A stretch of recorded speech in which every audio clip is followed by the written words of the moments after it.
me? Can you hear me? Okay. Sorry, you can hear me, folks. We're not ready yet. I'm doing a sound changes.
I love your intro so much.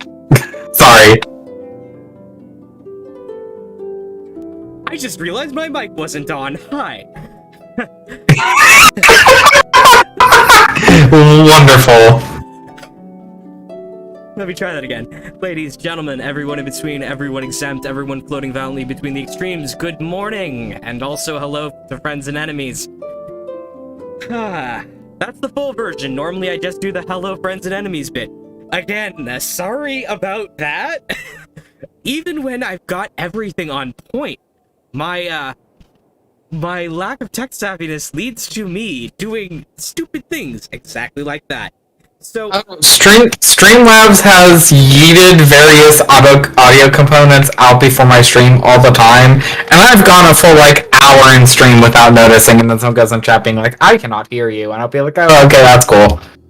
fair. I'm gonna go ahead and remove the gain filter I have on my desktop audio, because you are literally hitting the red. Go ahead and say something else. Oh, am I? Yeah, you are. On my end. It's not on your end. It's how it's, like, through my headphones, the balance is right. But somehow Streamlabs is picking you up better than the stream. Like, I've been needing help with this for a while, but I've never gotten a third volunteer to do the audio test for someone else being on stream with me. Okay, that's fair. So I'm gonna go ahead and see what I can do to fix that real quick. Alright. Go ahead and say something. Hello. Okay, there we go. Alright. That's better. They can barely hear Genshin now, but that's neither here nor there. Sorry about that, folks. Eventually, I will figure out what's causing that. You're valid. Maybe Nebula's right. Maybe I need to start streaming from the MacBook partition. Sigh. Anyway, did you see that Applane switched to Pillar now? The what switch to what? The Streamlabs native sponsorship panel changed brands. I did not notice that. Yeah. Applane merged in with Pillar sponsorships. It's like, oh, shit. That happened. Interesting. The only thing sort of involved in like the streaming world that I saw recently was, by the way, if you haven't done this, change your Twitch password. I did that first thing this morning. It's why it took me so long to get the Tales of Arise thing to... Yes, I know, the hack. Yeah, God, that it's the I hack. saw. I don't even know. I'm gonna go ahead and quickly grab today's hints for the Dragon Spine thing. How do you get all of the things to max out Le Fish? Le Grand Smack with Fish. So the way that you get the ascension materials for the fish, well, not the ascension is materials, finding the treasure in each of the regions. Okay. So, like, okay. So I've already gotten the, hang on.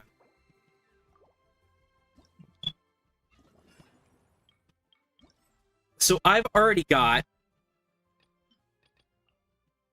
Path of Gentle Breezes and Path of Stalwart Stone done. So all I've got left is the one over in Dragon Spine. Yep. I'm at the point where I'm at the Trail of Delicacies. Give me a second. I need to offer a cold cut platter real quick in order to get that fixed. I think the event stuff is multiplayer capable, right? With the exception of the Cloud Retainer quest. I think so. I can hop in if we want to try it out. Okay. I am gonna go ahead and quickly cook a cold cut platter real quick. Or rather, just do a cold cut platter, since you can't cook them. Because they're cold cuts! Haha.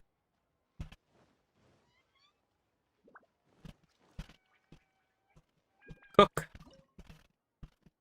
Where are you? Cold cut platter. There you are. When I was doing that, honestly, the food that I didn't have and had to cook was always the 1-star one. And I'm like, oh, whoops. Well, at least you're easy. Yeah, well, I haven't cooked in a very, very long time. And I probably will also need to stop by a statue of the 7 before you jump in. Just because currently the Traveler is dead. Oh. Rip. Yep. That should probably be fixed. Yes. Delicacies. Offer delicacy. Cold cut platter. Okay, that's 4 delicacies. That's enough to give all the benefits. So there's that. What else? What else? I probably need to go ahead and whip up some ingredients slash crab roe, setting all of the sugar I have to process. While I'm standing here, not going to let a good cooking opportunity go to waste. So, beyond everything you've seen on Twitter, what all do you know about the hack? Nothing outside of what Twitter has told me. Okay. So here's the thing. It is a good idea to change the password. And here's the but. What leaked was Twitch's source code. Yeah, that much Twitter mentioned. What that means is, if, say, hypothetically, someone also had enough data, they could try to brute force their way in. So it's not just, hey, you need to change your password. It's, hey, you need to enable two-factor authentication if you haven't already. Yep, so I did that. Right. Because without that second factor, they are not going to be able to get in. Mm-hmm. But there is a chance, if it's just a password. Anyway, the whole being safe rather than being sorry thing comes into play here. So. The only other thing about that I saw on Twitter is apparently one of the things that got shown had something to do with VocaMew, and she like talked about how like she used it as an opportunity to talk about how like people shouldn't be donating to her if it's a monetary risk because sponsorships and stuff make her enough money. Yeah. It was something like that. I didn't super understand the context, if I'm being completely honest, but that was like the one time like a tweet a person made like about it appeared on my timeline. Yeah. Here's the thing. Technically, that's where almost all of the money in being a streamer is. Mm-hmm. Right? So, did you see how much Critical Role makes? The big D&D live stream channel? I did not see that. 9.5 million a year. That is a lot of money. They are also one of the 4 largest channels on the platform. Like, they are not a single person streamer. They are a team of streamers. Mm-hmm. They are Yeah. They are a network, effectively. I sure hope a channel about Dungeons and Dragons is multiple people. That would be very boring if it weren't. Right. Well, it's specifically a group of friends that went from being hosted on Geek and Sundry, one of the second most popular geek and hobby channels, to having their own channel and their own content.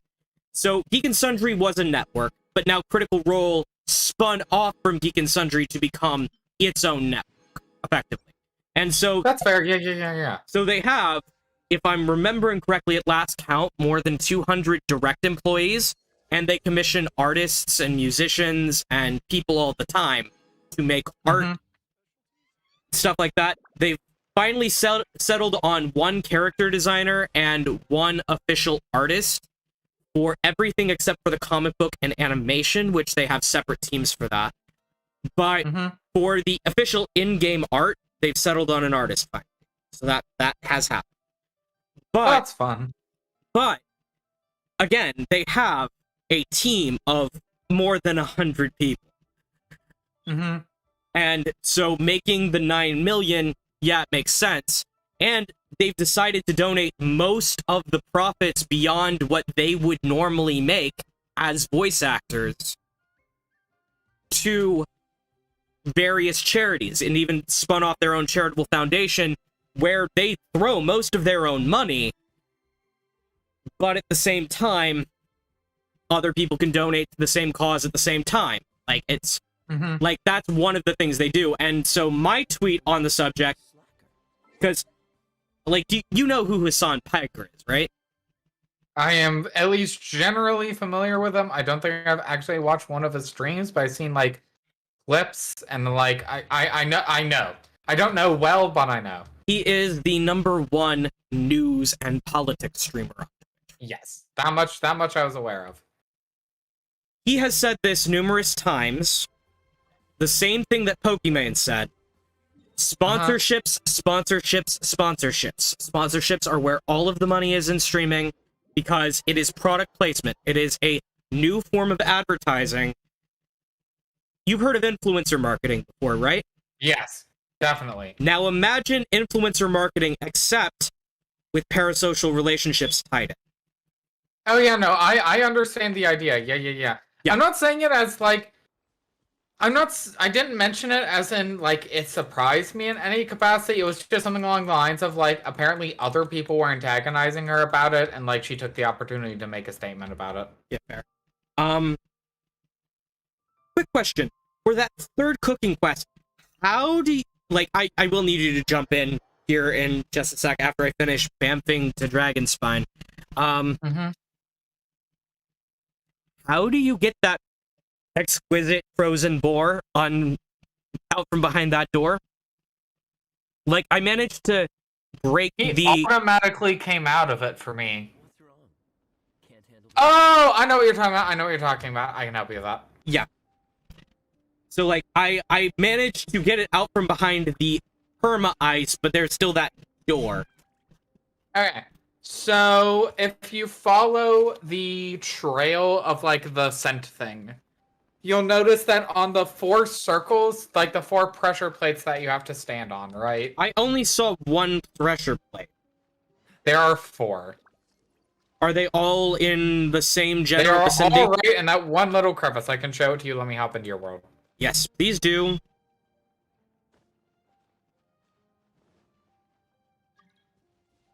Accept.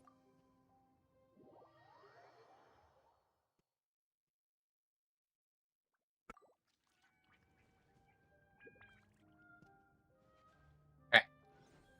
Hi, Joe. Hi, Bennett. Okay. Here's the thing. They're under these. Okay, so I need to go ahead and Diluc it up. Oh, no. Don't step on them yet. Don't step on them yet. Well, don't step on them yet. Let me unmelt all of them. Hold on. There's one more over here. Okay. Go ahead and step on all of them now. Just step on all of them, and then they'll probably tell you you're wrong, and then I can show you the right way to do it. Okay. So there's the first one, second one, third one, and the fourth one's uphill? Yep, right here. I just unmelted it. Okay, didn't seem right. Okay, don't press anything right. Okay, so the path of descent comes through and hits this one first, right here. This one? Okay. Yeah. Then, as you can see, it sort of guides you over to this one after you stopped on that one. And then this one. Okay.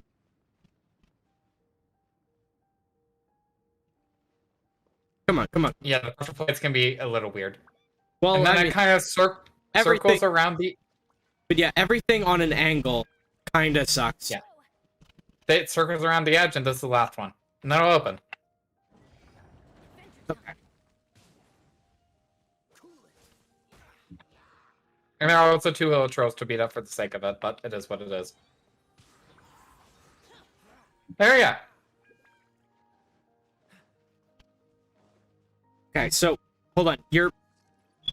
I'm looking for a short person to there. Nope, not short enough. Not short enough. How is he not short enough? Shao is short enough. Hang on.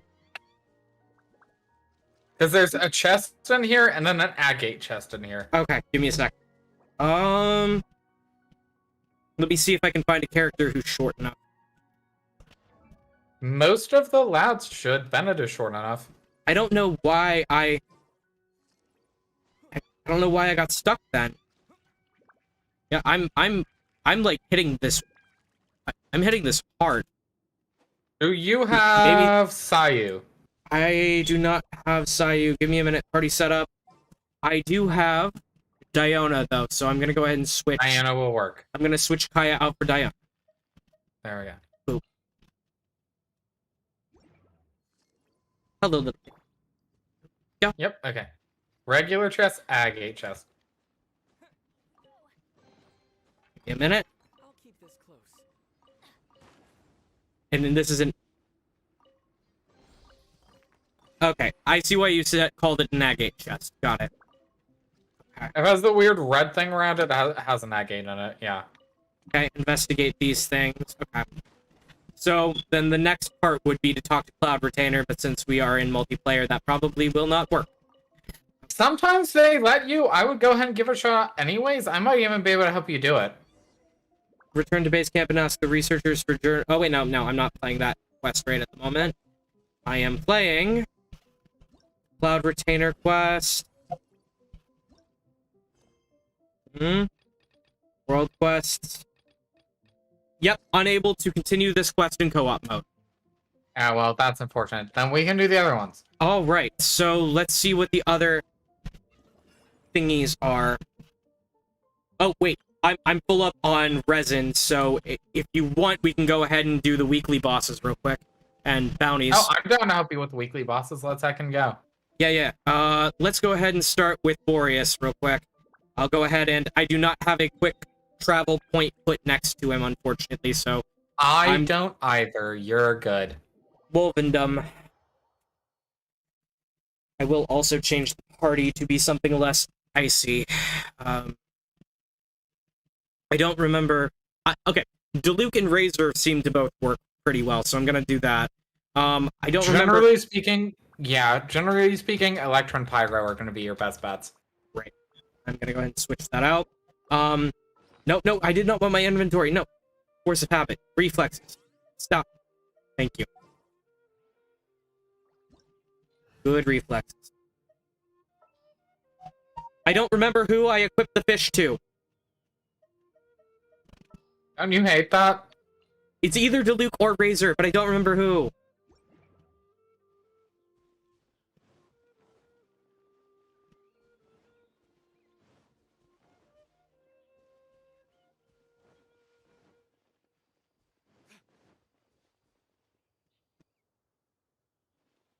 Yes, I do hate that. Like, a lot. More than a lot, actually. Sorry, Hilichurls, no time. Fair. Goodbye. I have Kokomi here to heal you up when you get here. Oh, you've got Kokomi! You got the shiny Magikarp! I didn't get the shiny. Yeah, I grabbed her. She made me go all the way to Pity, but I grabbed her the first day of the banner. Yeah. Yeah. Have we not played since then? Yeah, I have Kokomi. I lost the 50-50, so now both of my good Claymore wielders are more than Constellation 0. Diluc is now Constellation 1, so yeah.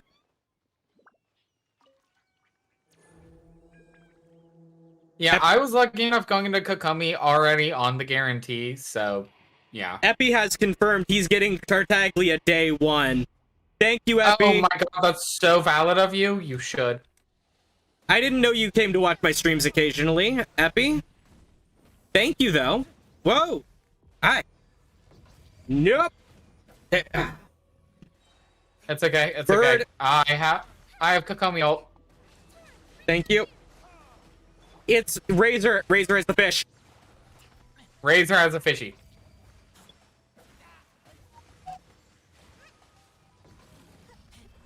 And there we go.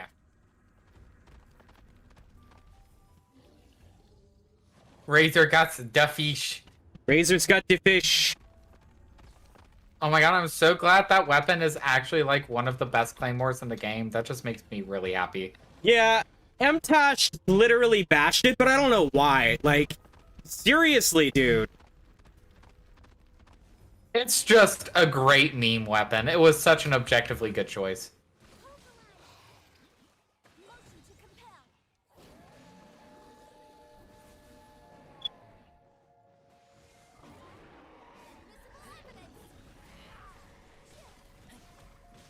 Come on.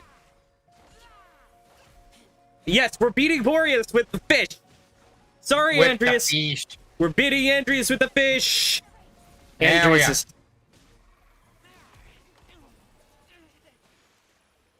Andreas is too easy. Oh, shoot. I forgot to increase my world level first. Yikes. Okay. Okay. Would you mind vamping out real quick and then vamping back in? Because I need to up my world level, because I just realized I set it to world level 6. Whoops. You're good. Don't worry about it. Thank you. Let me go ahead and disable co-op long enough to get that fixed. Also, Thank to you. the person in your chat, I am a Tartaglia haver, and I completely respect that mentality. And I am gonna be grabbing constellations when he gets here. So you haven't met Epiaeon yet, have you?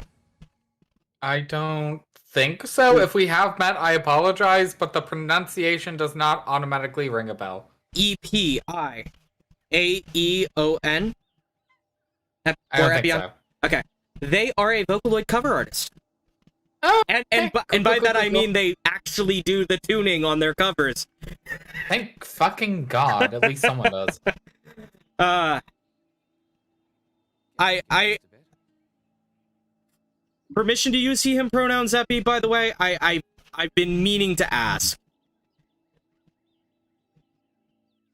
Because I think you use he him, but I always forget. Epion. Oh, so like Flareon or Vaporeon or okay, I got it. Epion, and yes, permission for he him pronouns, because I think you use he him, but I'm not sure. So let me know when I can hop back in. Hang on. World level is back on track. You are good to go. Okie dokie. All right. I've known you for almost a year, and I always forget people's pronouns. Sorry, Epi. This is... Hang on. Maybe he put it in my server. Hang on. Me and pronouns are not the best of friends. Oh, you use That's he him. okay. You use he him. Okay. Oh, easy way to tell who I am. Just say I made the Patchwork Staccato All Miku cover. Yes, you... I feel like I remember that. Okay. Epi, you did mark he him pronouns on you did mark he him pronouns in my server. Thank you.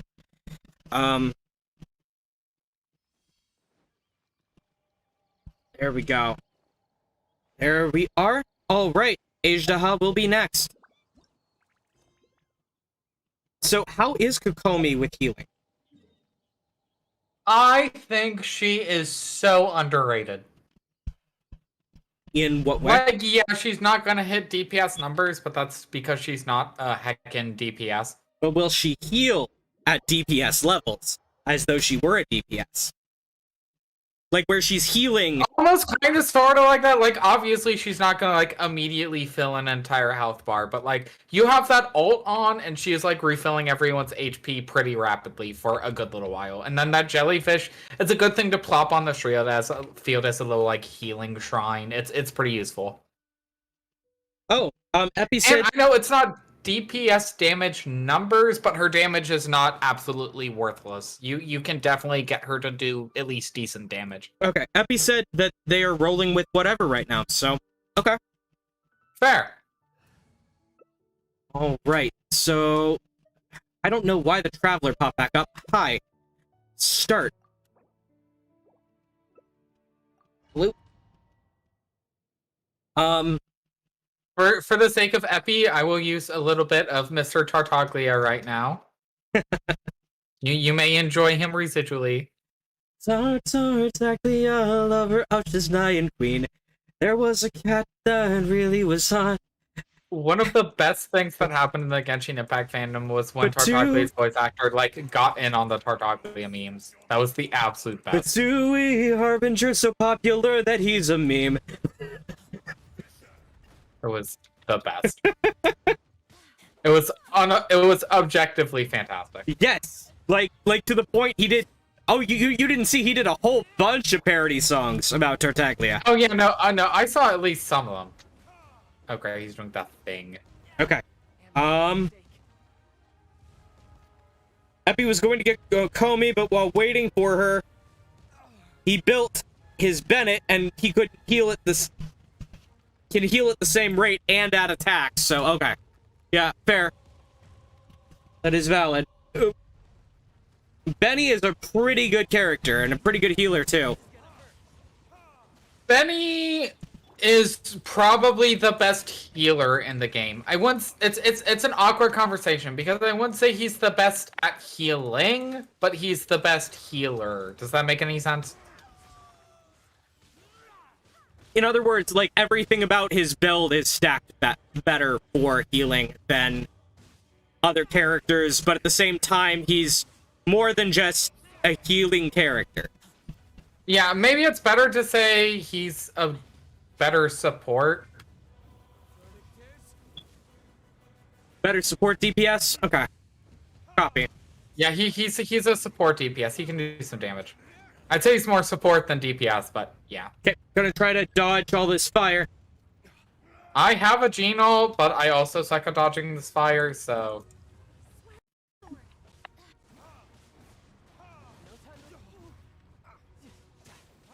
Somehow I dodged the fire.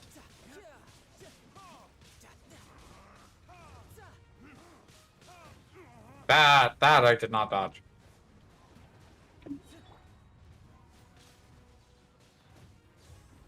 And yes, I'm slapping Asia with a fish. What do you want me to do?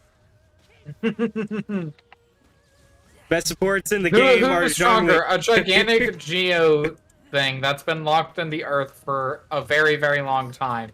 Or a fish. The fish, of course!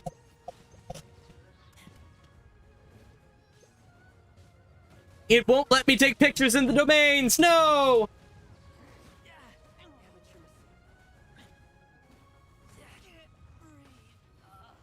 Nah. Nah.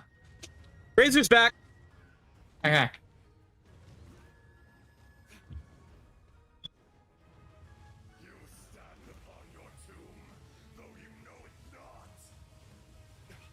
At least it's easier to dodge the second element, whatever he chooses. Fair. Electro I still kind of find to be a bit of a pain in the ass, but okay. I get what you mean.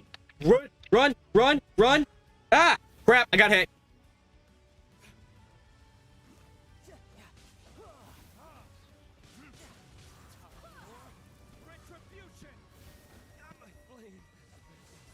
Yeah, my Geno was late. I'm sorry. Hey, it's fine, it's fine. At least it was in time for Razor. I will need to re-equip the NRE real quick after this fight. That's fair.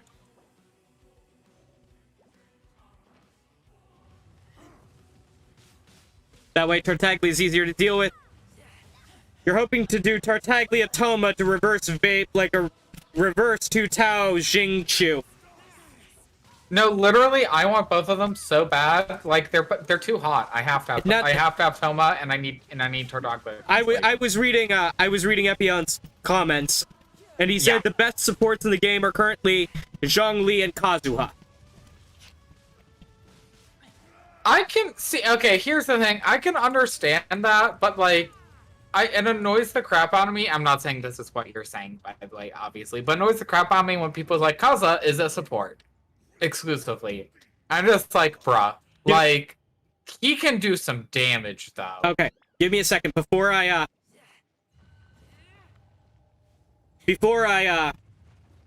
claim the Trounce Blossom. I'm gonna go ahead and meme screenshot. Here we go. Go for it. Hang on. I'm trying to get a good shot of Razor with the fish. Yep, there we go.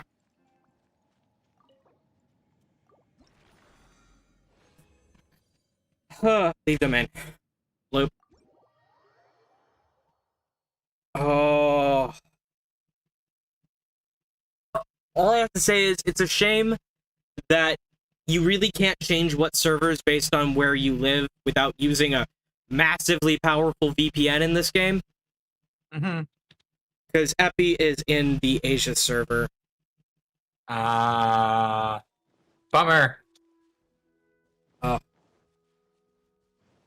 Anyway, Epi lives in, oh, he said, highest damage with Hu Tao as a free-to-play is unfortunately 160k.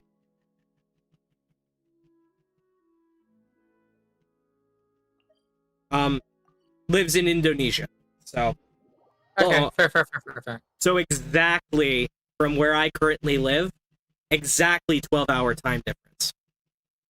Fair. Actually, that would check out because I'm trying to think about this. I'm trying to like visualize time zones in my head, and I'm trying to figure out if Indonesia and Japan are on the same time zone or if they're an hour apart. But yeah, like, so for Epi, it's 7:57 in the morning.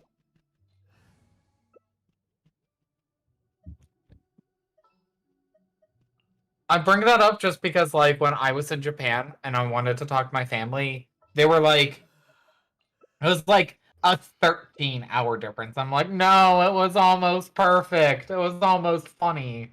Yeah. But yeah, the other good thing about McDonald's is it will allow for me to get therapy taken care of. So, Hey, you'll have to see it. yeah, that's part of the reason why I triggered an auto suspension, which is why yesterday was my last day at Hershey, because I had to call in so much so I could go to therapy.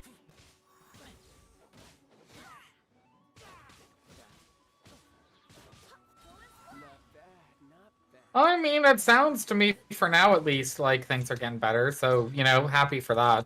Yeah. I mean, it's still not a great workplace. No workplace under capitalism is good. But it at least will give me everything I need. The occasional dopamine hit of hearing a customer smile, at the very least, will be enough to offset most of my worries. Because that's like most of what I missed about working full-time was hearing a customer smile. Like, that literally was it. Like, I am so conditioned to like... I am so conditioned for, customer service that it's not funny. But yeah, Epi says that he nearly one-shots Tartaglia's third phase with Hu Tao now. Love to see it. I don't have Hu Tao, but I have a friend who has Hu Tao, and like, yeah, that checks out.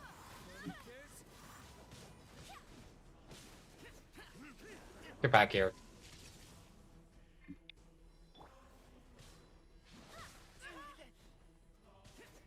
Big fish! Big fish! Swing with the fish!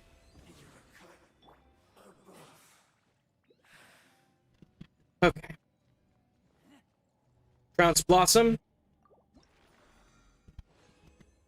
Okay. Leave domain. Tartaglia is the favorite boss to bully with the third phase. With 3 phases. Okay. Sorry. Yeah, Epi, like, I see it. It's like, you get to test against 3 different tiers of strategy, and that changes everything, you know? If only you could cleanse the corrupt souls of this Okay. I'm guessing you already went ahead and vamped to, Senora? Yep. Oh, waiting outside the door. Alright. Sorry, the downside of playing on a PS4, load times are... Oh no, you're valid. Don't worry about it. I am in no rush. Like, I tried to do mobile, but then the downgrade on graphics kind of jarred me a little bit. I did love the better ease of control of the camera, though. Not much is the case. I'm gonna be honest. I did not love the mobile interface. I found it kind of complicated to use. Like, I see why people who love the mobile version love it. I just don't agree. Yeah, no, that's my takeaway. Like, I'm not saying it's like, oh, bad, they need to change it, because like that's probably about as good as the mobile interface was gonna get, but like, it's still a little awkward.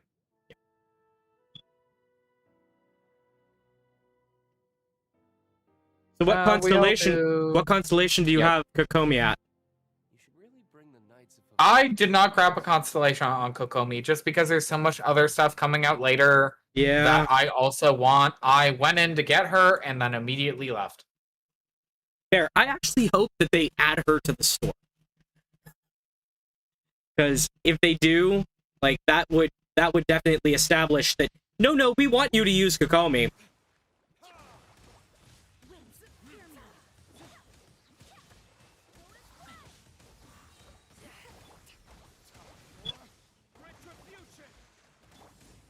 Into the frozen void.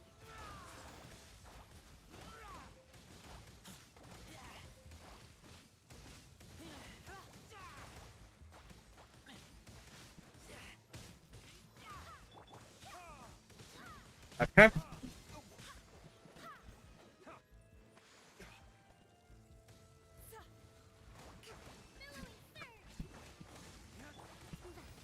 Here, senor, take a fish to the face. Slap. Take a fish and then a jellyfish. Frozen void. Because Kokomi. Okay, we are doing this part now. Okay, I'm gonna go ahead and warm up real quick. Thanks. That for it? Okay. There's the butterfly. Thank you.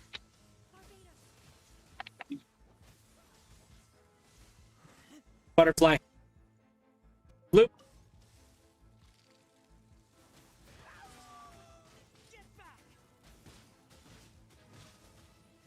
There you are. I got it. There we go.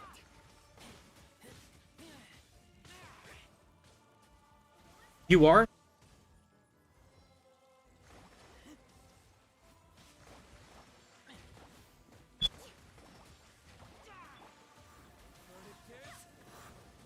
The Tsaritsa's benevolence has no place for transgressors.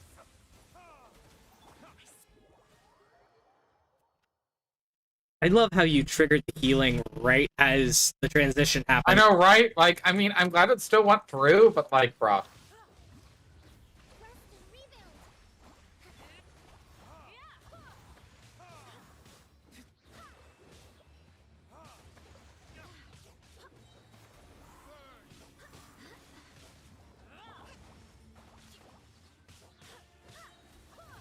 Barbados, guide us.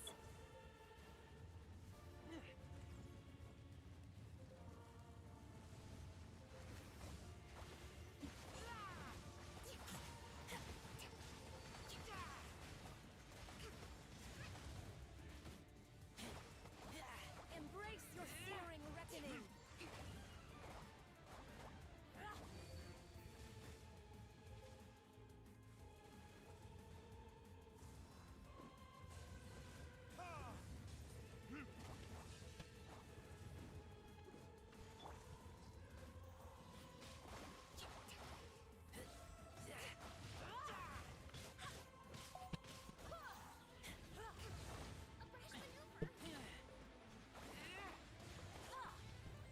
I swear by my sword.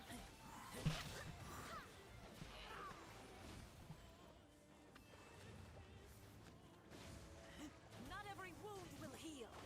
Come on. She's tanky, she sure is. Well, I mean, this is her using her vision instead of her delusion, so Yeah. this is what the delusion was constantly keeping in check the entire time.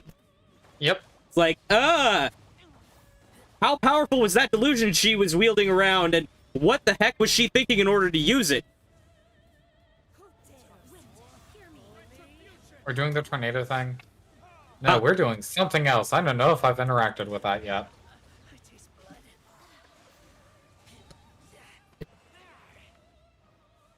She keeps trying to turn into the tornado of fire. That's what's happening. And we're like right there. Up there it is. There we go. There it is. Stand near it. Don't break it, but stand near it.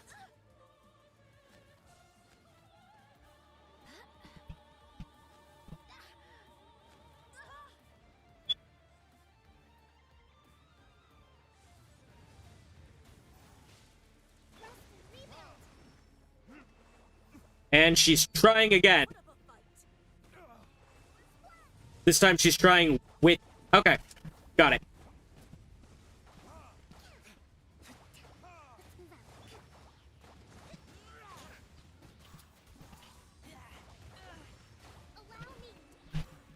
There we go. Hallelujah.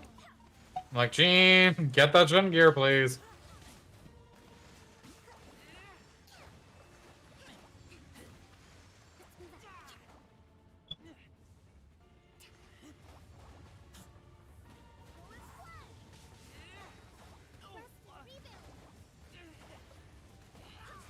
There we go. Hallelujah.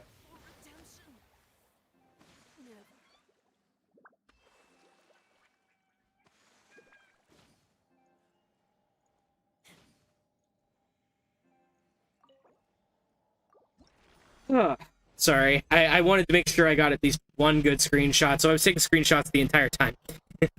Oh no, you're valid. Don't worry about it. Uh, Any particular reason? Out of pure curiosity? the fish! Okay, no, fair. That's fair. That is good enough of a reason. I want to try to see the difference between posting about using the fish in domains on Instagram versus Twitter to see, because Instagram is better suited for pictures and all that. Because I haven't even started the social media marketing classes because those are way later in the degree program, but I already completed most of the regular marketing classes, so. That's fair. So I was like, might as well go ahead and get some testing out of the way so I kind of understand concepts and all that.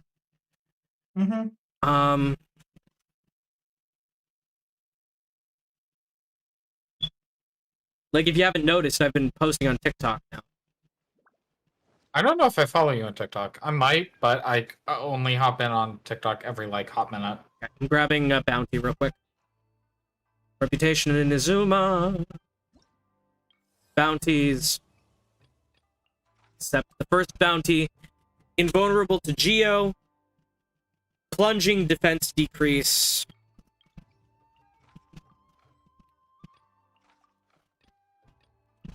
Let me look you up, actually. Do I follow you? It's the same tag. Same tag. At Jeronis. Yeah, I'm typing it in.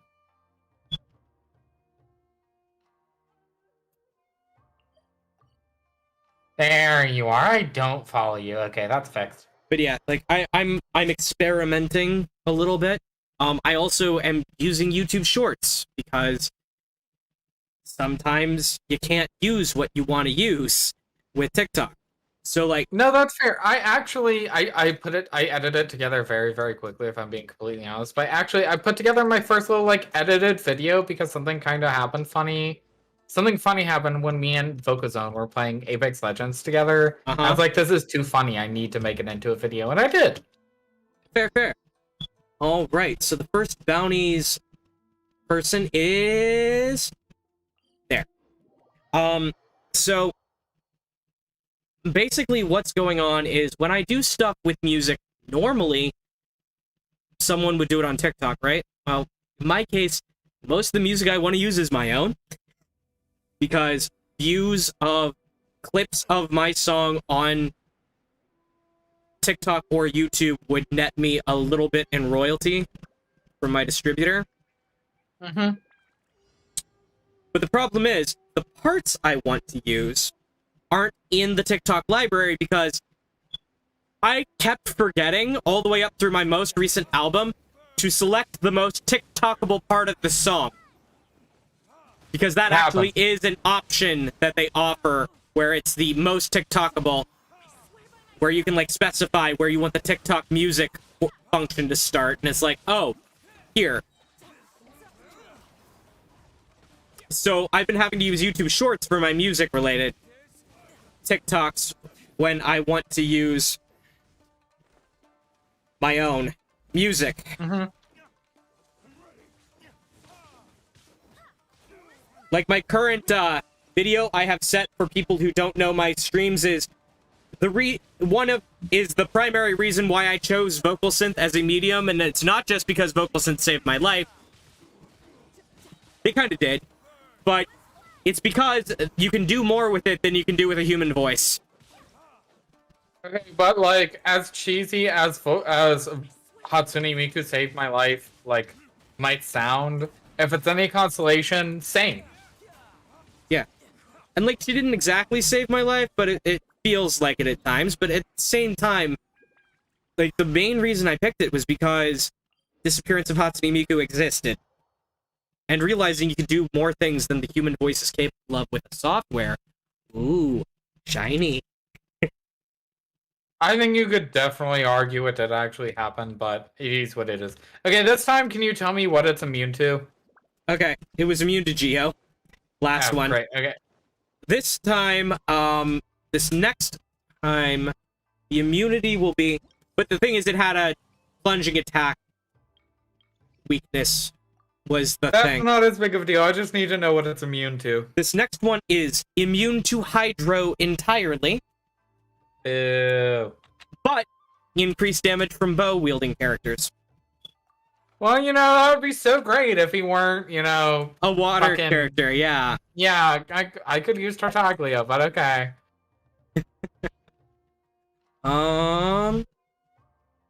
We'll do... Loop.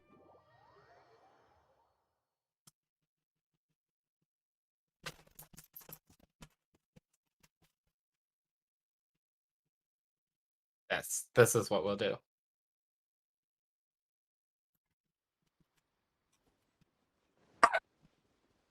Oh, Pupper. Yeah, she's not happy that I'm not playing fetch. Oh. Like, like, when she's down here and not asleep, normally I have a ball to throw at her, but she lost her ball. And, like, I tried looking for it for about an hour today while I was cleaning, and I couldn't find it. It just really... It really upset me, but worse, it upset her because now we can't play fetch. Well, that's no fun. Oop.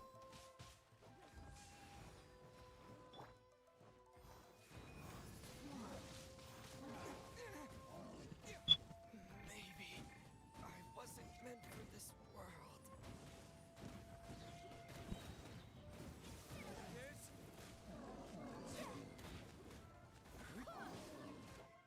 Barbados, guide us.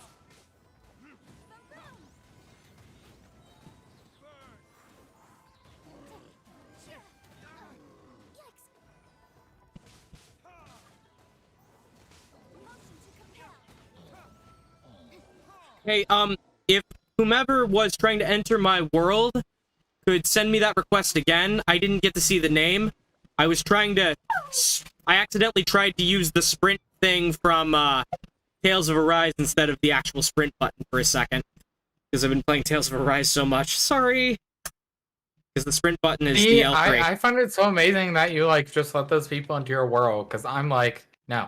If I don't know you, don't come in my world. Well, if it's someone I know, yeah, I generally let them in. That's fair. But it's if you're out there watching right now, please just let me know. Like, say something in chat, either here or on Genshin, and I'll see if you can join us. I'll actually check while I'm turning this one in to see if it was Krotos.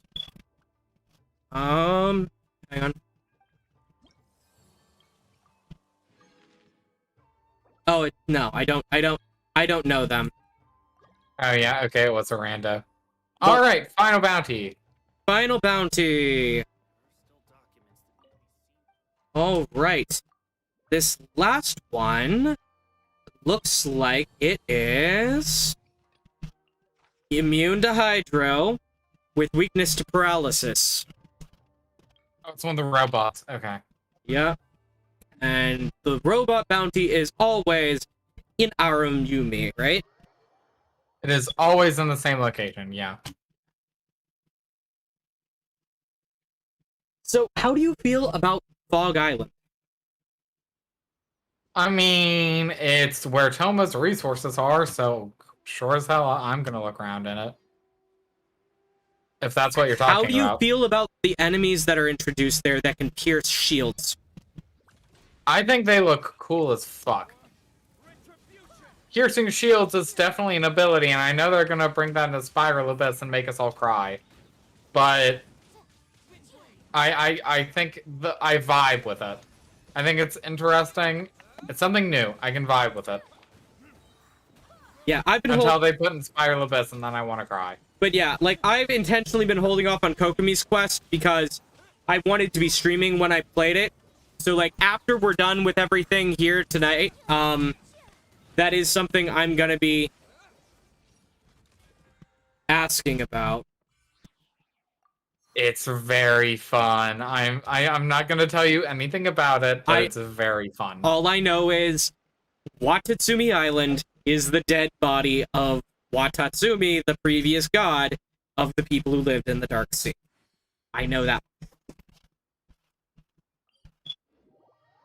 So whatever it is, would have to deal with the fact that God was suffering from erosion. Or some such. You want me to tell you if you're correct or not? It's not that I want someone to tell me if I'm correct or not, but I would appreciate it, yes. Not so much. Explain? Oh, not so much as in that is not particularly relevant to Kokomi's story quest. Okay. Theory, based on something I've already heard her mention, does it have to do with the fact it's very difficult to grow things on Watatsumi Island? Kinda distantly. Okay. So... Distantly relevant. Okay, here's the thing. They've already confirmed wherever erosion is happening, as in the Genshin impact phenomena of erosion, not literal erosion. Mm-hmm. Nothing grows, the monsters go insane. Insert Zhao's story quest here. Yeah. Yeah. So, effectively, there has to be erosion happening on Watatsumi Island just based off of that. So, whatever that is. But we also know that it's happening on Yashiori Island because that's where the dead body of Arachi is, right? The snake thing that Raiden killed. Mm-hmm. And that was a god too. Yes. So, bodies of dead gods and their last regrets causing erosion? I mean, I can see it. Like, I could legitimately see it. Besides, from what I've seen of Kokomi's character from other people playing, her constellation is in the exact same shape as Watatsumi Island, with a few minor changes to one or two locations. Like, where instead of a constellation star being where it's supposed to be, it lines up more perfectly with the domain and the statue of the seven. But other than that, I mean, I'm gonna go ahead and grab my adventure rank and wait, no, I can't grab adventure rank and expedition rewards until I can dip out for a second if you want to grab them. Yeah. Thanks. Appreciate it. No problem.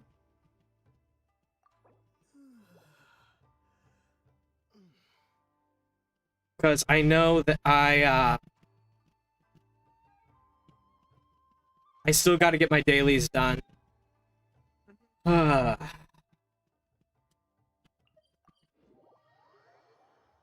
But so here's the thing, like, the coral that Watatsumi is made out of, right? Mm-hmm. Like, this is me going full tinfoil hat, I'm sorry. Is the same type of coral that is used as an ascension material. It's just larger and harder to harvest in that. Mm-hmm. And it says in the item that it was a gift that was given to the snake thing when it rescued the people of Watatsumi Island from the Dark Sea. And right? So, so it wasn't something that was naturally a part of him. But elsewhere in Genshin lore, they said that he picked it off of his body. So, effectively, it was either the weapon that had been used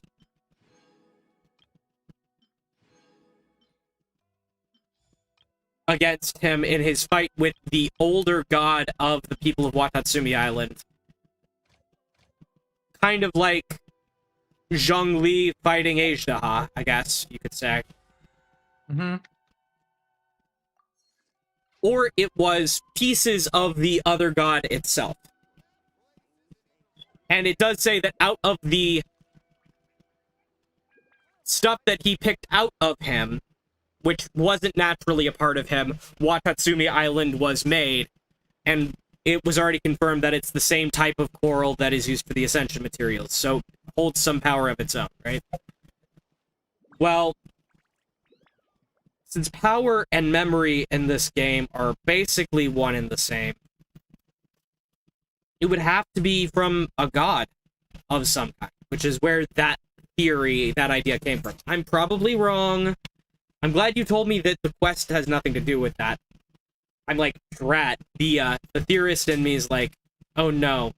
But, alright, let me go ahead and consume one original resin so we can drop into a regular domain real quick before we, before we start doing, dailies and... Okay, I'm ready for you to jump back in. Okie Yeah, I know that might be a little bit of a disappointment because none of that stuff is happening, but like it is, at least from my perspective, a lot of fun. I really, really liked what happened in that quest. Okay. The only thing I'll say, it's more world building in the sake of characters rather than world building in the sake of lore. Yay! So we get to actually understand who Kokomi is, unlike what Yes. little bit we got to see of her in the main story. Yes. Yay! They do a great job of fleshing her out, and I love her to pieces. Alright, so I'm gonna go ahead and check to see which character I need Ascension materials for that has a dungeon open. I've already ascended. Okay. So, based on the weapons, does the fish's materials... Okay, so the fish's materials come from... Yay, the domain is open today. Perfect. The Ascension materials for the fish. Sick. The fish. Oh, I put them in leeway. Cool. Okay. Yeah. The fish. Are you ready to build your fish? I am ready to build the fish. Like, I have been obsessed with the fish. Most people have. It's been a pretty great time. Crying shame that I will have to move it from, oh wait, probably before we go in, I need to move it to, Duluth, since this domain... Oh, no, I don't want to open the door! No! Cancel. Phew, okay. Fast equip the fish to Duluth, because Razor is useless in this domain. Is it like a ton of electro slimes or something? I kind of forget what's in here. Yes. The answer is great. just a yes. Oh, I also have all of my Crimson Witch of Flames artifacts at rank 20, if I'm remembering right. Oh, wait, no, except for the one that I don't have equipped, because I have a crit rate artifact in that slot. So Diluc is doing a little bit better than used to. Nice. Razor is currently using the luxurious Sea Lord. Swap. Yes. Fish. Hidden Palace of the Liangsheng Formula. Diluc.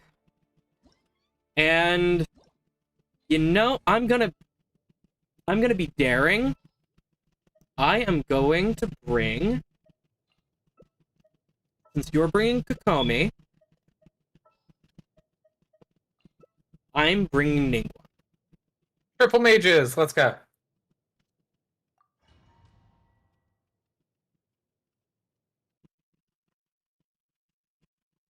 I mean, one benefit of not working at Hershey anymore, I won't have to wash my clothes every single time I come in from work immediately before my dog smells them. Because I won't be covered in chocolate. Fair.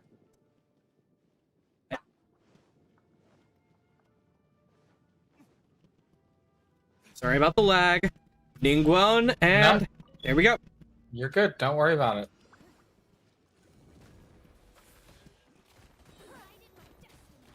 Delved into depth.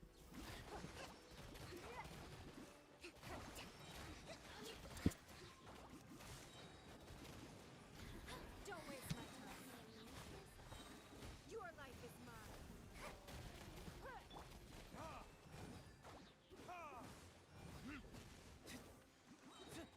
Time for retribution.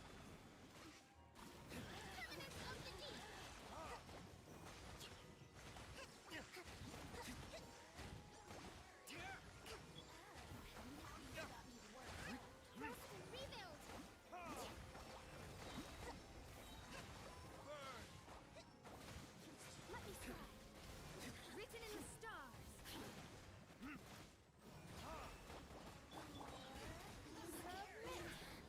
It's not this. Allow me. Delved into destiny. Decided by destiny.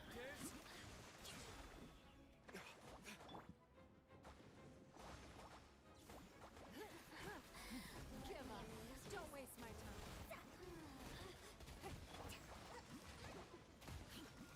You really know how to get me going.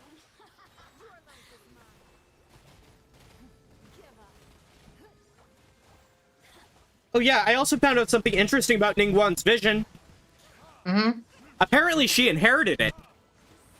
Ooh, interesting. Yeah. But the thing is, it was dead, and then she awakened it. See what happened with Zhongli. Sorry, not Zhongli. Alpha. Kazuha. Yeah, sorry, I'm tired. No, you're good. This is what happens when you do a 4-hour stream of something that is completely irrelevant. Yay me! I've seen Tales of Arise. It's a cute game. It is. It is. Like, I'm... Like, okay. So, I love Tales of Arise. I do. But I didn't realize they literally mashed 2 games onto each other. A traditional early Tales of game with the end game plot of a modern Tales of game. Like, I didn't I mean, I realize... don't know much about Tales of games, so there you go. Okay. Put it in perspective. The first Tales game was made before the 90s. Fair.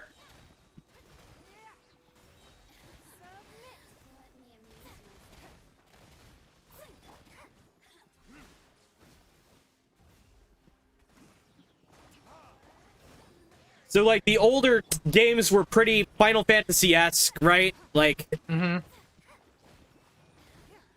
where it was, you beat the bad guy, yay, you're done. Mm-hmm. Like, early Final Fantasy.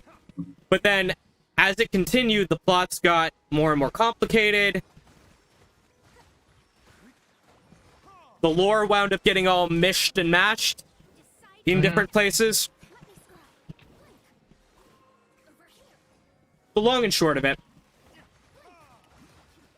Tales wound up becoming a medium for the telling of different types of stories, but all of them with vaguely the same premise. Mm-hmm. War happened.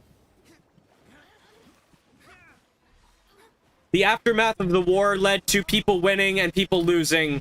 The people winning persecuted the people who lost until they either went extinct or rose up in rebellion. Mm-hmm. Shadows of fate. You really know how to get me going.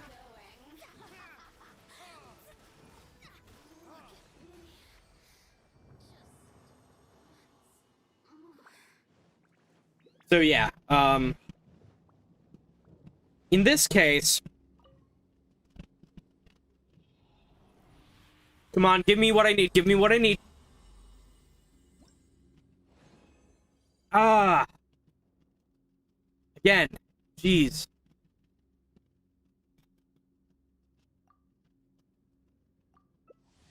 it is still not giving me what I need. It's giving me the lower rank ones, even though I selected the higher rank quest.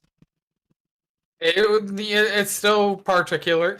You get more of the lower ranked ones, so you can craft them, and the higher difficulty ones, but getting the higher ranked ones as the drop is still pretty rare. I know, but it's like, I kind of wanted to, like, speed the quest along, yeah? No, that's fair. Ah!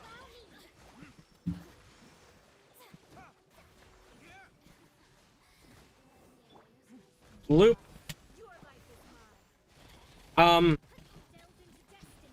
So this game, right?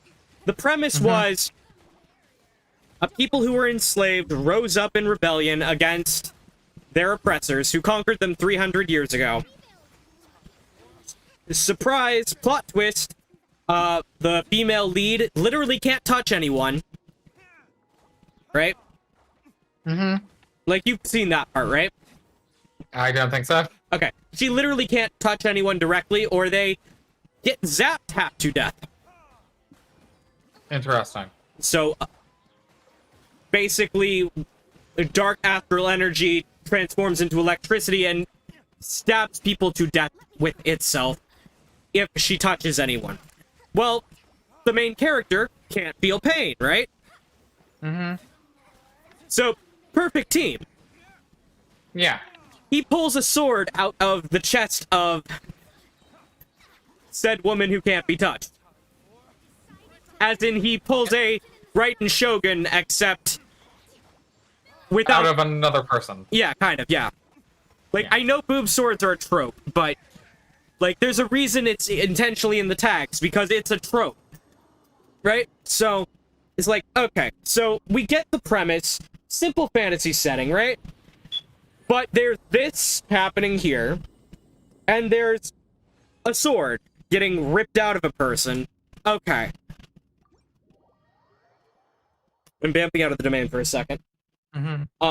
So, right, after all that has been said and done, you gather various other people who are rebelling. You also pick up a member of the ruling class who kind of found a way to, without undoing slavery, make life a bit more tenable for the people living under his rule. I'm gonna use another original resin here while I'm standing still. Give me a second. There it is.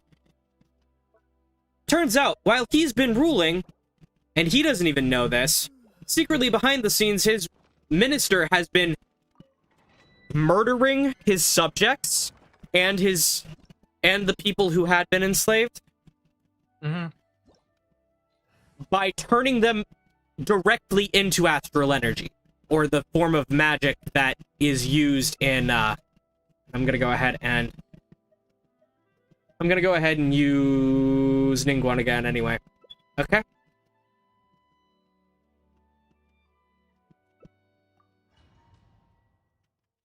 And apparently what that does is it disintegrates the bodies and everything on them, leaving no proof they were ever alive. Except for people's memories outside and all that, but, like, that they cease to exist. So, outraged, he's like, okay, so, yeah, I'll admit I'm not the best advocate for equality. I do not understand the struggles of my people. He pulls out his source of power that marks him as a member of royalty, hands it to the main character and says, you need this, right? Here, take it. I, from this point forward, am not a member of the royal class. I'm gonna be one of you. Teach me everything.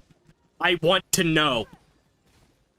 And so goes full Jane to Tarzan in the worst possible way.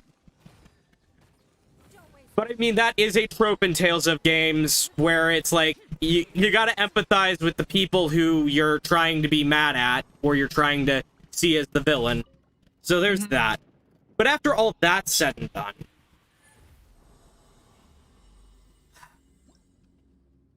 turns out, lo and behold, the main character, the male protagonist, is actually over 300 years old and was in a cryo chamber for most of that. Interesting. So he was alive before the massive invasion and enslavement of his people, and in fact was fighting in the war that led to that eventually happening. He got kidnapped and forcibly turned into a trial run version of what they were going to make their king. In other words, he was used as a guinea pig to see if the powers they were going to give their ruler, their king, could be given to anyone, given the right conditions were met. Interesting. And he actually was the only person who survived the trial, which proved, no, you have to be able to already handle a massive amount of magical power before you are even able to be considered our king regardless, which then led to their society going from a relatively normal science-based society to going to a pure meritocracy, which, as you know, doesn't work well. But it was as a direct result of the experimentation on the male protagonist that wound up happening, right? Mm-hmm. Okay. Well, okay, now that you know that, what else? Oh, wait. Part of the powers of this king figure are tied up in something called a Renis Alma, which is a magical focus that can be used for channeling larger spells, right? Mm-hmm. Well, turns out when they were running the test for a very specific larger spell that required both a sovereign and another artificially created ruler called a maiden, so basically what they were going to make their queen, basically. Mm-hmm. Effectively what happened was they both blacked out, and in the course of time they blacked out, apparently they had murdered hundreds of thousands of innocent civilians. Like, timeline? Yeah, like, Oh. full on killed everyone who lived in the very technologically advanced, very heavily populated city under which these experiments had been taking place. Well, that took a turn. Yeah. The only reason he couldn't remember anything was because the person who was formerly the maiden put this helmet on his head that blocked out his pain and his memories of everything traumatic. And it was on so long, he lost all of his childhood memories. Everything leading up to about 3 years into the war with the invading fleet, so he doesn't even remember what life was like before the invasion. Other than in the vaguest terms. And then everything that happened during the period of time where they both blacked out, he has completely lost all of that. Still, even after he got all of his other memories back. Interesting. After finding this out, you wind up having to deal with the implications, or some of them, of what the curse on the female lead is. The one where she can't touch anyone without them getting shocked. Mm-hmm. Turns out, that magical energy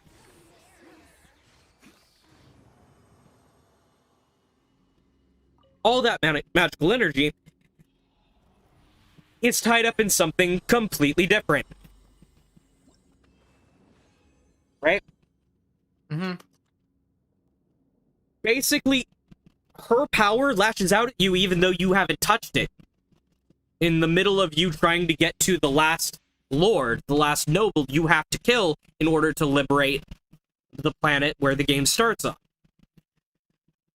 So, whatever her curse is, lashes out and has a mind of its own. So that's not great. But nothing is mentioned about it again yet.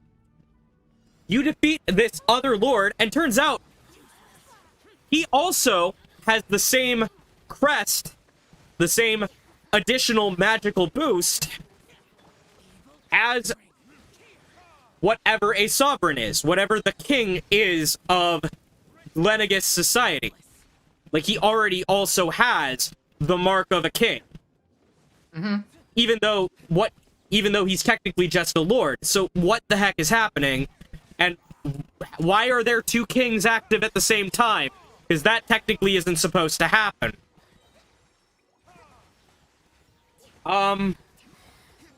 So there's that mystery that still hasn't been solved, as of where I'm at. But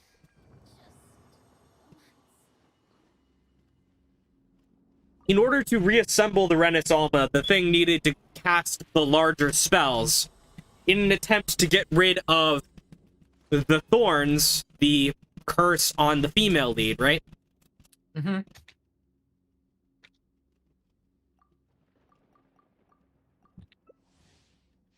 In an attempt to cast that spell by bringing together the core of magic that was used by all of the lords in the contest, what happens is basically all of the cores get stolen. It turns out you need a fifth one. Not just the four base elements. You need either light or darkness in order to create whatever this spellcasting focus is. Someone carrying a dark one that uses darkness rather than like earth, fire, wind, or water, steals all of the others and tries to kill you. And then when she fails to kill you,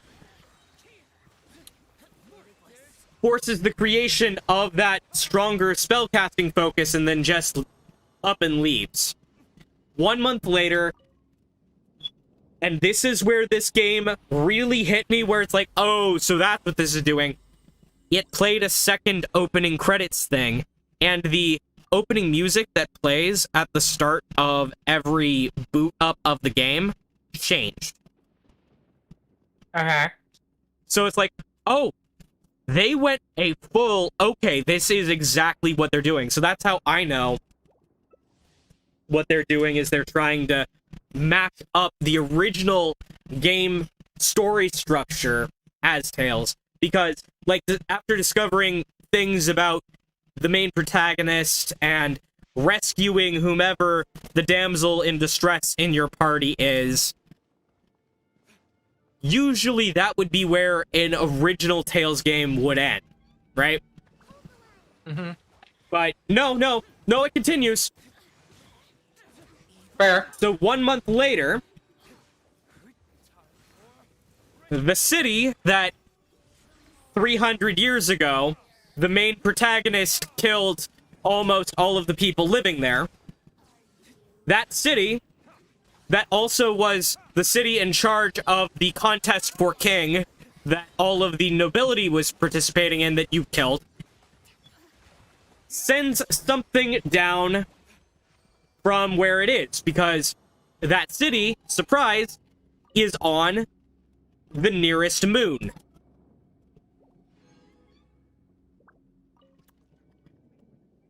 But it doesn't just send down that thing, it also changes shape. The entire city and the moon itself changes shape to accommodate whatever it is that it's doing. So whatever this is something so old that even the person who was forced to become a king and the person who the female protagonist is a distant descendant of, who was originally forced to be the queen, neither one of them would know, and neither would that distant ancestor. Like, it's so old that it predates everything you saw in Act 1. And I'm like, oh, okay. So there's a lot here to unpack that I wasn't thinking about. What the heck?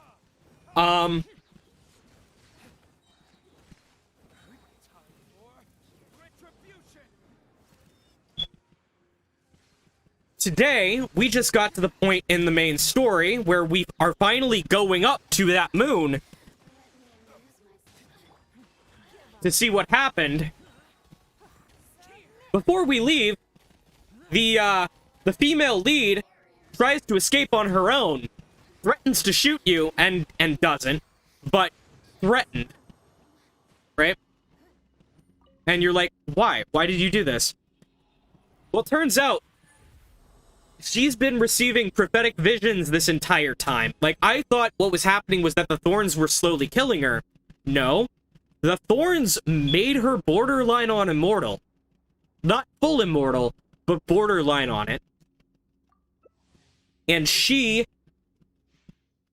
has been receiving prophetic visions of a day when the thorns, her curse, leaves her body with a will of its own. She dies, and the world ends. In that order. And now that she has friends, they're also in those dreams. Well, that's kind of sad. Yeah.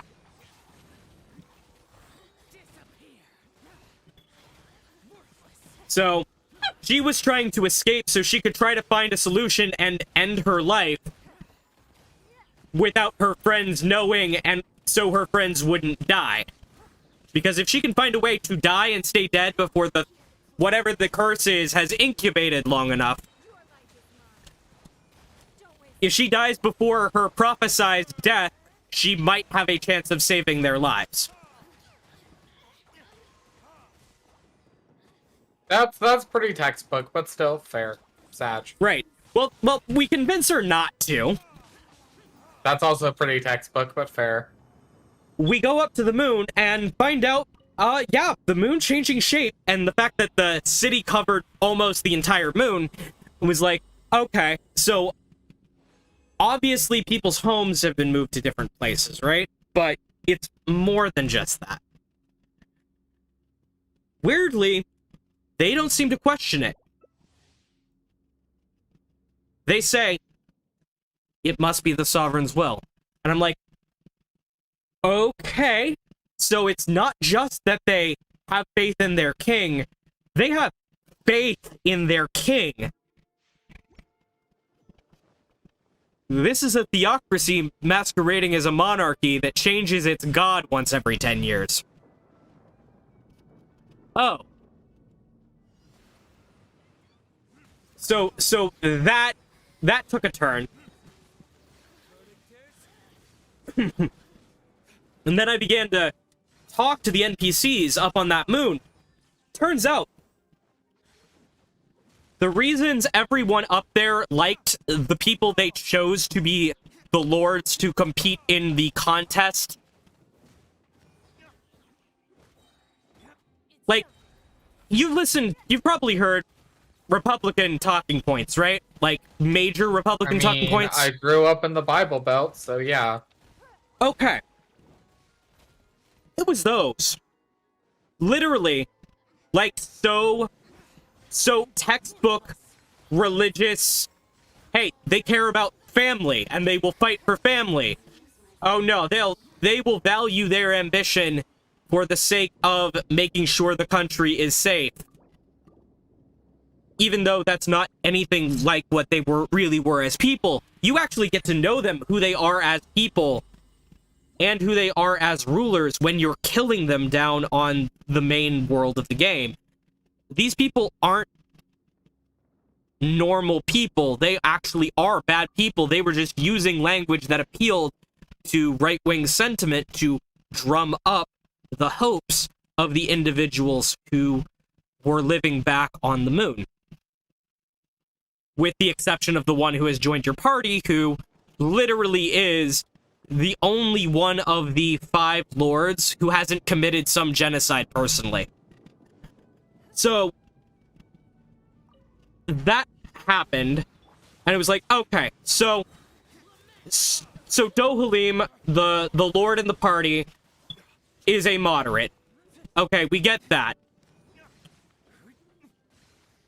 Well, you start looking at things, and you begin to realize even Dohalim, even the lord who was in the party, even Shion, the cursed lady who was also raised on this moon, both of them, members of the ruling class and members of the higher class within the ruling class, so they were like billionaires on billionaires, right? Mm-hmm. Like really rich, really powerful, really influential. They were literal royalty. Neither one of them had ever met anyone who'd actually been on the Renan homeworld, which is the twin world on the opposite side of the moon. Like, they'd seen broadcasts from the king that were supposedly from there via hologram. And, of course, the king changed to whoever won the crown contest every year. But they'd never once met someone who'd actually been on their homeworld. Not once. And no sooner do you come to that realization, and technically Dohalim has won the crown contest since he was the only one from the contest to still be alive. So technically he has the authority by right of the contest to enter restricted areas because he would be the sovereign, even though he hasn't been given the Renaissance or the title. He has the authority, technically, and the main character literally has the magical authority associated, right?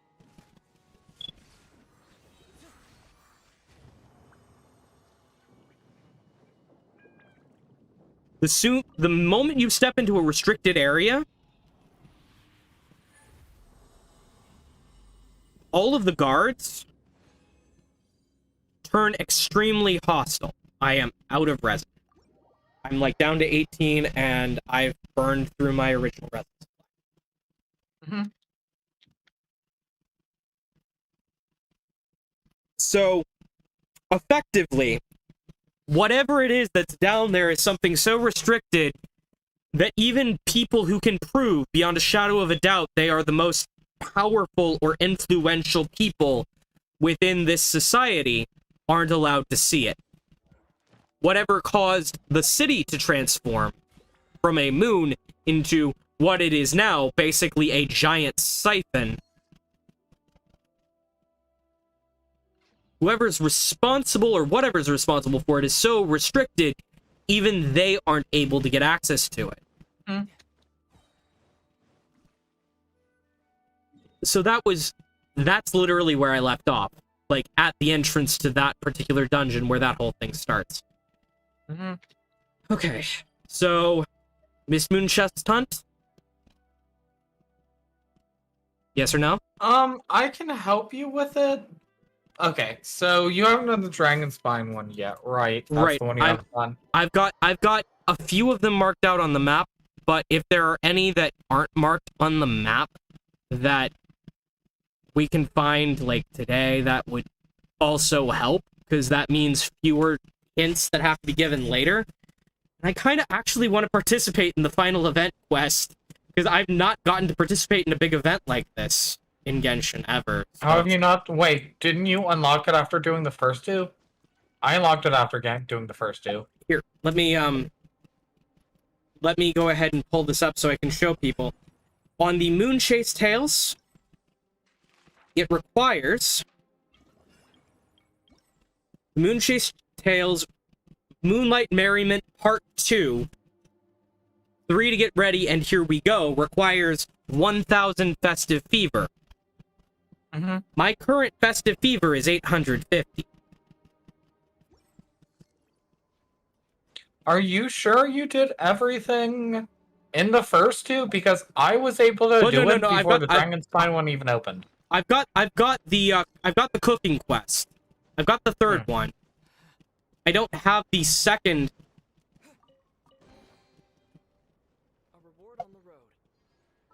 I don't have the second. Oh wait, I got a wish. I got a free wish. Hang on. Gonna burn that real quick. Not gonna pull anything, but skip. Back out. It's just another slingshot. Okay. Let me look at this. Yeah, like, I've got the two where you follow a path to defeat enemies left. Like, if you want to do that instead, that I think is, bruh, what? Hang on. Yes, I know I'm dying of the cold. Hang on. Hang on. Teleporting to Windrise. Ah! Crap. Yeah, it would be much easier to do the path one.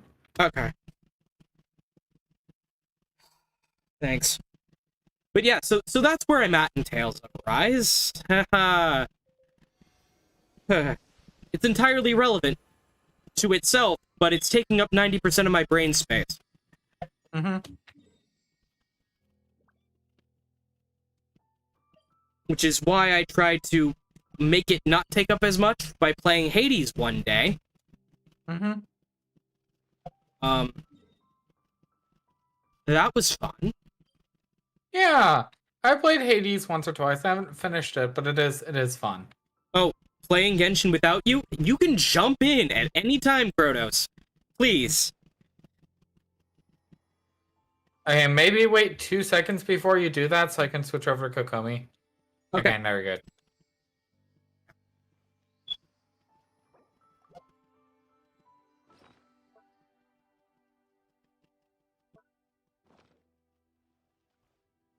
Oh, you're not at the thing. Oh, I'm not at the thing. I'm trying to find the thing. There's the thing. Thing. Navigate. Loop.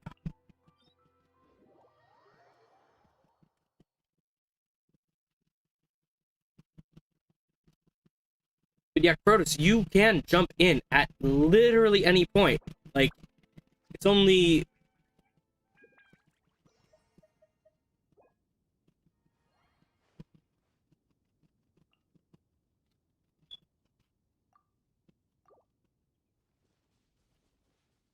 heading to Are we the doing thing. the one in Mondstadt? Oh, okay. Mondstadt. Yeah, because I haven't done the one in Mondstadt yet.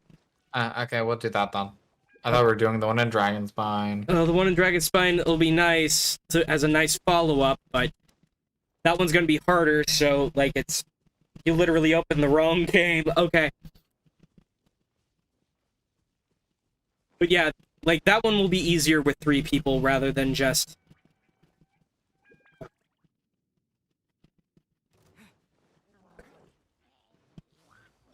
Oh, so sorry. Freeze.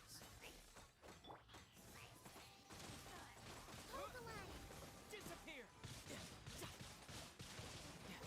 Brace yourself. This is gonna hurt. Dodge this.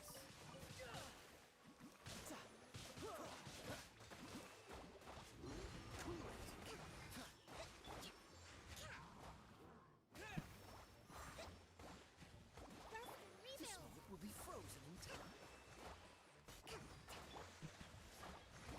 No time to lose.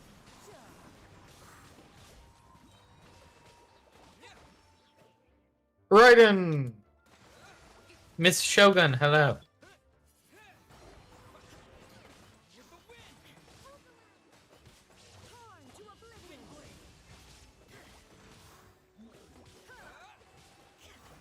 There we go.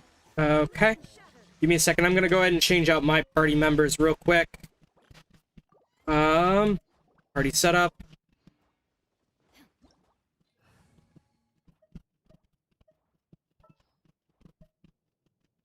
The Luke. And Razor. I'm gonna go ahead and give Razor the fish. Weapons. Fast equip the fish. Confirm. And then I'm going to, from there, give the Rain Slasher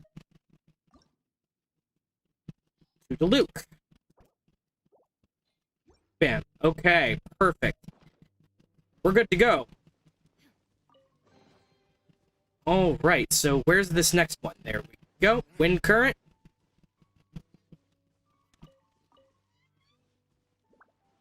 Up, see Daisy. Whoop.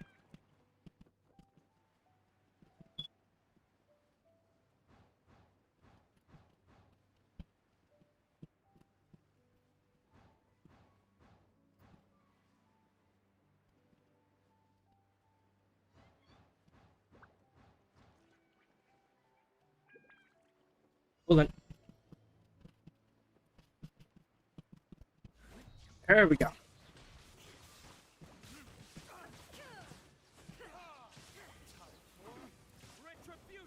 I love seeing Kokomi and the Raiden Shogun working together. I know. Good for them, right? Yeah, they came to terms. Bang. Dream and Genshin are right next to each other. Oh, fair. Okay, you know what? I'll even say this for you just because I think it's funny. That is the statement that you have made that is relevant to Kokomi's story quest. That is the only statement that was made. It's something that the Raiden Shogun and Kokomi work together on. Not that they work together on, but they come to terms. Oh. Of a capacity, at least. Interesting. Of a capacity. Hey. Sorry, my dog is eating a sandal. Ah! Oh, there goes my good leather sandals.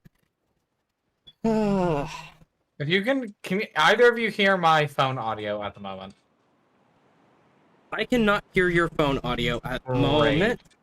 Where the fuck is the next? Oh, you have to sync in here. That's right. I'm like, where is everyone? Yep, sorry. Ah! He keeps getting a hold of my shoes. Ah! She's a good girl, but there are some days. Ow woo, ow woo.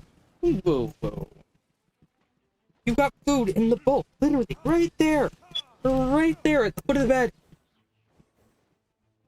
Oh.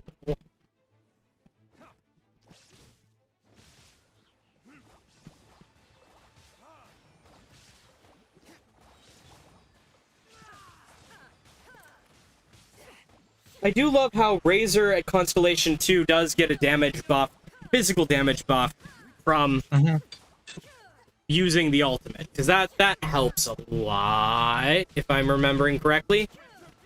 I'll have to double check his Constellation. He is one of the but I think physical damage characters. One of a limited number, but he's there. Oh god, it respawned at full health. We got outside the bounds of the circle. That's my fault, folks.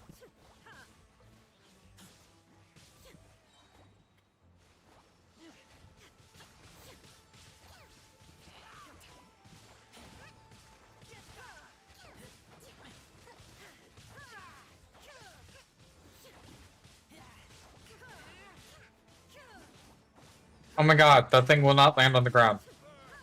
That was actually really funny.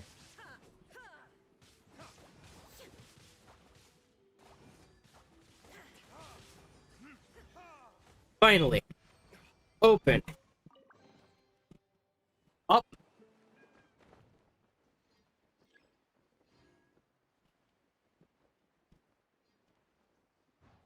Through. Ready. Everybody. Hi, everybody. Hi, everybody. Hi, everybody. Hi. Okay, I actually can hear it now. How are you on this phone? Okay. So, who just started streaming? Are you familiar with the Chaos Crew by any chance? Which Chaos Crew? There are 3. Oh, are there 3? I'm talking about the, like, English VTuber. Oh, English VTuber Chaos Crew. No, I'm not familiar. They are wonderful and amazing. One of them just started streaming, and they have this thing, like, that you can redeem for literally one channel point called First Corn Dog, but, like, only the first person that does it each stream can do it. I know it's, like, the silliest thing in the entire world, but I want to be First Corn Dog, and I was finally First Corn Dog. I did it. Yay! Congratulations! Remember to go back later and clip that, because you can use that.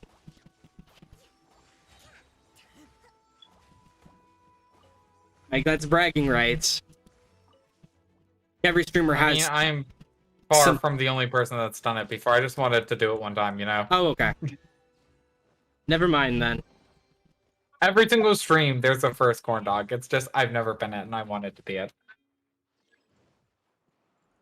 Yes, lag. I know, I'm sorry. I'm at 140, well, 140 to 130 milliseconds.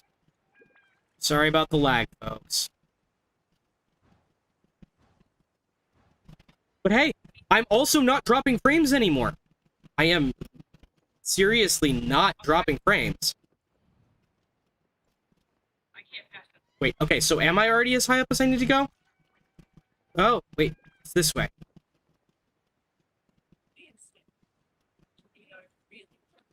Okay, it might take me a bit to get there because I missed it one or two of... You're good.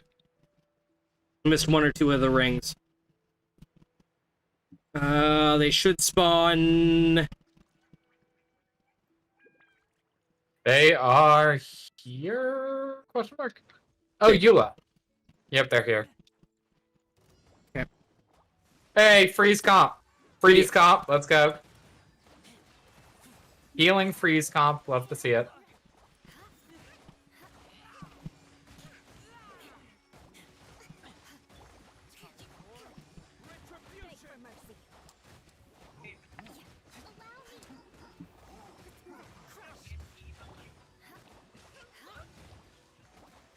Come on, come on, come on.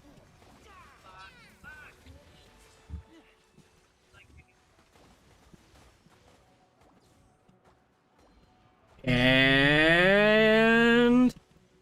plunge.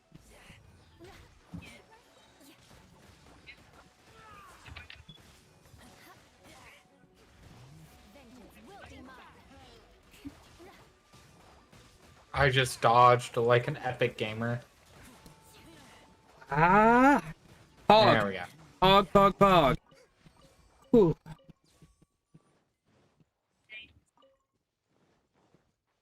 Click, click. Okay. Open.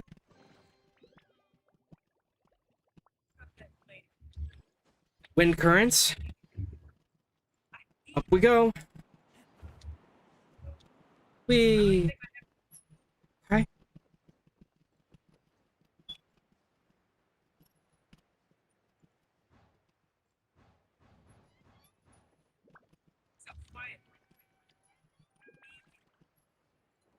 Yes, I'm becoming a cat. No, I know. I took away your chew toy. It isn't a chew toy, it's a sandal. There's a chew toy right there. Okay, one stone hide lava churl. Which I find a very, very hilarious is in Mondstadt, but like, we'll roll with it. Well, I mean, the Adventuring Guild did say that they needed some help clearing out some monsters that weren't where they were supposed to be. Yeah, that's fair, that's fair, that's fair. Like, they made it work with the Oh, story. here comes the healing thing. We have to kill it.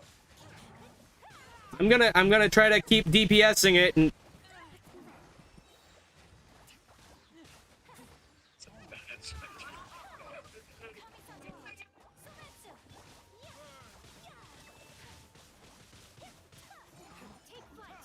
Okay. Yay! Path is clear. Alright, there's a little bit more prep I want to do for my midterm, but I think with that, I'm gonna peace out. Okay. But it was fine. Night, you. Night. Peace out, Kratos, if you're still listening. Peace. Bye. Okay.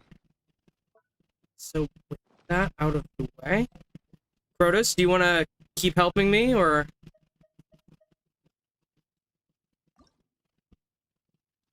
Descriptions... Oh, I actually could dial into... Protos...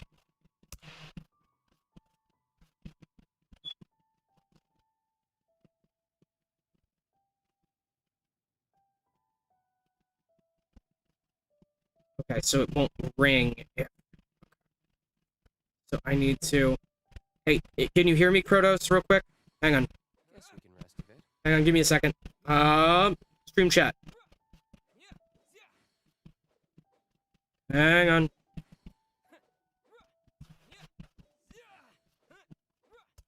Take this. There, tag. Sorry. Refine the fish. Refine the fish. Refine the fish.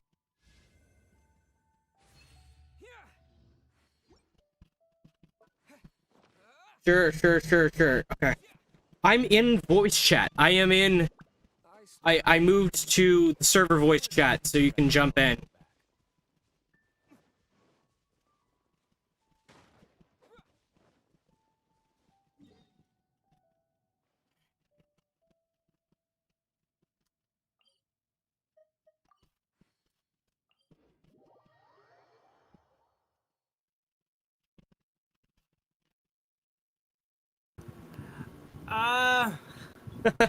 Hey, good news though. We finally found an audio level where you won't completely blow out my desktop audio. Like, Mew and I worked on that, like, first thing this stream. And that was the wrong teleporter, hang on. Trying to get us close to... start of this thing. Event? Yeah. Like the event. I'm trying to... I am trying to max out the damn fish!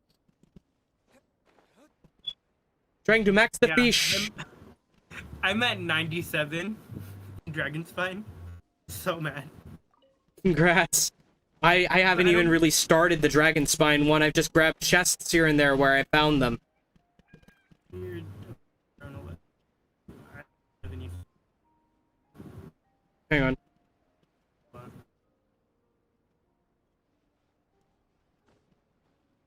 Taking the fish away from you. But yes, I am trying to max out the fish. Mind my Eula crying in the background. I just took her fish away from her. You just took Eula's fish. Yes, I took the fish away from her.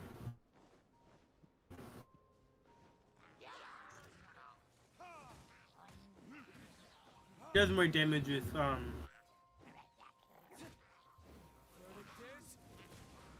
Oh my...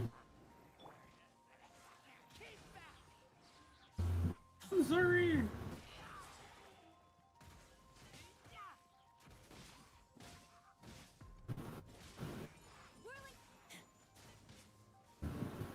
And my only question is, why are you using cryo characters in Dragon Spine?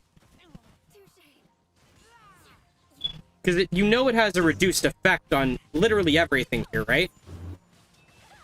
It was actually physical. Oh, Can't Eula's get actually a that out. physical damage character? Is her elemental skill and burst may be cryo, but the thing that does the most damage is when it pops. It is this and this. Blood of frost. I condemn you. I mean, it is giving me some progressively good superconducts, so I'm not gonna really complain more than that. I didn't know Eula was a physical damage dealer. Sakura swirl.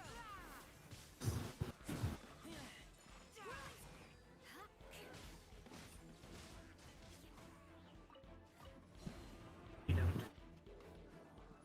I heal if I stand here?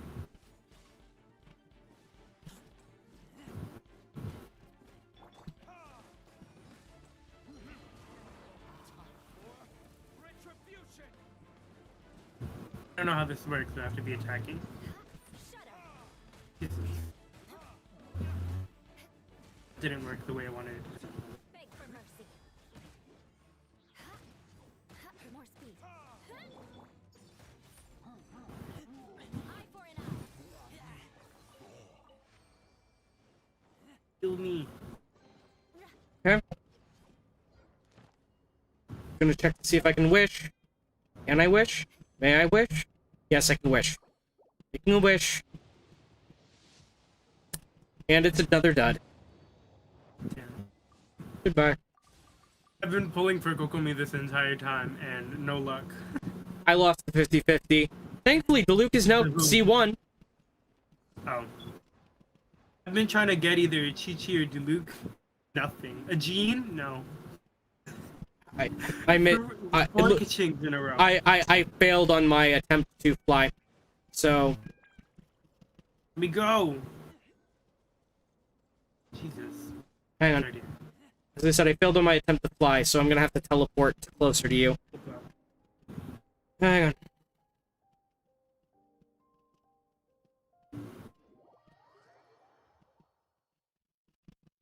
It's a Pyro Steely, so I'm just vibing. Fair. I do need to re-equip my NRE. Give me a second. I had the NRE unequipped because of reasons. Prayer, Sacred Wind, Primordial Jade Winged Spear. Wolfsgird Sun Skyward Blade. I wonder Go. if Skyward Spire is any good. You're looking at your 4- and 5-star weapons? I only have 4 5-star weapons. The rest are 4 stars. Oh god. And yeah, I literally had to come in from the other direction because I fell. Fast. Not that I ran out of stamina or anything, I just fell. Freeze to the core. I condemn you.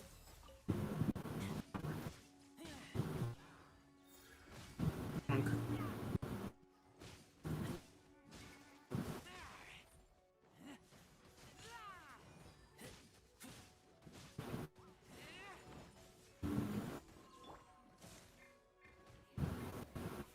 Is retribution? Eye for an eye. More speed.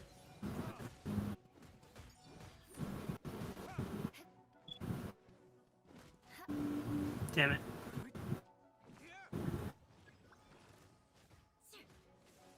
Whopper flower.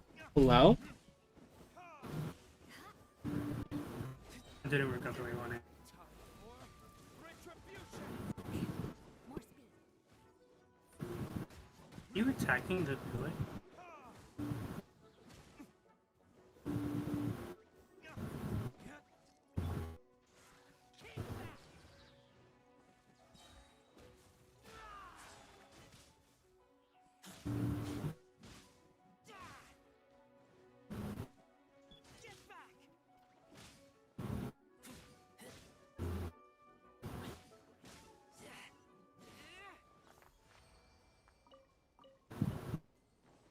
Trying to collect all these drops. Jeez, there's a lot. I'm standing in.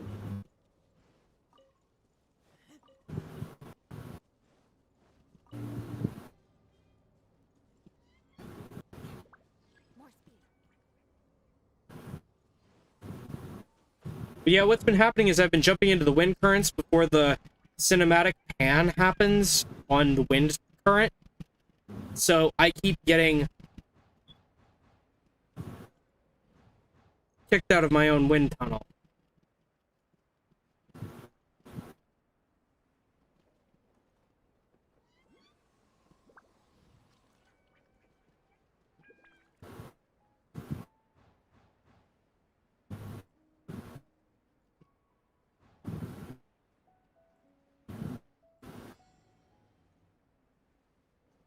Reverse, please.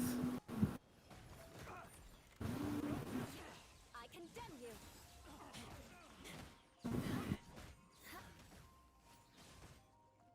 What's that?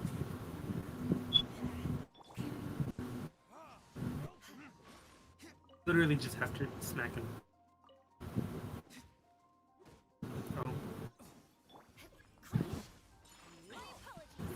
Just gonna.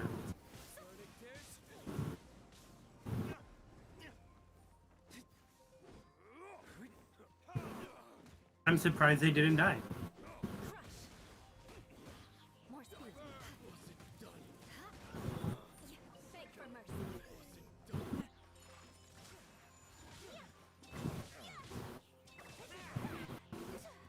god. You have no pyro characters. I do have Never one mind. pyro character. Hang on, I'm trying to.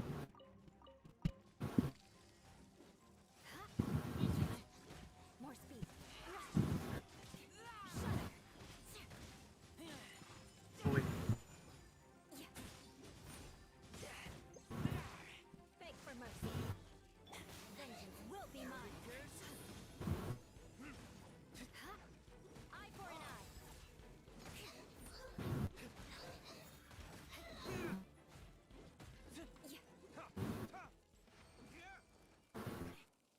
I did it again. Sorry, I'm grabbing. I'm sorry that I'm lagging so much. I'm just grabbing the It wasn't drops. you that was lagging. My phone was getting hot, so I was lagging. Well, in my case, I actually am lagging. My current lag is at. My ping is at 160 milliseconds. Like, so I actually am lagging really bad. I didn't even notice.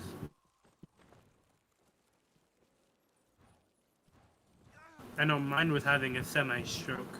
I'm sorry, I am currently needing to stand by a fire because I literally just died of frostbite. Rolls.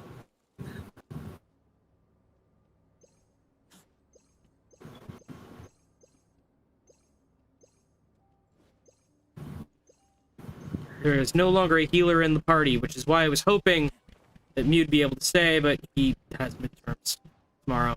So, I have an idea. Let me just hang on. yeet. Thank you, Benny.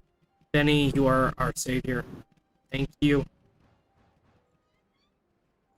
Benny's like half healing, half attack. Oh fuck. Okay, never mind. He does have tenacity. Oh, hello. Hello? Where is the enemy? Is it over on the other side of this? Or there it is? No, it's the Fatui skirmishers. Rack and ruin.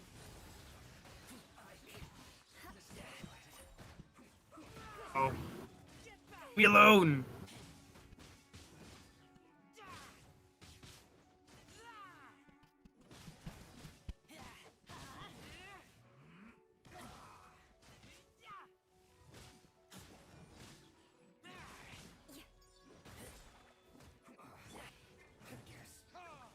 Yo, my phone's heating up like this. Enter time.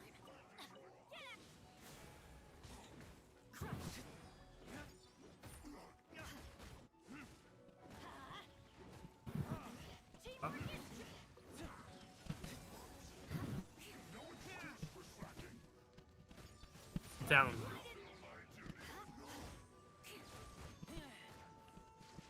Beg for mercy. Freeze to the core. Eye for an eye.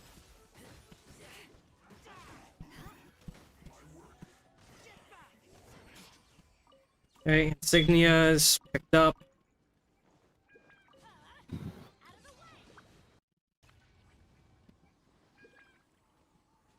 We go. Okay.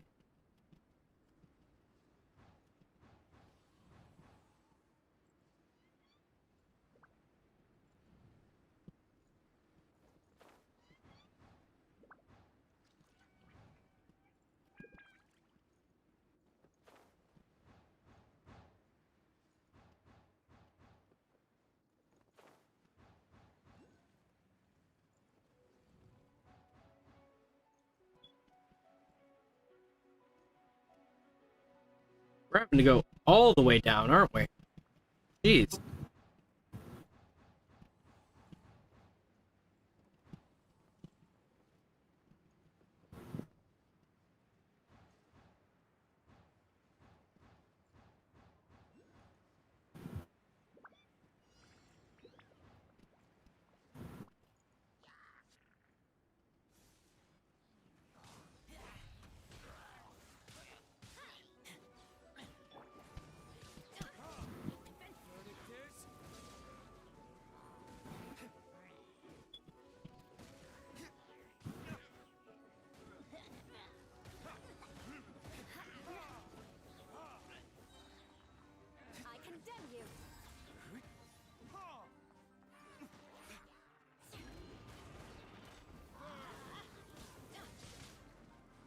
how it targets that one villager.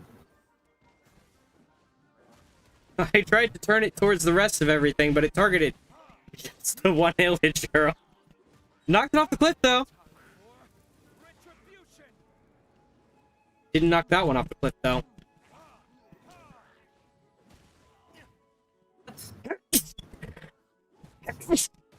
Ah.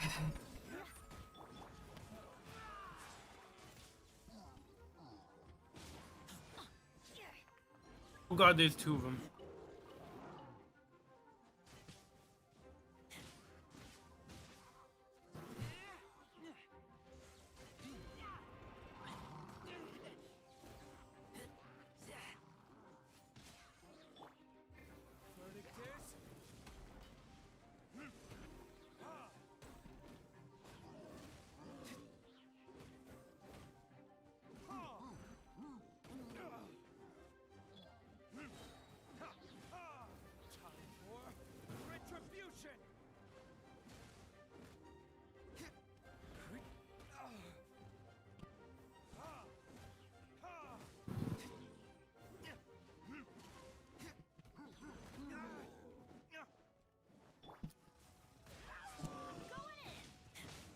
Beg for mercy.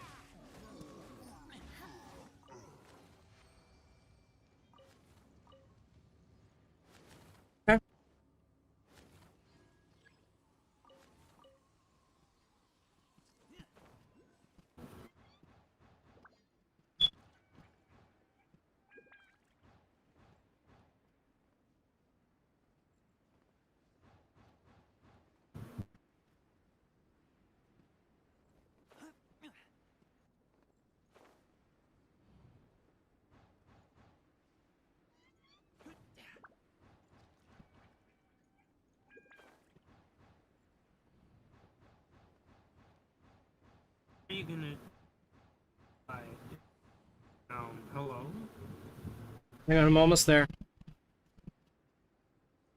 No, I was just... One thing I don't get is why is the wind current gonna throw you high if you need to go down? Plunging attack. They know that a lot of people use the plunging attack when they're getting somewhere. So they designed wind currents and special events to allow for you to enter with a superhero landing.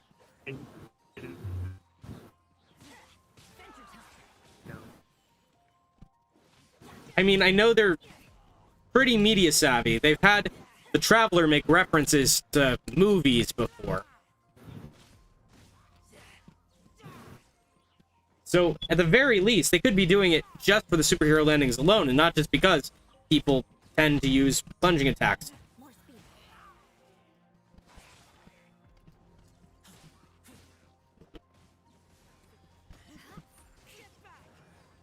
Come on.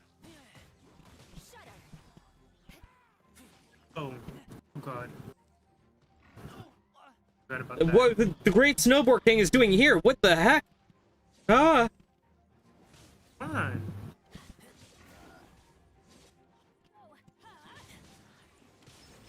Why is he here? No! I didn't prep for this!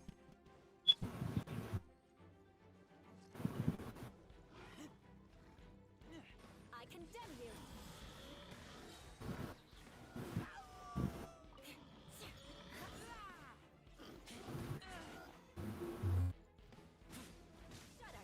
I'm just trying to get my burst up.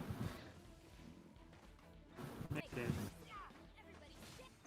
Vengeance will be mine. Eye for an eye. Ah, Before I could even drop. give me a minute, I'm grabbing the chilled meat. Ah. Okay.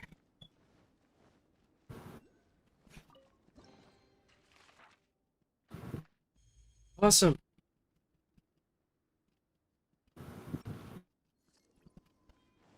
Oh, I got a crown. Got a crown? Yeah. Cool. Oh. Crown of Insight. Nice. So I guess this is how you get it for this quest. Okay. I am trying to figure out where are the other refinement materials for my fish. The fish comes from the... Yes, no, I have the fish. I have the fish. Oh, the refinement comes from the... Oh my god. Moon chase, the chests. The charms. To get the things to 100%. Okay, I'm at 61% right now. Come to those who don't wait around. That's what they I think say anyway. I literally just unlocked the next story quest as well. So, for those of you who weren't paying attention to my channel, I skipped. Oh, hey Epi. For those of you who haven't been paying attention to my channel, I skipped streaming the first main story quest of this event. The story quest was there, and I did it, so I could unlock everything, because I knew I had to do it in order to unlock everything for the event. But I'm sorry for not streaming it. Hey, No one's university work is fun. ages. So, I know Benny misses adventure, so do you want to help me look for chests? Maybe, Epi, before I switch to single player mode? You work? What? You want to help me look for the Moonchase chests? Like, stuff that isn't I was already... reading the chest. I mean the chest. I was reading the chat. It said uni work, and I'm like, University. graduating. So, Epi goes to a university in Indonesia, I do believe. Please. Oh, Why? just want to crown your burst already, please. I'm sorry, hang on. can't. I need help. I need help. I need help. God, it's those. No, that. Need help. I need help.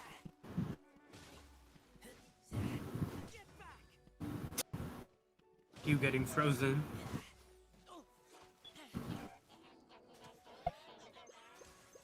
I'm barely still alive here. Oh, you Razor died. just died.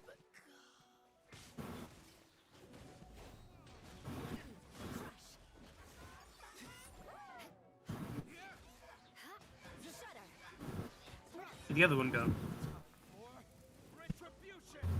Sorry? Should have been down. Crap. Get down. Rack and ruin. It says there's supposed to be a chest here. Yeah, there is. You have to. Melt it? No, this.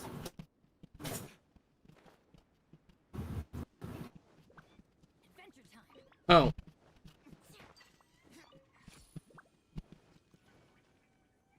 Oh, it's permafrost. Also, it's a puzzle. Wait, up. Can I remember how to do It hit. this? They hit a Moonchase thing under a puzzle. Oh, this is like just a pure chest. Trying to see if I can remember how to do it. The wrong one.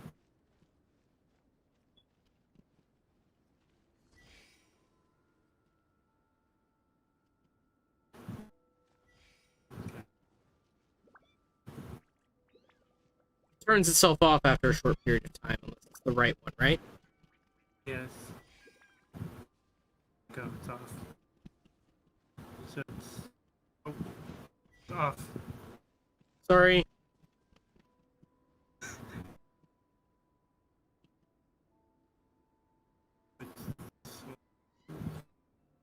I started on this one. No. No, this one. Why are they hiding Moonchase chests underneath a puzzle? This isn't a Moonchase chest. It's an actual chest. No, no, no, no, no. What's marked here is a Moonchase chest.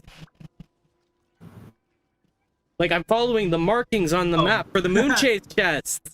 Okay, stand right here. Okay. Face into the corner and look up. Wait, what? What do you mean look up? Face into this corner and look up. I see nothing. Look a little closer. I see nothing. What's going... Okay. Oh. Oh. Derp. Okay. Using Electro to break a crowd shield and ignoring the Hydro shield. Yeah. This one? God, for the life of me, I can't remember how this went. Oh, it is. I know I'm a dum-dum, but No! I am intentionally using the two brain-dead characters. I am using the two brain-dead Claymore users. The only two brain-dead Claymore users. You got 9 stars on floor 11. Congrats, Epi. I mean, you could pop into VC. Krotos and I are both in it. And I'm trying to find somewhere to heal because I'm freezing to death. Oh, Just wait. come to me. Hold on. I have my burst. Crystal, I'm sorry. But, Crystal. Oh, Crystal. Blam. Common chest. Why did it have to only be a common chest? Okay. Worth it. Okay. Sure it was worth it? I'm gonna respawn. I'm gonna respawn. I'm gonna respawn. The idea was originally you were gonna follow me, and if you saw a Moonchase chest that wasn't marked on the map, crap. Or if any enemies spawned attached to the chest, you'd help. But yes, congratulations on 9 stars on floor 11. I still haven't beaten floor 6. Good morning, everyone. Good morning, Epi. It's lovely to see you again. I figured it out. Yeah. Hang on. I also figured out what was going on with my audio, so I can actually turn you up now. Hang on. Blue. Oh, I think Am I speaking alright? No, yes, you are. That was on me, because I had lowered the volume last time you were here, because Discord volume was drowning everything else out. Oh yes, I remember that. That was quite a nightmare. Sorry about that. Anyway, nice to meet you. Krotos. Hello, nice to meet you too. They are one of the nicest young people I've met, and by young people, I mean not old enough to be in the VocaBoomers section. Come back, let me heal you. I literally just respawned. I know. You're saying that. Tell me You're to be saying healed. that as you're speaking to me. You know, I see how it is. I am saying that to you now, so you How dare understand. you. Look, Back no, here. you're older than 18, Epi. You are exactly 18, right? Or like 19? Just I'm sorry, I'm asking Epi's age. Yeah, I know it's impolite to ask a lady her age, but I'm minor presenting. I pretend to be a minor. no. People say I look like a minor, and I just go with it.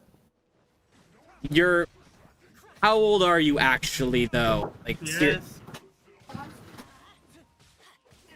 It's rude to ask a lady of their age. I know, but I'm asking you because you're my friend, and I don't want to get Well, it I'm wrong. not saying it on stream.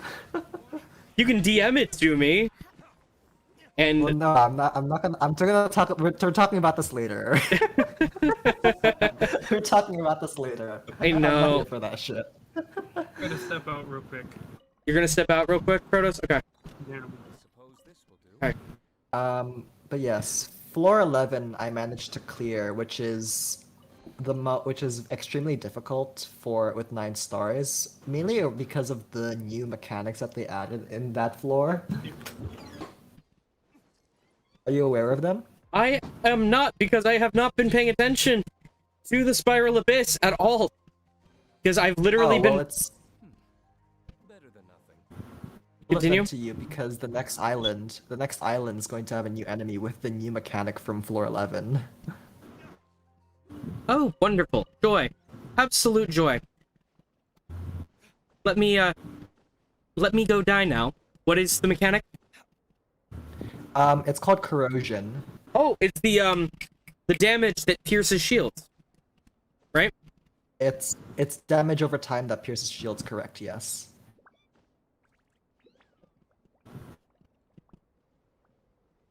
I find it to be a little curious of an addition, specifically with the next update, because it's just somewhat comical. But I find it comical that MiHoYo is creating a new event that finally features the only pyro shielder in the game, and then are releasing a new pyro shielder, and then they just release those alongside a new island with new enemies that completely ignore shields. Yeah, I mean that is a thing. Like It's just they're trying to make it clear, hey, no, we know that shields can be abused in this game. We're just making it harder for you to abuse them. no, but isn't it just not a good showcase of your new character's abilities to release them alongside enemies that just completely negate their skills? No, I'm not saying that the corrosion mechanic is bad. I'm just saying it's really stupid that they're deciding to release it alongside the new shield character. Yeah, I Like, mean, you're not really showing off the new character's abilities to the best, you know. I mean, yeah, it's a choice. Whether it's a good choice or not, it depends on what other quests are available at that point. You know? Yeah. Like, Yeah, I just find the timing to be very funny. what do you want to bet? The Traveler is the only character that's going to be immune to corrosion. Or erosion. No, I don't think so. I think it affects everyone. It affects everyone. Well, if it, Yeah, it's a status effect. so it's like a full-on status effect. So, okay, plot purposes won't affect the Traveler. Like, This where thing the... does not exist in plot so far. It is a game mechanic. Then, wait, is it called corrosion or erosion? Because erosion as a This is different. This is different from erosion. This is corrosion. corrosion. Okay. I mean, that is Corrosion is just the gameplay mechanic of the enemies of it continually draining your HP. it's poison. They're adding poison damage. They're adding poison damage. I'm not sure if they're gonna do it exactly like how they do it in Spiral Abyss, because in Spiral Abyss, the way it works is after you kill an enemy, the effect is applied onto you, and it stacks up depending on how many enemies you kill. And the time is extended. So, for example, I kill one enemy, I get the corrosion status affected on me, but then I kill another enemy immediately after that. Then it's going to increase the damage dealt by corrosion.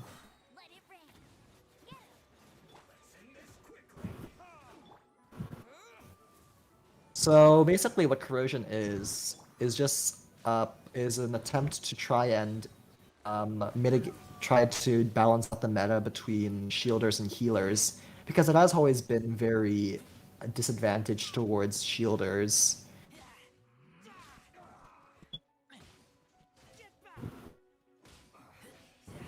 Disadvantaged towards shielders, or Healers are at a disadvantage because they Okay. don't really have much utility. There's But- not really much utility from overhealing as opposed to having a very strong shield. oh, okay, yeah, I see it. I see that. Yeah, like for example with Ajdaha and such, you're going to get more bang for your buck by using a shield to block its attacks as opposed to healing up. While you're getting the status effect. It's better not to get hit with an attack that can deal continuous damage by having a shield, rather than having a healer Getting come hit in. with damage. So yeah, it's just more risky for you to it's just less risky to protect yourself from getting damaged as opposed to getting damage and healing that up. Yeah, I see it. I mean, that's smart. Like, they're trying to find a way to make it, easier to make the meta make sense and balance it out where you have to have a healer and a shielder, both. Unfortunately, with Kokomi, I would say that they didn't really sell it to the current audience as well as they could have, and it largely has to do with the fact that No while crit Kokomi damage. is very good, well, not necessarily crit damage. It's just that there still really isn't that much of a benefit towards over healing. Like if you're at full HP and you're healing more, you're not really gonna get any extra benefit from that. Whereas opposed to a shield, you're either extending the time or increasing its strength. So literally, it's going to be the next update comes out after Kokomi's banner ends, and all the people who have Kokomi are going to be like, haha, sucks to be you, when everyone starts suffering. Yeah, basically, I mean. I mean, I'd say it's more along the lines of, hey guys, in this live stream we're introducing a new enemy that has this corrosion effect from the Spiral Abyss, so you guys should really pull on Kokomi right now. yeah, that way you have her ability at full strength, so you can plow through this new set of enemies, yeah. Jesus. And the best part about it is that these new enemies also fly. Oh. So they're not on the ground, so melee characters are going to have more of a struggle hitting them. And they can also turn invisible. Oh. So I think the Fatui skirmish, the Pyro Fatui skirmisher, but with a poison effect, and it can fly, so you can't just hit it melee on the ground unless it's nearby. Oh. And oh look, you have a character who's a catalyst, so it doesn't matter how far away you are, you know? Yeah. But it's like It's encouragement. they are already trying to encourage you. Please get Kokomi. You need her now. We're giving you extra wishes so you can wish on her banner because of an event. We're also giving you the anniversary rewards. Like, yeah, no, I get it. The reason for all of the extra Prima gems is because you want us to keep wishing on her banner. We get it. I'm excited for Tartaglia at the very least. I'm definitely getting him on the first hour or so. Well, I mean, when he drops. If I fail to get Kokomi, I'll probably wind up getting either Tartaglia or it's Hutao's the next rerun, right? Correct. Like, I'll either wind up getting Tartaglia or Hutao. Yeah, Hutao, for all intents and purposes, is kind of a monster. Yes, I mean, she is broken. In a good way. But not as broken as Ganyu, but she is the nuke. like, C0 is pretty bad on its own. That's like the whole, like, C6 Hutao is like a nightmare on wheels, straight from the afterlife. It's kind of like with her when you're fighting against a boss, you don't really need to worry because you can just one-shot everything. I actually am gonna, since I'm right here, risk it. Oh, you're wishing? I'm risking it. I'm not wishing. I'm risking it. I'm going after a set of enemies. I'm not strong enough to face with this current party because I'm in co-op mode, and I can't switch out while I'm in the middle of co-op mode to single-player mode to my normal party.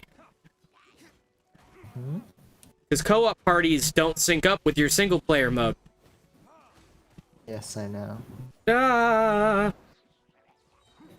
Okay. Use... Get out of the way. Thank you. Have you been leveling up their talents? As much as I possibly can. Even going into domains on off days to try to get talent materials. Still not enough.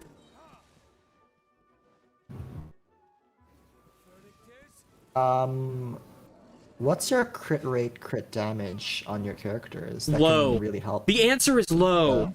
The answer is low.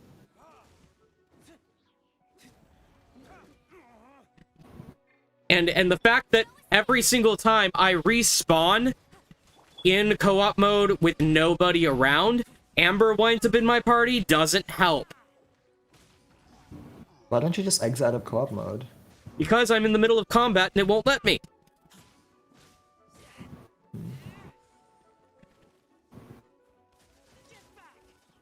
My crit rate on my Ayaka is largely dependent on the status effect, on the effects that sets can give and such, and resonances.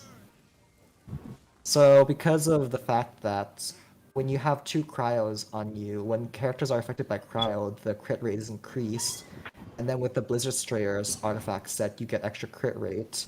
I just hyper invested into crit damage. So my crit damage is at 198% for Ayaka. Okay, that precious chest is open. Loop. I was very happy to get Ayaka, honestly. She's very powerful. Ayaka is an amazing cryo character. There's a reason why Kaya mains were upset they were giving us a new cryo sword character that was better than him. Kaya's still pretty powerful, though. Don't get me wrong.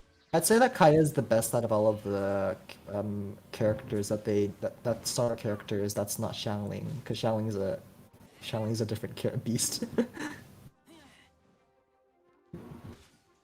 Yeah, MTash switched out Diluc in his party lineup for Xiangling, if I'm remembering right. Yeah, Xiangling is very powerful, and I have her at C6. Oh, well, congratulations on your C6. That's actually amazing.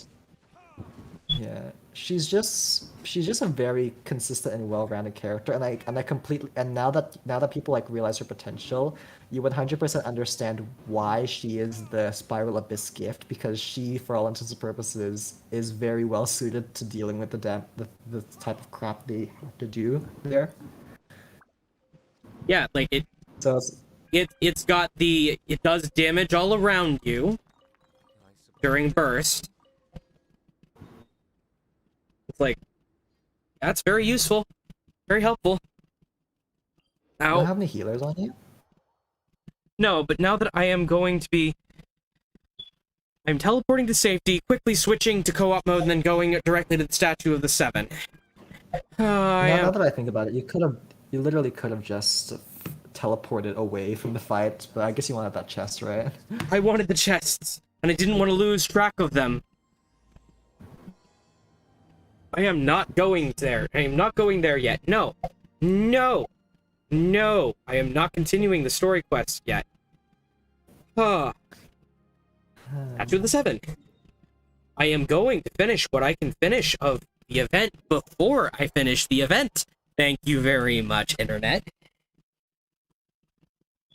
My dog is being... What other characters have you gotten? What other characters have you gotten recently? Let's see. recent additions. Hang on. Give me a second. Leave. Let's see part of the gay crowd. I have the Trap. I have Kai. I have Luke. I have Barbara. Still level 50. Razor's max level. Ningguang is almost level 80. Sucrose is now level 60. Yoimiya is level 60, almost level 70. Alloy is level 50, but only because I keep having trouble finding these stupid specters and fighting them without being in a co-op party. Rosaria, level 50 and ready to ascend, but I'm saving the ascension materials for Kaya. Diona, level 50 and ready to ascend, saving the ascension materials for Kaya. Zhongling, If I had to 50.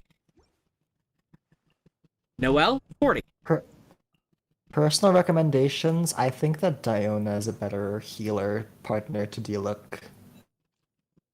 Yes, I know. But I use the frozen condition a lot. So having a water-based healer kind of helps. Like, that's why I keep saying, hey, so if I get Kokomi, I'm gonna try to do everything in my power to max her out fast. Like I Let's have wish said on that. her. I have said that. I've been wishing on her banner, but I'm not. And you still haven't gone Xingqiu. So sad. I pulled Chongyun and 2 of his constellations.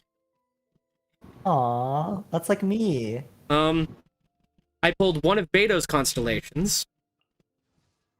Hmm. Haven't gotten any of. Oh, hang on. I told you when I got Yoimiya and Xingyang, I think. Yeah, Xinyan? Xingyang. Yeah, she's the rock star, right? I'm remembering her name, Yes. right? Okay. I pulled Kitching Still a while back. Oh, you got coaching? That's good. I haven't done anything with her. Kujasara, I pulled and haven't leveled.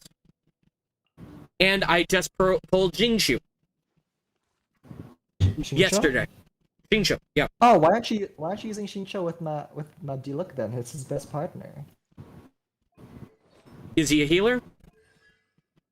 He provides rain swords with his burst that apply hydro very fast, and you can constantly vaporize with him and Diluc. They are the best partners together. Okay. I will keep that in mind for future reference, but I literally just pulled him this last week. So I'm still trying to get used to everything. Like, full disclosure, this last month, playing Genshin was hard for me. I was working for Hershey's, as in the chocolate factory company place. And it was really hard for me to schedule time to do anything at all. Aw, you deserve a kiss. Oh, no. No, you're not. No. No. You... I loved working there, though. There were a few people who were a bit... Like, I wanted them not to be my coworkers. But, like, there were a lot of good people there, too.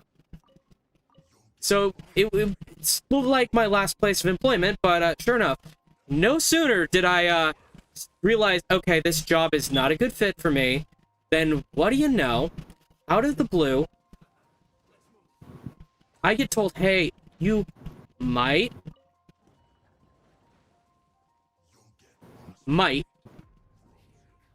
want to think about coming back to McDonald's. And I'm like, why? Well, because we finally got rid of him. You know, the guy. And I'm like, oh, that guy. So I reapplied at a different location just to be double safe. It's better to be safe than sorry.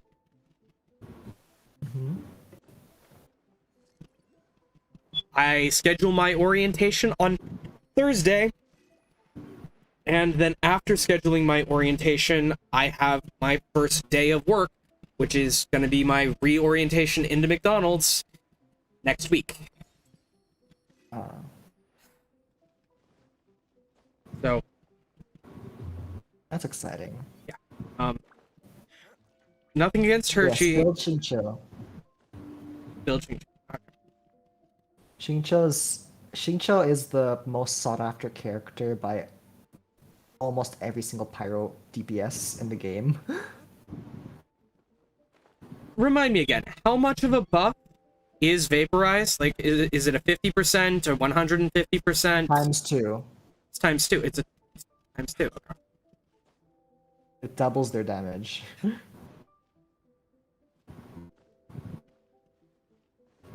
That's what Vaporize and Melt do. But the thing with Xingqiu is that when you activate his burst, So hold he on. summons. So what's the difference between vaporize and melt? Is it? It's just the elements applied. They do the same thing. Oh, right. Never mind.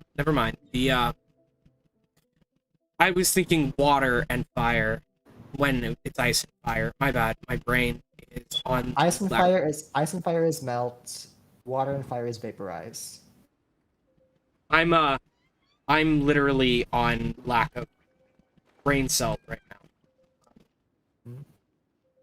Yeah, what Xingqiu's burst does is that he summons these rain swords, and every single time you do an attack, those rain swords attack the enemy that you just in the general direction where you just attacked. So, What if do we you're go lower? using Diluc, with every single hit that you do, he's going to be shooting out these water swords that deal decent damage and also apply hydro.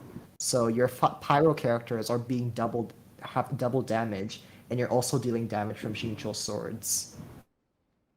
I see. So that's why he's extremely valuable, and he's the reason why characters like Hu Tao can have such amazing power. I am also extremely low on resources, but I will keep it in mind for long game. Yeah. Yeah, long game, I would definitely recommend it. Though I wouldn't really recommend him with Yoimiya as much, even though he can help, mainly because she doesn't really need Vaporize as much as the other characters. But what if he's the one triggering the vaporize, and she's the one who set them on fire first? Oh, then he's going to be dealing the Vaporize damage, and his damage is going to be amplified, but his damage isn't that substantial that doubling it would be as useful as, say, Diluc being doubled. Okay. So he really is just a glass cannon. He's an enabler. He enables characters like Xiangling and Med Diluc and Hu Tao to shine the very best. And that's why it's kind of annoying when you have all these new pyro characters who greatly benefit from Xingqiu because there's only one of him.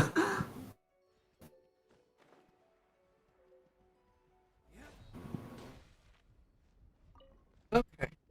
Strange glow emanates from this peculiar object. I think I just...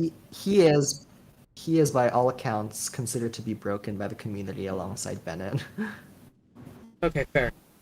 So, I just discovered a beating heart at the heart of Dragonspine? Is this the heart? Is this the heart of the dragon that fell all those years ago? That's interesting. Who knows? That's interesting. Creepy. But I've gotten everything that was on the map except for last chest, which was the first chest I tried finding and failed. You already got the hints for it, right? Yeah. No. Like, okay. Like, I got the hint. There's a chest hint. There's a hint for a chest. But every single time I tried to find that particular chest, I couldn't. Even though it was marked on my map. Actually, I'm gonna Let me see your character's stats. You want to see the stats? Yes. Fine.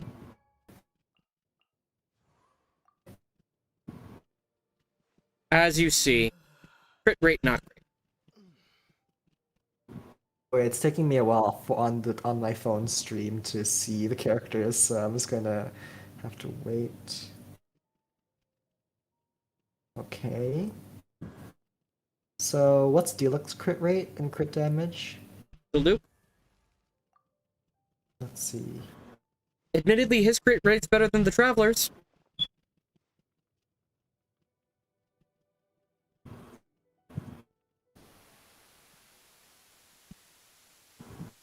I'm gonna be giving him better pyro artifacts than the Crimson Witch of Flames artifacts eventually. I just haven't gotten around to farming for artifacts because I've been farming for talent materials. Off. Okay. And weapon materials. Well, arguably, artifacts are more valuable to farm for as opposed to talents. Yeah. Arguably. So when that shows up, it shows up. I'm gonna go ahead and rearrange my party real quick. So I just realized I had Kaya in my party. Yeah, yes. Bitter boyfriends. No, bitter husbands. I'm putting the werewolf wielding a giant fish back in. I'm also switching out Barbara temporarily for Sucrose because I'm not planning on getting on any fights. I'm gonna run away quickly as I can. There we go. My stamina consumption is maxed to its lowest potential prior to me eating. But I don't need to because I'm now already on top of this, meaning I can use this point to hopefully glide to where the chest is. You know, it is somewhat depressing that some of the highest damage that I've seen for coaching was when she was being used as a pyro DPS. That is absolutely. Why? Why did it have to be a chest with a fight?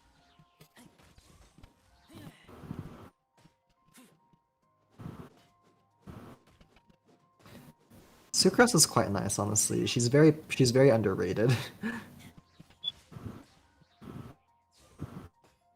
A lot of people don't really like think about Sucrose's value as much, which is a shame because the things that make, say, Kazuha good and make him one of the best support characters in the game Are also apply what to makes Sucrose. Sucrose, yeah. If only I stumbled upon lab supplies as often.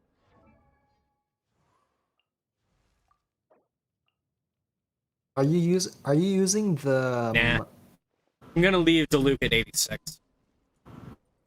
Oh, you don't need to level him up to 90 yet. It's Yeah, fine. I'm leaving him at 86. I just made that decision. Are you using the Verdescent Venerer set on Sucrose? I don't think I have it set equipped to her right now. For animal characters, I would highly recommend that you always go for Verdescent Venerer sets because what they do is that every time you swirl, it reduces their elemental resistance. Oh, sure. That's actually And something that's pretty bog. Thank you. It's very broken. It's very broken, and that's why characters like Kazuha and such can become so ridiculous, can deal such ridiculous damage, is because when they have their element infused, they're going to be constantly swirling and dealing elemental damage, and since the elemental defense has been reduced, they're just going to be dealing more damage. Okay. I'm gonna go ahead and finish Cloud Retainer's quest. Ah, yes. My favorite grandmother. Ah, Cloud Retainer. You are the best and the worst of us. At all times. Like on an unexpected date with a stranger who might talk too fast or call or ask me questions about myself before I've decided that. You can ask me questions. Oh wait, sorry, I shouldn't copyright this stream. That's fine. I'm, I was thinking of something from Waitress, Waitress the musical. Oh god, I haven't heard anything from that ever. That's why it didn't sound familiar. Something I didn't know. Yeah, I found out about Waitress the musical fairly recently because of one of the characters in the new My Little Pony film for Generation 5 is voice acted by one of the original cast members from Waitress the musical. And since you and all of them watched that in server the other day, now it's like, oh, I know that voice. And it's okay, I get it. Hey, what's wrong? Hey. Thank you for licking my face, but don't, please. The cast for My Little Pony Generation 5 are a bit curious, I'd say. Well, I mean, every single time there's a new generation of My Little Pony, the right-wing media, literally in every country, are like, no, it's a show that's encouraging equality and friendship. It's ruining the show from the 80s, which was about equality and friendship. And they self-own themselves. Well, no, this movie is a bit more contentious, because it's actually about racism. Yeah, well, no, like, My Little Pony has always had a thing about racism. But this is like the explicit plot where these ponies are segregated into different places, and then it's all about trying to unite these three races together. Well, yeah, but But here's the thing, like, wasn't that a part of the last generation, like with Rainbow Dash and Twilight Sparkle and all of them? Like, that whole generation had that going on too, and it was a side plot, but it was like it wasn't the main plot, admittedly. Maybe that's it. Maybe because it wasn't the main plot. No, I'm pretty adamant to say that the elements of My Little Pony that tackle racism only come in late into the series, which is like when it's not revolving around the ponies. Now it's explicitly like these three like in My Little Pony Friendship is Magic, specifically G4, they tackled racism and such specifically at the later seasons during the school arc, where they have all these different races of animals coming to the school. So you have a yak, you have a changeling and such, and the racism was essentially from ponies against these people, like against griffins and such. But now in G5, it's right off the bat from the beginning. It's about these ponies are all segregated into different groups, despite the fact that they're all horses. Despite the fact they're all equine. Yeah, so it's kind of like it's not. It's kind of like, so it's like it's more explicitly kind of like with us, kind of like more like us humans, because like if you were to compare it, it's kind of like if you were to compare the differences, it's almost like less fantasy racism and more literal racism. Yeah, it's less fantasy racism, it's literal racism because they're just segregated now. Just segregated, and they're all horses and such, so it's kind of fascinating. I think it was fun. It's of course it's not a deep dive, but it's a kids show. What do you expect? I'm willing to look past that. It was fun for what it was.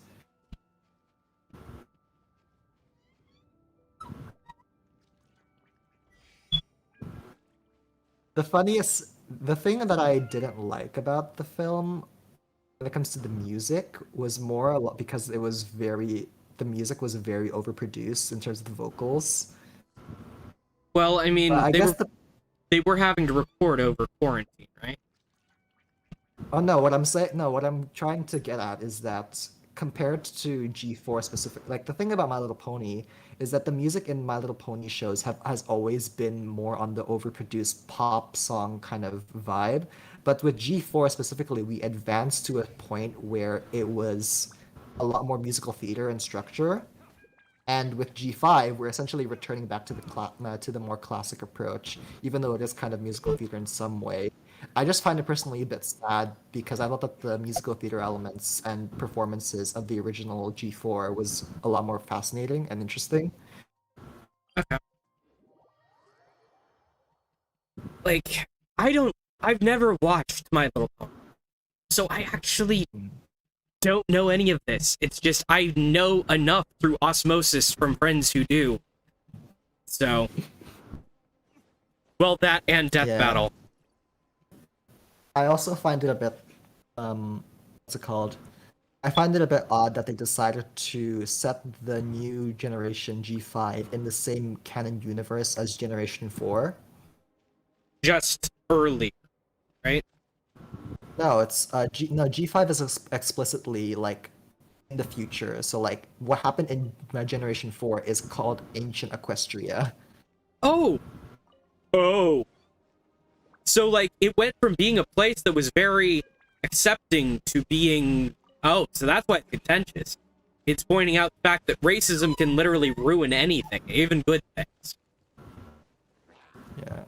It's odd to me that they decided to set it in the same universe as Generation 4 because it just ends up posing a lot of questions that don't have answers.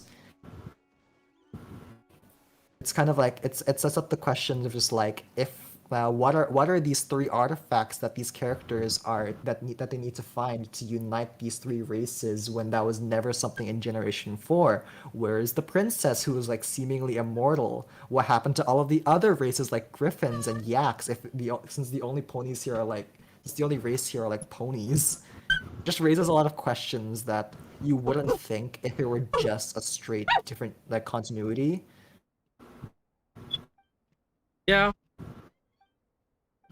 The thing is, the film doesn't want you to think of this as its own separate thing in that way because they explicitly show like the original cast of My Little Pony: Friendship is Magic in the opening of the film, and then there's like toys of them and such, and then there's Twilight Sparkle's cutie mark and such. Like it's explicitly pulling attention to that.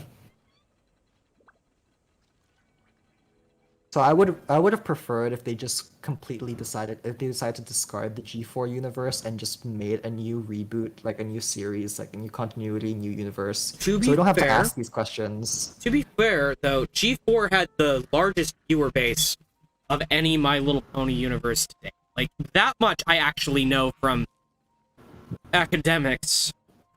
I am sad that I actually had to research this. But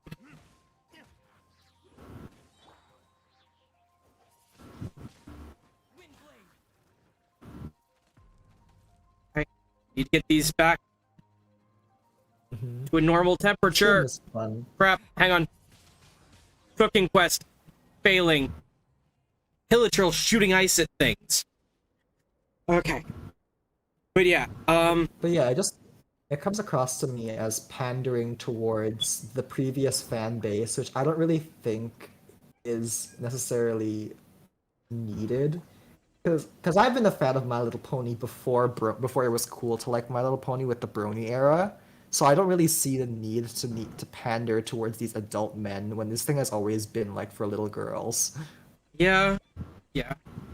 Well, again, I'm ashamed to admit that I had to do a little bit of research on it. Not the plot or anything, just popularity. Turns out, the generation that is called Generation 4 was, I kid you not, the most profitable era and also most popular to date. And since reboot culture has its limits, they decided to go ahead and keep it in the same universe, just set it way further in the future. I mean, I understand why they did it. I don't think it's a good decision.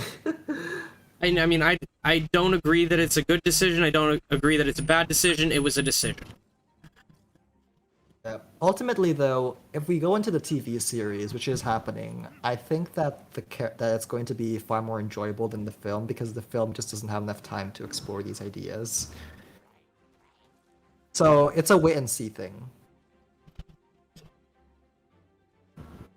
Out of all the out of the entire cast for My Little Pony Generation 5, a new generation as it's called, I think that that Kimiko Glenn had the best performance because she's a Broadway actor and she knows how to sing and act animated in a lot of ways.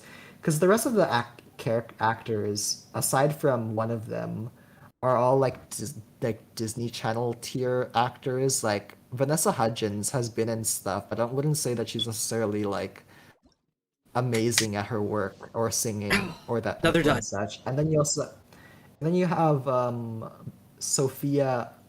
I forgot what her name is. She was like essentially literally a Disney Channel actress who was from his descendants. And then the other person is Liza Koshy. Mm-hmm. So you have those three who aren't particularly amazing, I would say. But then you have Kimiko Glenn, who's experienced who does do voice acting and does Broadway. And then there's a guy character in this show called Hitch, who is it's Edward in Enchanted. So it's like you have two actors who actually know how to do, who are like way more animated than the rest. And it's really obvious to me. I am gonna have to take a break from stream to take my dog to the bathroom. Give me a moment. I am gonna move our voice chat over to my phone so we can continue the conversation, but we will both be gone for a bit. I'm gonna go ahead and switch it to intermission mode. And we'll be back, folks.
And we're back. So my guests are not joining me because I want to focus on story quest. Story quests, story quests, story quests. Story quests, story quests, story quests.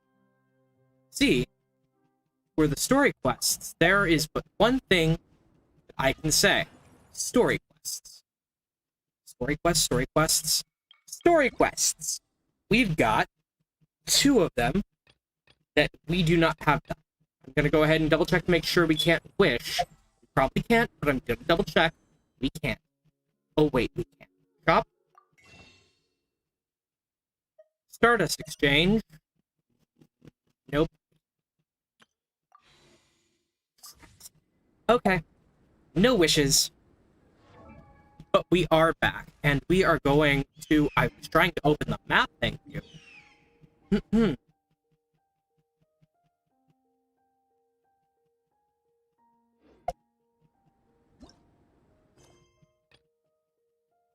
3 to get ready, and here we go.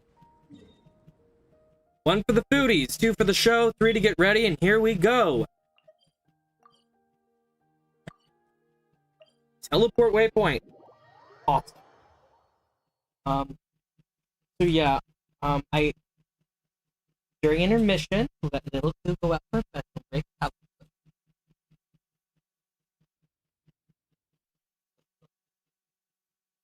Good girl.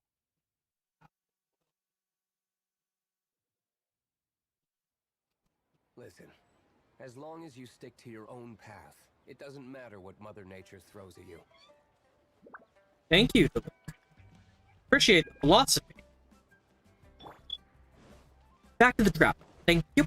We are back on track for the story quest. Yay! Hey, youngling, we're here! Traveler, Paimon, did you hear the news? They made it through the selections for Masterful Chefs. Really? Woohoo! That's great! You're in a league of your own, Zhangling. It was a total breeze. I wasn't even trying. But a true champion never rests on their laurels. I'm still gonna need your help to prepare for the competition. I made a few new test dishes, and I was hoping everyone could try them and give some feedback. Traveler, you wanna be... What a shame, we just ate. Oh, yeah, we did. And anyway, we get to eat your food all the time, so we're biased. You should find some other people this time, just to play it safe. Good idea. Okay, let me think. Let's get Beto to try it first. Beto! Yep, you can definitely trust her opinion. Let's go find her. Right now, she should be down at the docks. Let me box up this food real quick, then we can head on down.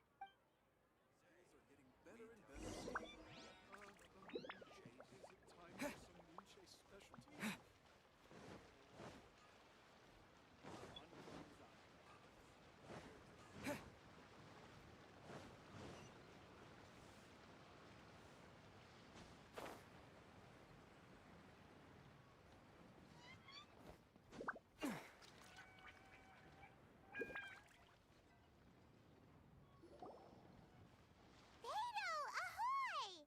Hey, look, who's she with? Hi, Beto. Hi, Xinyan. Are we interrupting? Oh yeah! This version of the Traveler hasn't met Xingyang yet. Xiangling, woman of the hour. We were just talking about you. Oh, Beto was saying you and I should get ourselves on board sometime. Says the whole crew's been asking for us. Yeah. Xingyang is voiced by the same person who voices Barbara. Right, I'm not on live screen mode. Oops. Xingyang, a rock musician based in Liyue. She uses her music as a form of resistance against societal stereotypes. She's a good character! She tunes are well loved. I see how much you dislike her, MiHoYo. We get it. The style of her tune is much like she is. Straightforward, generous, confident, proud. Every time she steps onto her personally designed stage, loyal fans will come flocking to start to rock to her rhythm. You hear cheers and fireworks go up at any place in Liyue Harbor at the same time?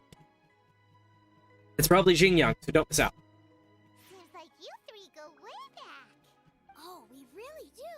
Beto and Xinyan are two of my oldest customers, and and I've helped out in the kitchen on board Beto's ship in the past.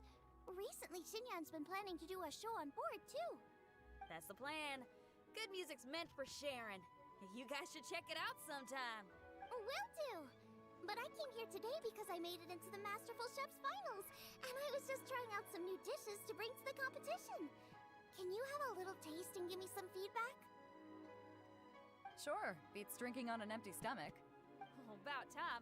I'm starving over here. Let's see what you got.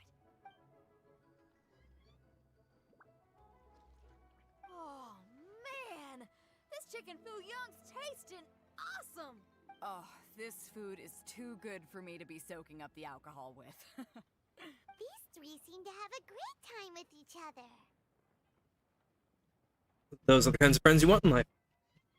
Only thing is, you've got 3 dishes here. Chicken fuyong, come and get it, and crystal shrimp, and they all taste kind of refreshing. Is refreshing really a flavor? When you spend all your time at sea, you don't have a lot of choice when it comes to food. Especially on the longer voyages, where you've got to stretch out your rations as far as you can. First thing you want to do when you get back on dry land is dig into a nice hot meal that's swimming in oil and has a ton of flavor. That's the exact opposite of Ningguang's tastes. Oh, sure is. Beto's tastes are pretty similar to mine and Xiangling's. Ugh, Ningguang. I am sick of hearing that name.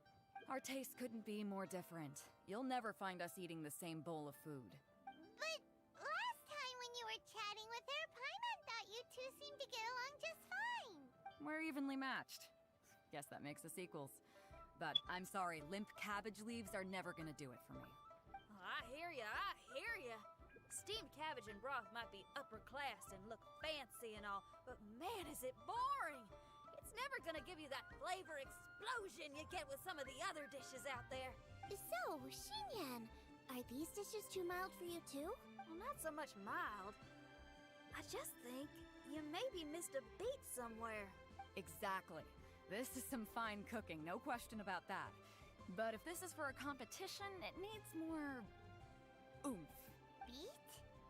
Oomph? Are we sure these terms apply to cooking? Beat and oomph. Beat, yeah. You know what a beat is? I only know music, though. I'm nowhere near your level when it comes to cooking, so don't mind me if it doesn't make much sense. No, you're both completely right. Beat and oomph. That's what I need. I actually thought as much while I was cooking them. Even though this was a brand new combination, it still felt like I was missing that one thing that'll seal the deal. You know, really push it over the finish line. Seems like she's found her muse. Does that mean music theory is compatible with cooking? Every bit as compatible as we are. I wish I was kidding. No. Like, the Traveler's actually right on this one. It is easier to focus on cooking if there is music you vibe to playing in the background. Hey! Paimon didn't quite get the implication, but Paimon can tell when you're being a meanie. I'm not trying to be mean. The Traveler's actually right. Okay, I think I know what I need to do. Great! So this went really well. Don't hold back, just get out there and do your thing.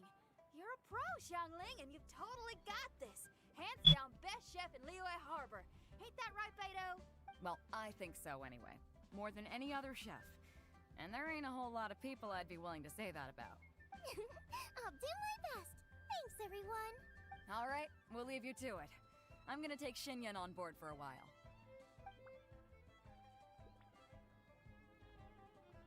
Xiangling, they both had pretty strong tastes. You sure that won't be a problem?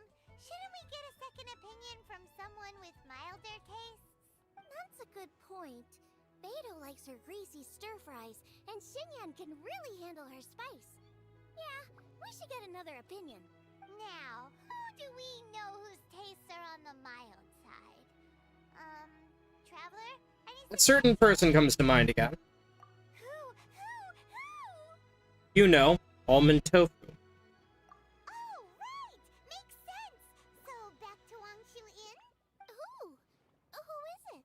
Someone you just missed You don't need to go to Wangshuin. We can do it right here. Huh? Oh, Paimon remembers! He said that we just need to speak his name and poof, he'll show up. Will he definitely hear us saying his name though? Maybe we should find somewhere quieter.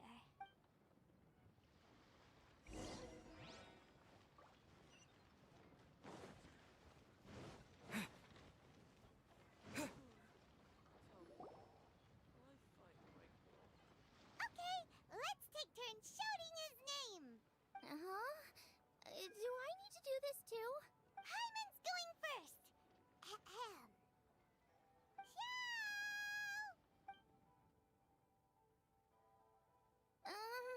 Nothing's happening. Let me try again. Shoo! That's weird. Does he not want to hang out with us? Wait, so let me get this straight.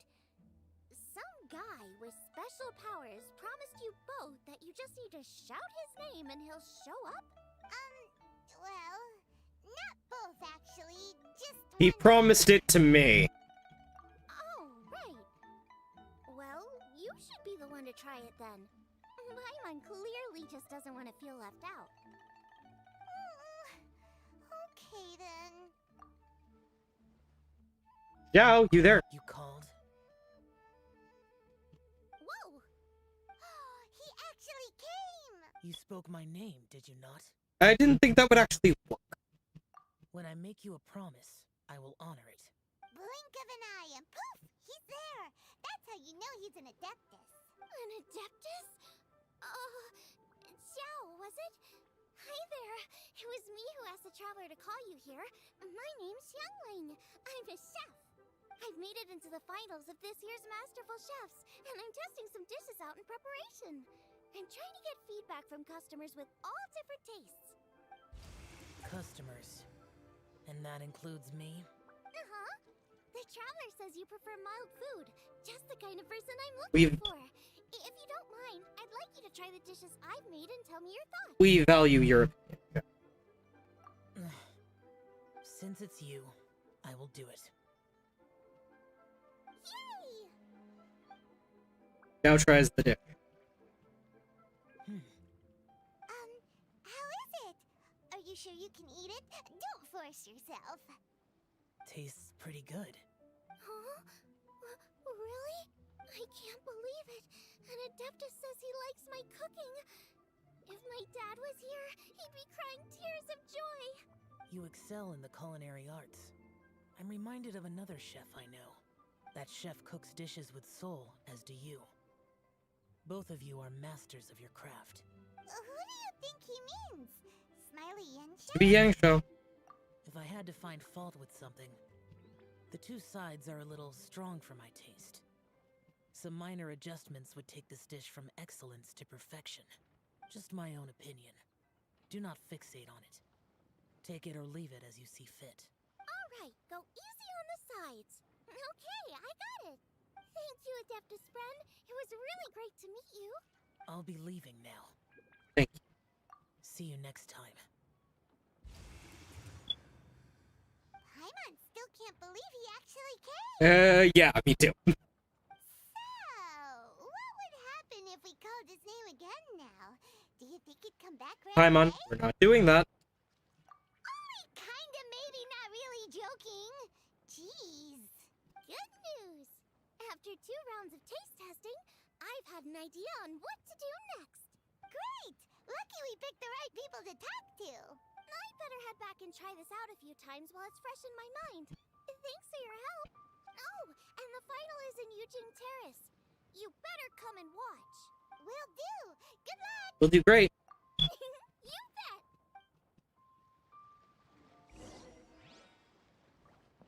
Competition start the next day at 10. Let's quickly check what time it is.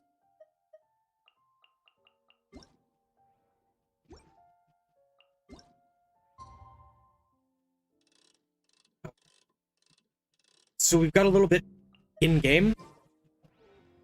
Yujing Terrace, right?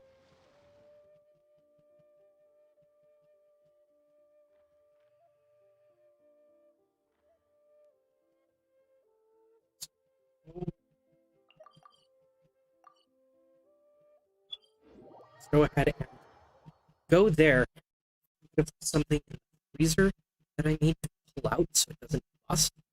I'm gonna quickly run upstairs and grab that. Who is going to whimper and whine and beg to come with me, but I don't want her leaving this room because if she wanders the basement without my permission, she might go somewhere, and if she goes to the bathroom anywhere else outside of my room or outside, I have to clean it up if it's in my room. I can't stand it. But if she goes literally anywhere else in the house, admittedly I'll have to clean it up, but I will get screamed at. So, I can't afford that right now. I'm kind of on pins and needles, so I'm gonna vamp down to the celebration real quick. Using Terrace.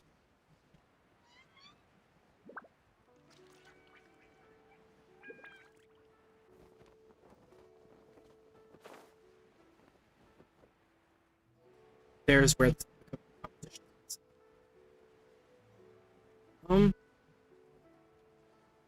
So it looks like we're supposed to come in at this entrance here. So I'm going to, so I don't have to go much of anywhere else. So I will go ahead and check. Sure, I didn't leave anything in the freezer. I'm sorry that you're gonna hear Koo cry. I don't like making her cry. Oh, girl, oh.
Okay, I'm back. She didn't cry while I was gone, did she? I didn't hear her cry from upstairs, which is a bad thing, because if she starts crying,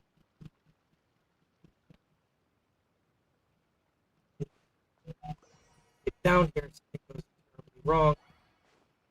Part of the reason Mom and Dad let her sleep down here is when I was younger, I used to have seizures in my sleep, so,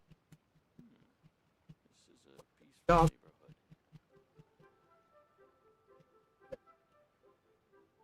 I could take with me to Carbondale. I started letting her sleep with me because I knew that if something went wrong, the walls were thin enough that her howling would be enough to let the neighbors know.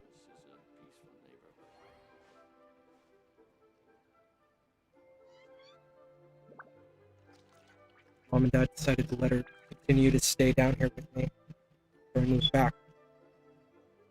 Okay.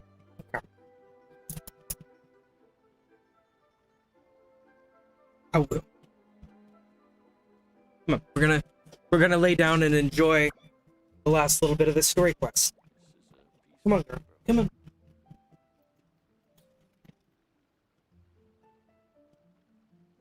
Face. I like having my face licked. But by guys, not by dogs.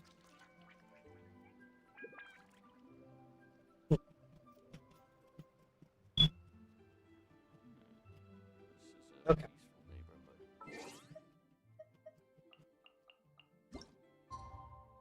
The only person I want my face licked by now is Nebula, because he owns me.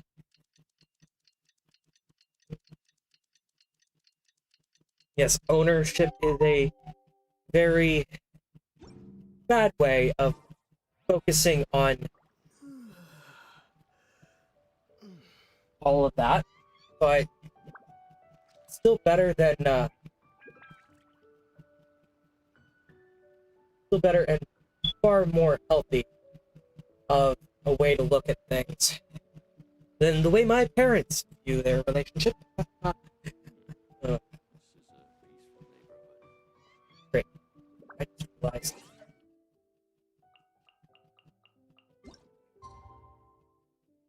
I didn't fully shut the door, so she might try to escape. Hang on. Hang on. Get my headphones up again.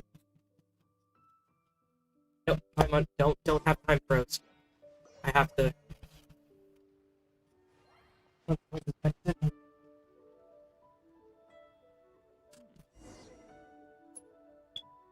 the record, it's not actually a door, so there's no latch.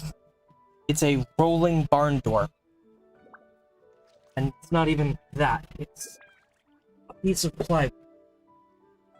The door you heard latching earlier was the door to the staircase. The door to my room is technically still fully open to the staircase. The stairs can see in. They can just walk downstairs and see if I'm doing anything they don't like. I have literally no plans. Anywhere.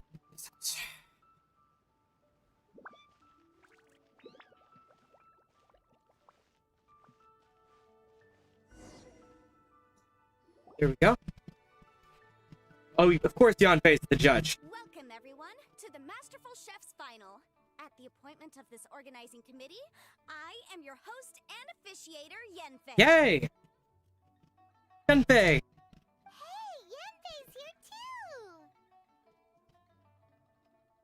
This event is brought to you by the Liyue Qixing in collaboration with a number of participating enterprises. The competition is divided into the selections phase and the finals. Hang on. I just realized this entire time you have not been able to hear them, have you?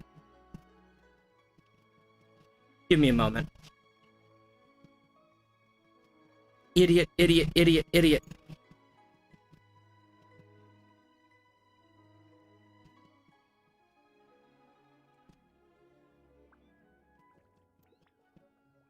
Here we go.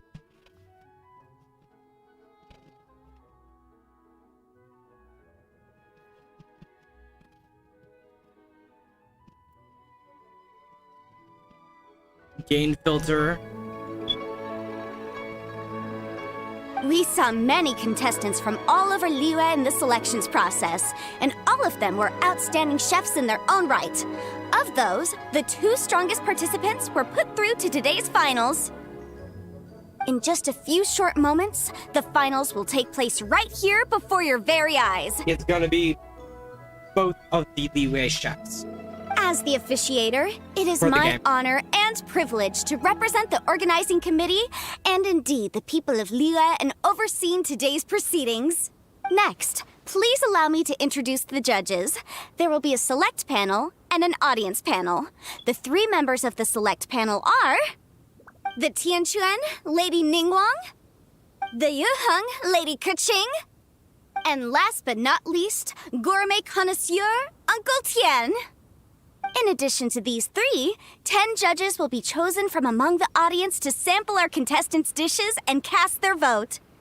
That makes a total of 13 judges with 13 votes between them. Each judge will vote for their preferred finalist, and the one who receives the most votes will be today's winner. It's all so exciting! Yay! And now, please join me in welcoming our 2 contestants into the arena. Come on out! To my left, a competition favorite down from Dihua. Life's harsh when you live on a marsh, but this kitchen ace will put a smile on your face. Please welcome Smiley Yanxiao. Hi everyone. Whoa, Yanxiao made it into the finals too! But To be him. fair, He seems really nervous. to be fair, it is a big event. Yancho! Chin up, shoulders back. Everyone from the inn is super proud of you.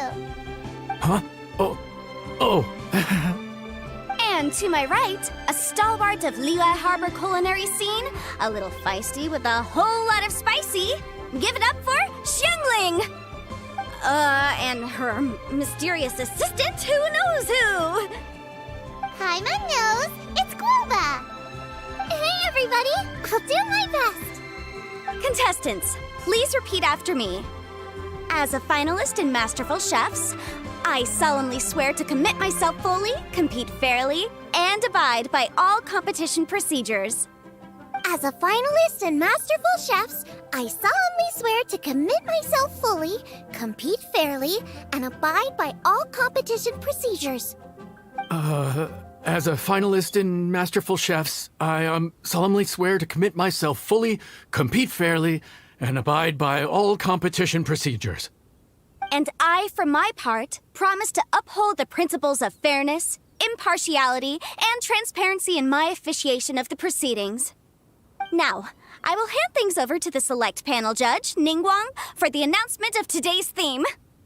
Thank you all for being here today at the Masterful Chefs Finals. I am the Tianquan Ningguang. The organizers have chosen the theme for today's event, and that theme is Of Earth and Waterborn. Of Earth and Waterborn. Just like the Feast of Bounteous Land. It really captures the spirit of this year's Moonchase Festival. It's like surf and turf, but the deep and meaningful version. The rules are simple. The one who receives the most votes wins. Tailor your dishes to the judges' preferences, or win over the audience with your originality. The choice is yours. Well then, I look forward to both of your contributions. Contestants will have 1 hour of cooking time available and may only use ingredients provided by the organizers in their dishes. I trust this is no problem. Okay, without further ado, let the cooking commence. Begin! Yay, plots. Time lapse. Time to pull out all the stops! Show everyone why you're the best! Go Chungling! Traveler, Paimon! Thanks for coming to support me! Don't you worry, I'm gonna make this the best tasting dish I've ever cooked!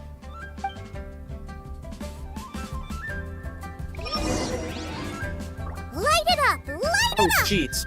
First things first, get the stove on! Freaking competition. Boba, get them!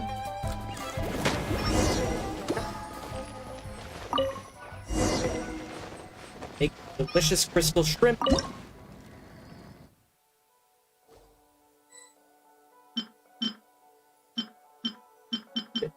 Shit. Am I being timed? Being timed.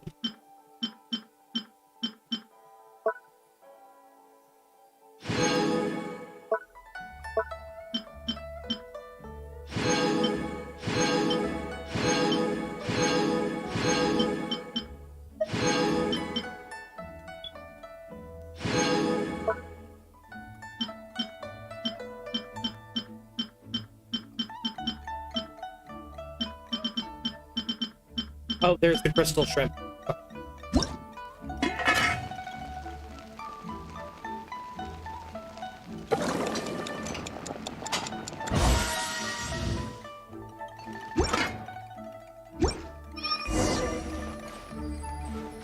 Seasonings.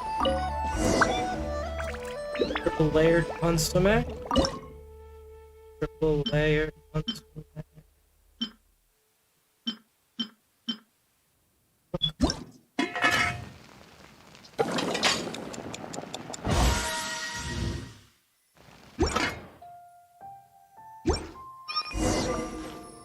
Triple layer.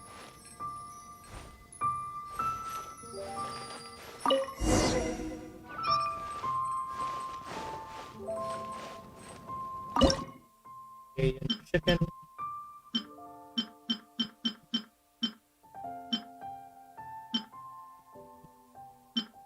I think I might have screwed up.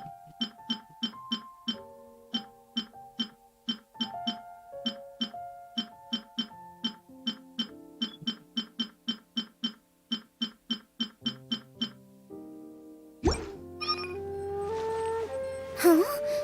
Oh, Yin Xiao. He doesn't look so good.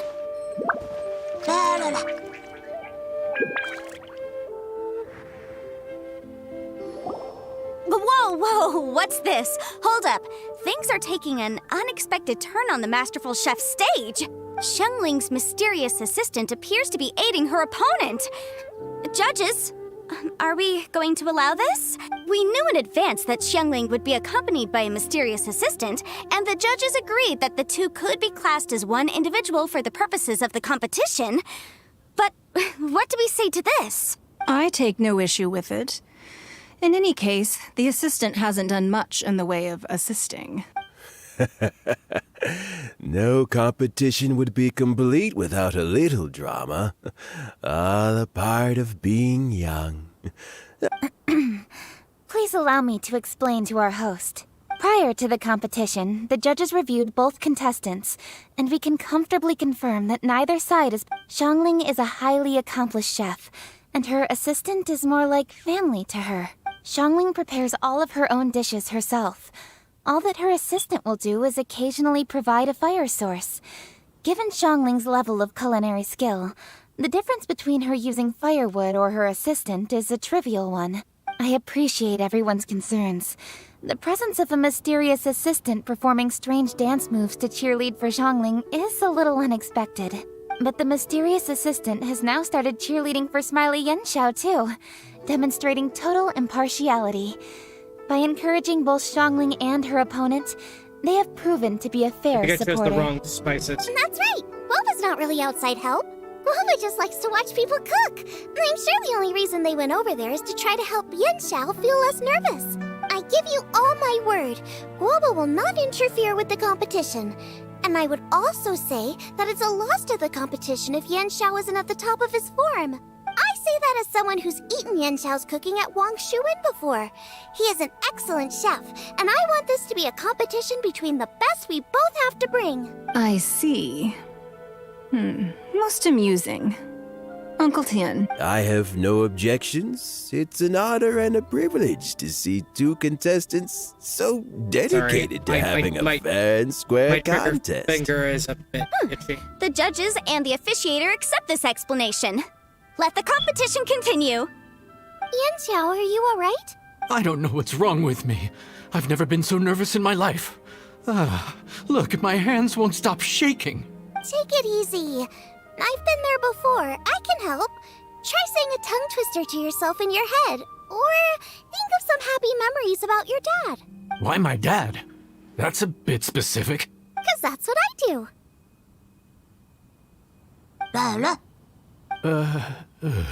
I guess I'll think of my mom then. Anyway, you should carry on. I'll be fine. Don't hold up your own dishes on my account. Nothing's being held up. I'm finished already. Huh? Oh, right. Then I need to focus up and win this thing. There you go. That's the attitude we want. You're a very capable chef, Yin Xiao. So come on, show everyone what you're made of, just like you showed us last time at Wang Shuin. Yes. You're right. I can do this. I can do this. Thank you, Xiangling. And thanks to your... well, thanks. Time for me to get cooking. Start cooking immediately. Time's up! Both contestants have now finished cooking. I would like to invite them to present their dishes to the judges for evaluation. We will proceed in the order that the contestants finished. Xiangling, please describe your dish. My dish is Jiyun chili chicken with sides of triple-layered consomme and crystal shrimp. The theme is of earth and waterborne, which includes land and sea. In other words, land animals, fowl, and seafood are all potential ingredients. My main dish, Jiyun chili chicken, is a combination of fowl and chilies. Jiyun chilies capture the essence of the mountains where they grow, and fowl is a gift from the heavens. Triple-layered consomme also uses fowl, and its other ingredients are ham and bamboo shoots. These are also flavors from the mountains, but they complement and contrast with the chicken dish. Fresh instead of spicy, cold instead of hot. The crystal shrimp is made from a combination of rice, shrimp meat, and carrot. A thin, translucent skin wraps diced carrot and a whole shrimp. Fresh, crispy, and tender. Shrimps are a gift from the ocean. Tightly wrapping them in a skin made from rice makes this dish a blend of land and sea. Fresh with a hint of sweetness. It's the perfect note to end this course on. Ooh, a strong delivery there from Xiangling. Let's see what our next contestant Yanxiao has to say. My dish is Adeptus Temptation with a mint salad and golden shrimp balls. As Xiangling says, earth and water means land and sea. So birds, land animals, and seafood were also the ingredients I incorporated. Adeptus Temptation is a much-loved dish in Liyue, and as chef of Wangshu Inn, I've always been proud to offer this as the signature specialty dish of our menu. It's a complex dish with very particular ingredients: smoked ham, crab, fresh shrimp meat, and matsutake. I chose this as my main dish as a sign of respect toward my profession and to this competition. The mint salad is my first side. Cool and tender with a subtle sweetness, it's a perfect answer to the rich and strong flavors of the Adeptus Temptation. Golden shrimp balls is a time-honored classic loved by everyone. A hearty and wholesome broth, followed up with a shrimp ball. Oh, pure bliss. Paimon can smell it from all the way over here! It's driving Paimon crazy! Judges, please sample the dishes. 3 on-stage judges try the contestants' dishes separately. Very impressive. Both contestants' dishes are well considered, expertly made, and truly delicious. I'm gonna have another golden shrimp. I shall have to sample both contestants' dishes once more before I can reach a verdict. Now, Xiangling has taken an interesting approach here. She's chosen a cold dish as her main. I have to say, that's a bold move. It's also a unique take on Jueyun chili chicken. Although the dish as a whole is served cold, the chili peppers have been stir-fried, and so they're still just a little warm on the inside. You get a nice crunch as you bite in. Then you get the spiciness and warmth all coming in together, and then just a hint of that wonderful pepperiness to top it all off. It's quite simply extraordinary. This Adeptus Temptation is quite exceptional. The triple layer consomme is also a very superlative contribution. Excellent flavor, well balanced between sweet and savory. Yes, the standard is very high. Judges of the select panel, I will now ask you to consider your votes carefully before writing them down and handing them to me. Also, the organizing committee has selected today's audience judges, and they are now evaluating the dishes. Everyone who's been lucky enough to sample today's dishes, please consider and cast your vote independently. How are we not involved in this? Why didn't they pick us to be judges? Paimon has buckets of passion and oodles of expertise when it comes to food. If they don't want Paimon, it's their loss. Calm down, Paimon. Cook the same dishes for you later. Yippee!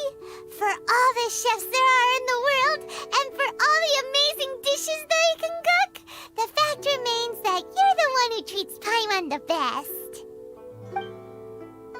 Judges offstage sample the dishes. Thank you all for waiting. All votes have been received and counted, and the results have been returned to Ningguang. I now invite Ningguang to take the floor and announce the results of the Masterful Chef's Finals. It is my pleasure to announce that the winner of the Masterful Chef's Finals is...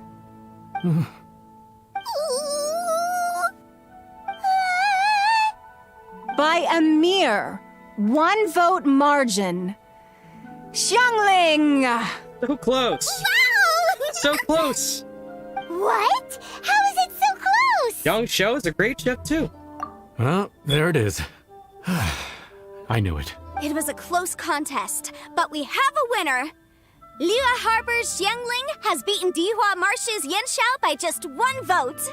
There can only be one winner, but the fact that this was so close shows just how much both of these outstanding chefs managed to impress our judges. Thank you both for your stellar contributions here today. A big thank you to all the audience for being here today, especially those who have come from far and wide. As officiator, I declare the result of this competition to be fair and valid, thus bringing the Masterful Chefs Finals to a close. Thank you all for coming. Until next time. Please exit the venue in an orderly fashion, and remember to take all of your personal belongings with you. Come on, let's go over and take a look.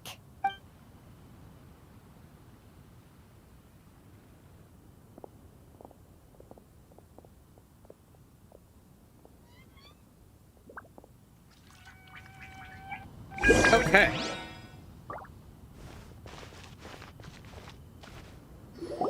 Looks like I won this time, Yanxiao.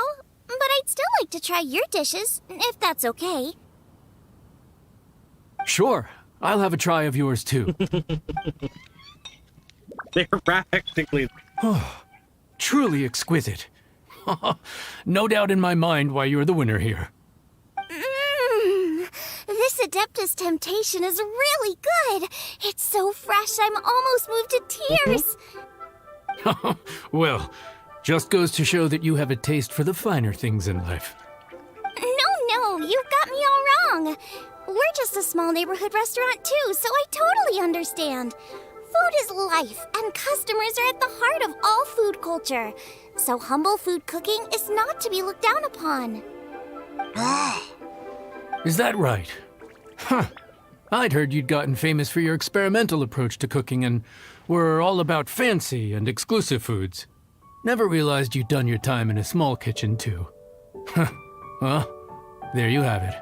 All the greats come from the smaller places. The same goes for you. You can't work in an inn kitchen unless you know how to consistently please customers. It's no wonder your food is so top-notch. You're the kind of competition I'm glad to have. Let's stay in touch. Maybe we can find some time in the future to trade tips. You got it. And next time we meet as competitors, let's both be even better than we are now. All right, deal. Traveler, Paimon! Thanks for coming. Did you get to try the food? Don't even go there. Paimon's still peeved. I can't believe it. You didn't get picked? Well, never mind. Don't get mad. I'll make some more for you when we get back. You will? Woohoo! Great! Oh, the organizer said that Yanxiao and I need to go register our delivery addresses. Apparently they're gonna deliver an exclusive ingredients package and the prize money at a later date. So I need to get moving. I'll come find you guys after. Xiangling seems really happy. Good for her! Good for her. Looks like Kuching and Ningguang left already.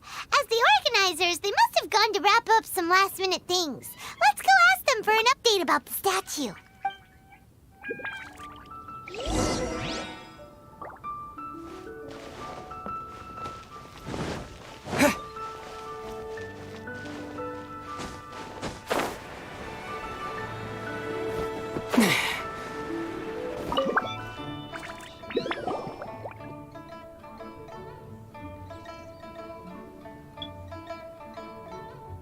Kuching, there you are! Oh, you found me. Huh? Is everything okay? Something seems to be weighing on catching time. Traveler, I have found myself in something of a predicament. In the competition, I voted for Smiley Yanxiao. So you're frustrated because you can't go back and vote for Xiangling instead? No, that's not it. As a judge, I had a duty to remain objective. I made my decision after thinking about it very carefully, and my conscience is clear. Xiangling is my friend, so by rights, I should be honest with her about this. But, as you know, I voted based purely on my personal opinion. As a contestant, Xiangling may not be able to appreciate this, and I do not know how to deal with people of her temperament. I just don't know how to break it to her. It's no big deal. Just say it however comes naturally. Xiangling of all people isn't bothered about that kind of stuff. And anyway, she still won in the end. Oh, hey, here you are. I've been looking for you for ages. Xiangling, there's something I need to tell you. What is it? My grandfather always said to me, in contests of food, always follow your heart. Which is to say that in gastronomical disputes, or indeed competitions, one must cast their vote for the party that they agree with. This decision must be based on one's honest thoughts, not influenced by any external factors. Of course, that was just my grandfather's opinion, but I have to say, I am inclined to think he had a point. So, despite the fact that I am your friend, I cast my vote for Smiley Yenchao's Adeptus I Temptation. think you meant the golden shrimp balls. Well, maybe it was. I like golden shrimp balls. Is that a problem? You were acting so serious that I honestly thought something was up. It's fine. Doesn't bother me one bit. Huh? Yeah, Xiangling is such a sweetheart. Like, You voted for who you wanted to, and that's totally okay. In fact, that's exactly how it should be. Otherwise, how could it be a fair competition? So, you made a point of telling me. Is that because you were worried that it made you a bad friend? Don't be absurd. Didn't I say already? I love this about you. You're just so conscientious about everything. Half-baked feedback just isn't meaningful to me at this stage. Seeking reassurance is what novices do, and it's been a long time since I was a novice. The way forward from today will only get more challenging, as will the dishes I'll need to cook. Honestly, I'll meet friends like you along the way. You have a strong sense of responsibility, Keqing. But you know, not everything is always about responsibility. Yes, you're a Qixing, but you're also you, Keqing. When you're with friends, you don't need to think about everything so thoroughly. You know that's what Ningguang's like, right? Beido's always telling me about how well she gets along with Ningguang. They even play chess aboard her ship sometimes. So you see, Ningguang's kind of bold in that she doesn't let her identity and reputation get in the way of her ability to have a good time. You could take a leaf out of her book. Outside of work, it's time to let go and relax. Xiangling is right on the money. You don't need to be so strict with yourself. Traveler, Xiangling, anyway, what are we standing around here for? Let's go and check on the status of the Stove God statue. Oh, yeah! Paimon had nearly forgotten about that. Let's go see.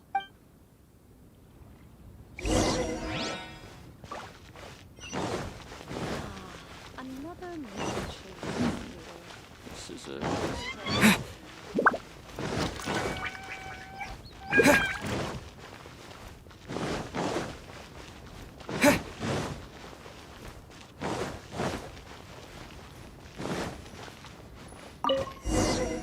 Large rock. How strange. It hasn't changed one bit. This doesn't make any sense. We cooked our hearts out. Does this mean the competition wasn't enough to awaken the statue? Oh well. I suppose it was simply not meant to be. There's still time. Don't lose hope. Yeah, we've waited this long already. There's no harm in waiting a little longer. Right, Xiangling? Yep, there's still time. Let's be patient. We'll all see this through together. On another note, I have some good news for you, Keqing. Things are looking optimistic for that recipe you gave me. Master came by before the competition and filled in the parts that were missing. So now I'll be able to cook it. In fact, I'll go find somewhere to make it right now. Wait here. Xiangling. Oh, and Traveler, could you come with me? Huh? You only just beat Smiley Yanchao. You think you're up for challenging us already? Alright, time for me to get real. Something of a kitchen god myself. Obviously not what I meant. You collect recipes, don't you? I thought you'd probably be needing this dish during your travels, so I figured I'd share it with you. Oh, Oh, right! Paimon knew that. Sheesh, we totally misread that situation. Who am I kidding? Juggling the real kitchen queen? Yes! Someone said it. Jeez, careful eating your words so fast. You'll give yourself heartburn.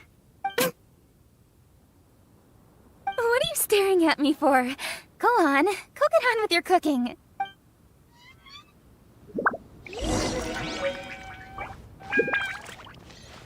Really minced cornbread buns?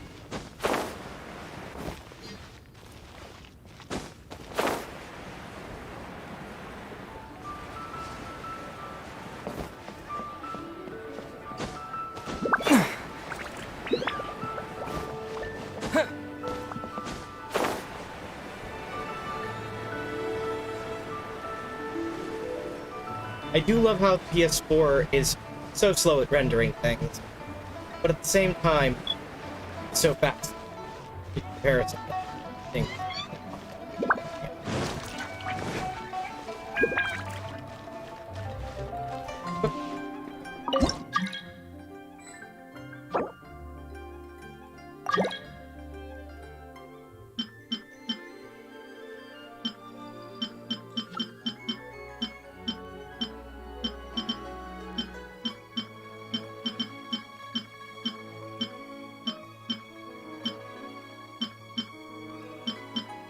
What am I missing? Make this. That it's a quest. Meat. Of course it's meat. Why wouldn't it be? Because I'm always low on meat.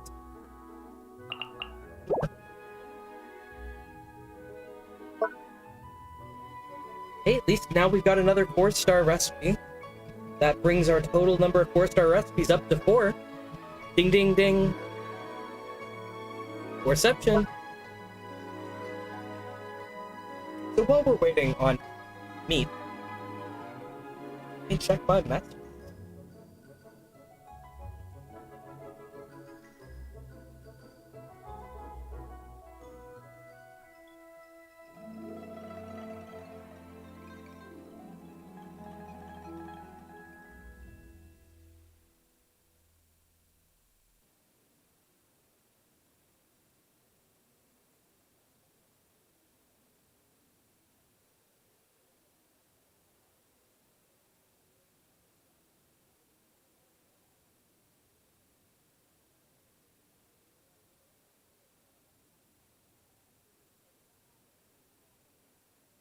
Huh. Okay, so there's this person called Miku101 on Weebaloo's Discord server. For anyone who doesn't know, Weebaloo is a fairly popular YouTuber who is friends with some of my friends, but I'm not friends with her. She has no idea I exist. That being said, Miku101 is a user on that server who we think is too young to be using Discord. We have reported it. That being said, they have some pretty bad takes when it comes to Vocaloid stuff. Yeah, they apparently also don't understand computers at all. Because Windows NT is so old that even the cows don't. And I'm meaning that in the best possible way. Like, I'm trying to be vague and failing at it. Like, it's bad. Real bad. Genuinely, Miku101 doesn't understand what they're talking about when it comes to computers either, let alone vocal sense. And it's sad.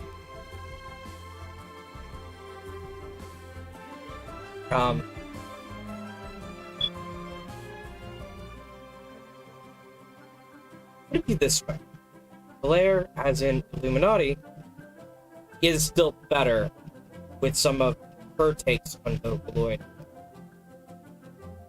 Which, don't get me wrong, a lot of them are and poorly researched. But even she's better than Miku. That's how bad Miku101 is. And for anyone who knows, you know.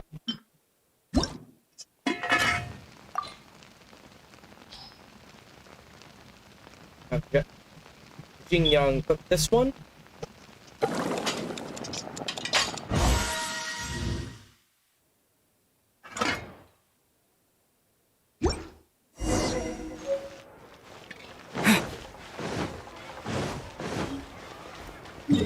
Quickly teleport back to that half of the map.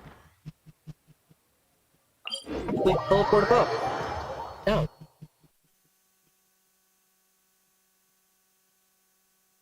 Did that before. Oh, right, because it's suicide. Sorry, I'm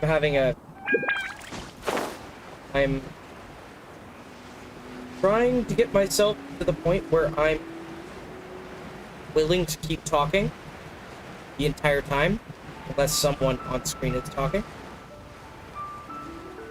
It's a struggle for me.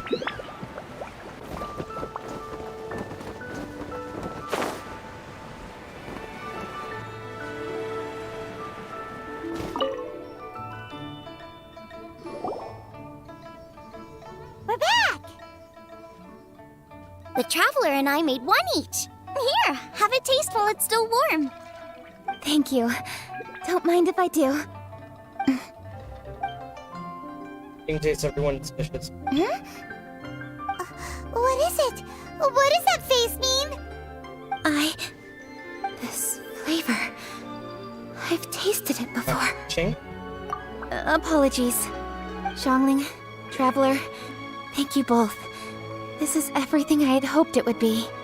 It tastes wonderful and quite amazingly, somehow it took me right back to my childhood, when my grandfather was still around. What?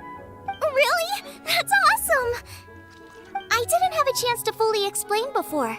In fact, when Master had filled in the missing parts of the recipe for me, I realized that I already knew how to make this dish. You already knew? You mean you were able to make this without ever seeing the recipe? Uh-huh. My dad taught me how to make it. Wait, but isn't this dish from Kuching's grandpa's notes, though? About that. I do not believe that this recipe was my grandfather's creation. My grandfather was a well-known real estate tycoon in Liyue, and also a scholar. He was an avid collector of old books and was quite knowledgeable on many of Liyue's customs and traditions that are no longer practiced. As a child, I used to spend a lot of time with him in his study. We'd read the classics together, then debate how much of it was actually genuine, and whether Rex Lapis was real or not. He used to say, books are just a bridge that bring us a little closer to history. It's up to those of us in later generations to ask these questions, search for the answers, and decide what they mean. Since then, my grandfather has passed on, and I've grown up to become a Qixing. My views on Rex Lapis have changed in this time too, from myth to reality. For me, the name Rex Lapis is inextricably wound up with memories of my grandfather. Whenever I see his name written down, it always reminds me of sitting in my grandfather's study, seeing all of his notes. As I said earlier, this recipe came from those same notes. It's an ancient dish that he was trying to restore to its original form. But, unfortunately, without the full recipe, he never quite succeeded. Still, each time he tried cooking it, he'd always get me to have a taste while it was still warm. The memories. This really is the taste of my childhood. Ancient dish? Are cornbread buns really that old? Well, at least in my family it is. My dad learned how to make it from his dad, and supposedly it's been passed down that way for generations. We call them chili mince cornbread buns. They're a traditional folk food snack, easy to pack up and take with you on the road, so they're the perfect thing to eat on the go. Seeing Guova just reminded me of something. I actually made this dish on the day I first met Guova. How did you first meet? Huh? It was in a cave in the mountains. I ducked inside to get out of the rain and saw an offering table in there, so I put the cornbread buns I'd brought with me on it. Then I ended up falling asleep, and when I woke up, I found out that Guoba had eaten every last one. Guoba followed me around ever since. We're practically family now. Hold up! Stop the conversation. Look! The stone! It burst open! It's... Is that Guoba? Guoba? What are you... What? Ah, I see the chili mince cornbread buns have been served. Madam Pig has been holding that in the entire time. Look! The stove god statue looks just like Guoba! Oh, indeed it does. After all, Guoba is the deity you've been searching for. God of the stove. Guoba... Guoba is a god? Wait, what? I am taking that screenshot.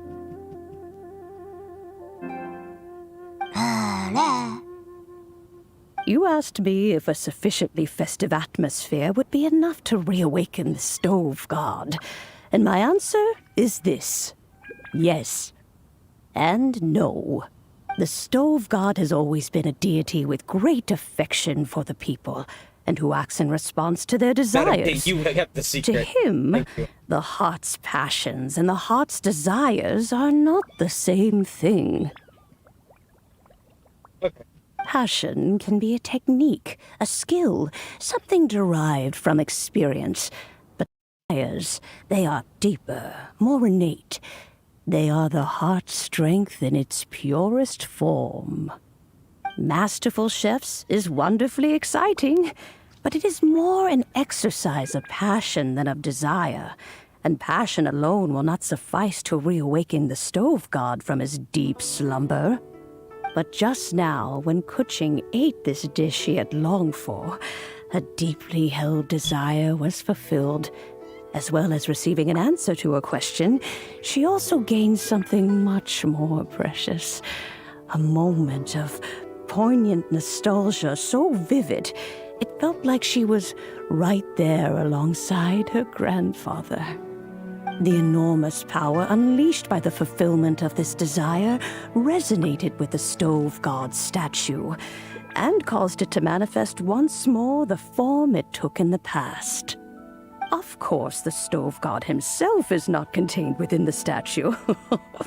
The true stove god has been here with us all along. How does it feel? Seeing a statue of yourself from your glory days?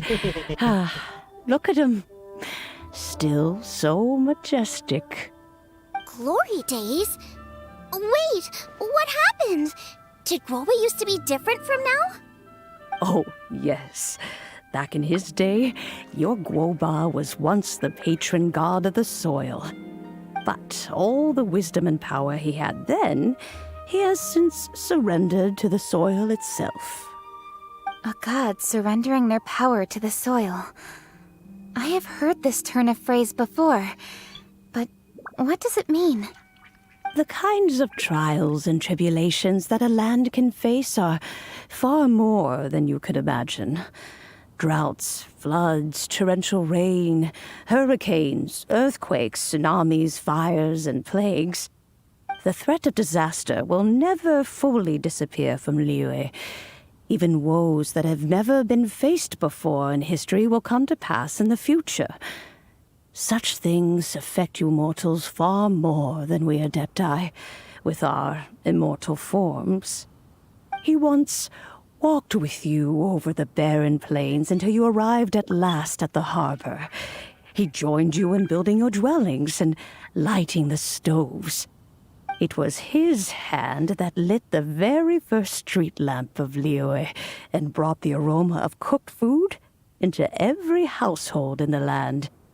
You mortals no longer remember him, but back in the age when you did, he was the closest of all the Adepti to the common folk.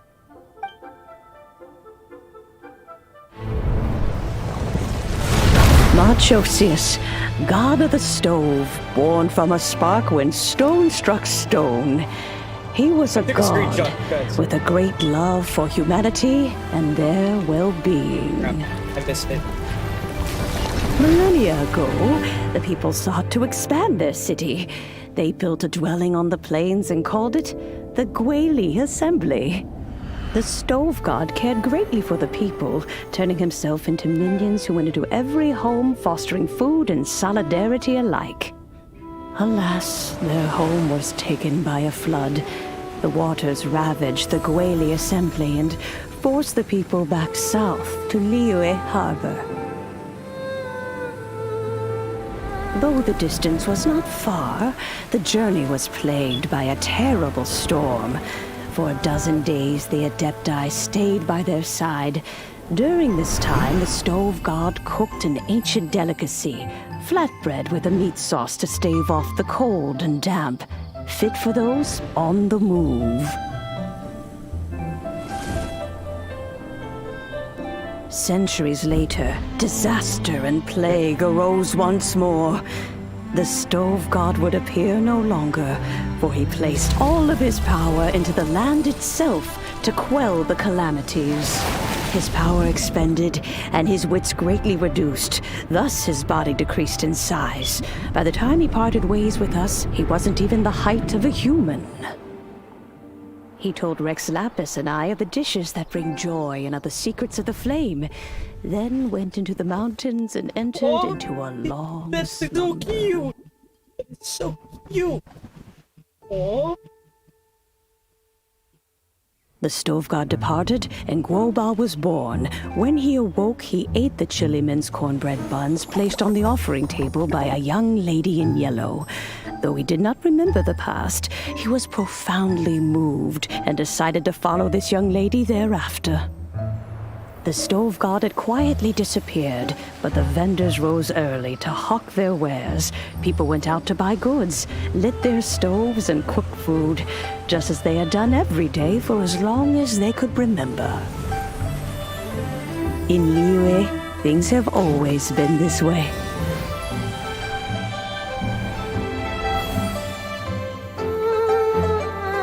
Nature provides, the mountains rejoice. We are blessed by heaven's good grace. Different attempts.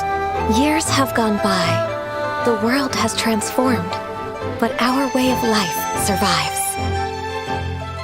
Holy crap.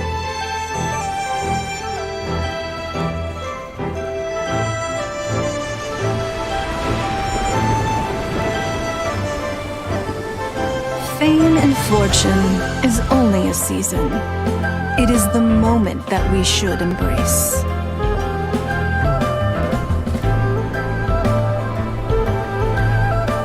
Past meets present. Heritage becomes legacy. Long into the future may we thrive. I missed that last screenshot. You once told me that dining is the profoundest of customs in the human world. To eat well is to consume vitality itself, and to drink well is to partake of the very essence of the world.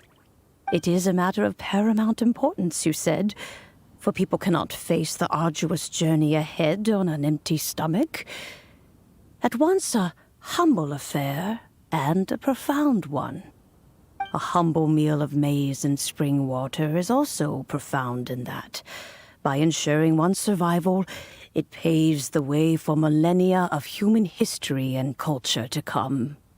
My dear friend, Liyue has changed so much while you have slept. Looking at the prosperity and beauty around us today, does it make you happy? Guoba, this is kind of a huge deal. Why didn't you say anything? He is not who he once was. Even the power of speech evades him now. There's no way he could have told you. Oh. Guoba, but... Xiangling. Do not be saddened, Xiangling. There are two sides to everything. Guoba may have lost many There's a of reason his taking former off his screenshot. faculties, but he is now as carefree as can be, without a single worry in the whole world. In this world we inhabit, who can truly be said to live a life free of all woes.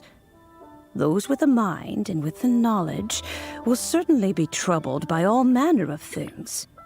But he has gone further than us in his journey. He had both wisdom and courage. Everything he took upon himself, he was also ready to part with. His carefree demeanor today is a testament to the fact that he is at rest. So since you are his friend, take good care of him. Go out to walk and play.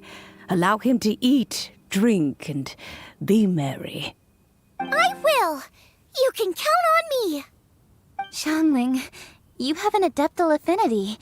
Guoba follows you around because he has respect for you.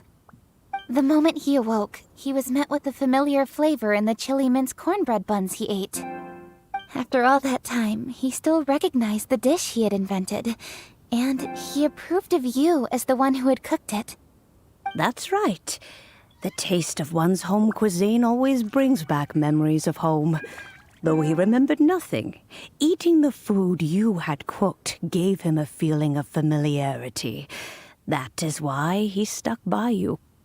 You may be the first person in history to give the stove god the experience of being a satisfied customer. That makes you quite a remarkable chef. If that's true, I couldn't be happier.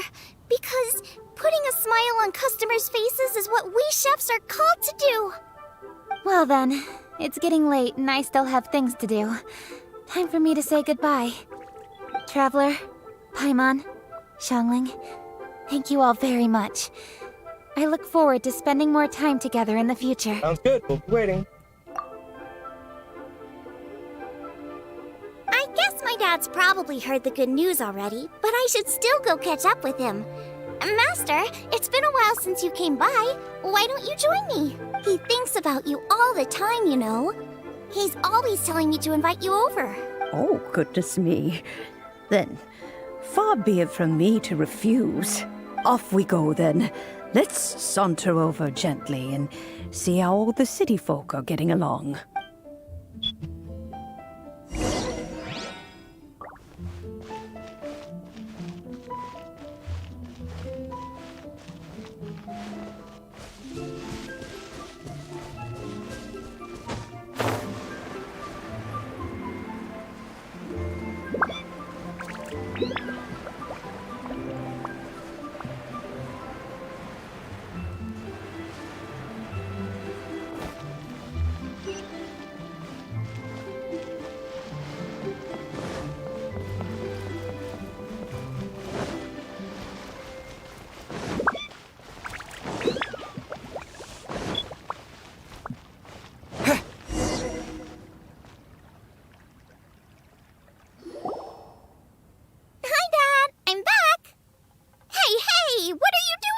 I should be the one handling that.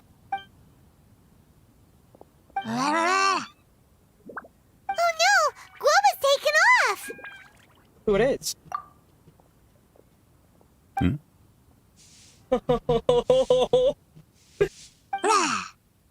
Oh, it's you.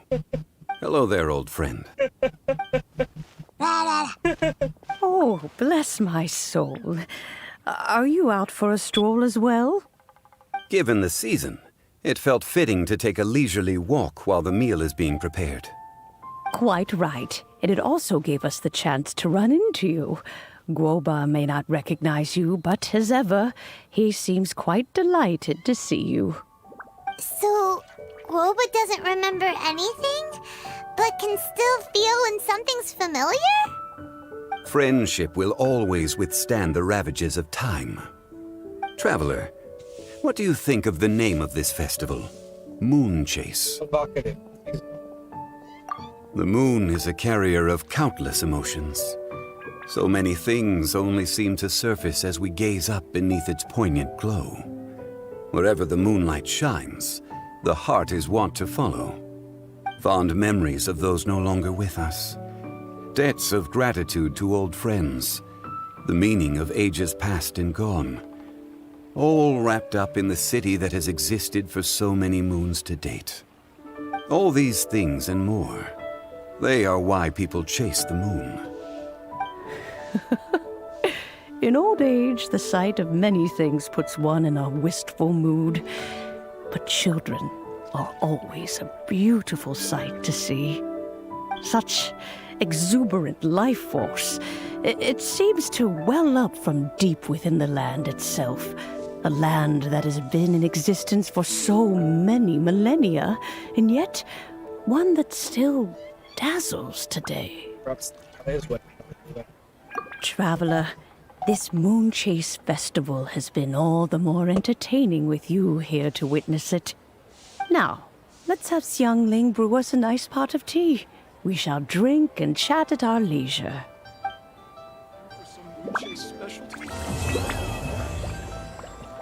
That's not being stupid. Not yet. I simply have to try.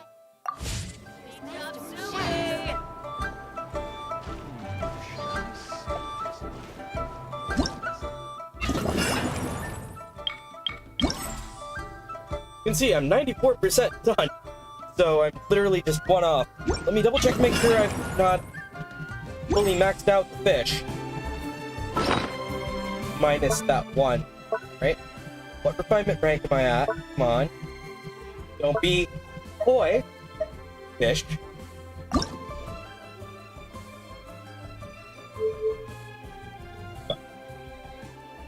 Serious?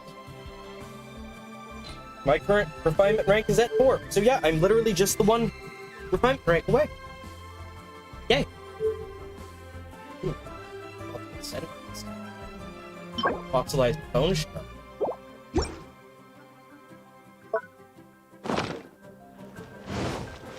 Question is, can I use better bone shards?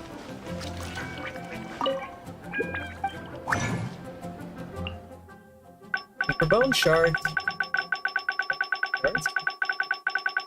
Do I have bone shards in my inventory? Is the real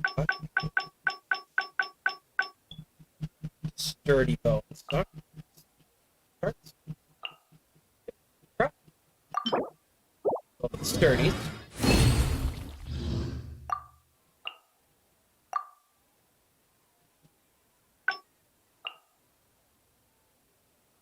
Where's the fossilized?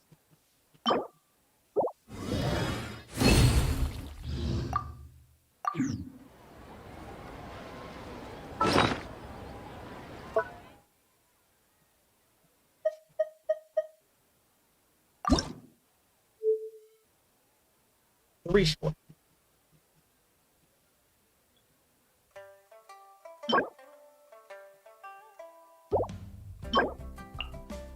You have shop actually?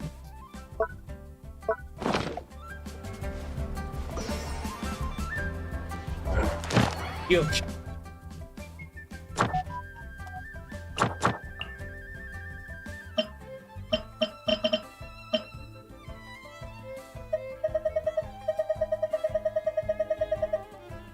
So, not the boss level.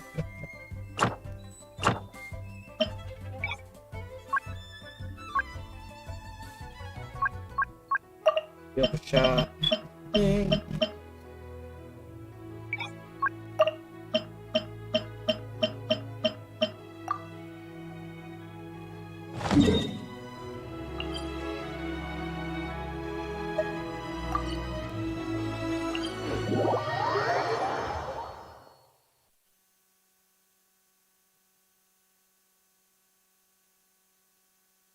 Yes, I'm ranking up a fish before I'm ranking up alloy. I know. I'm a bad gamer.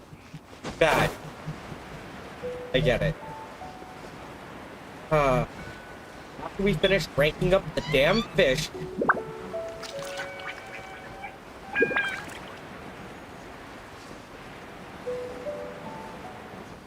because I'm making the fish my primary claymore. Thank you very much.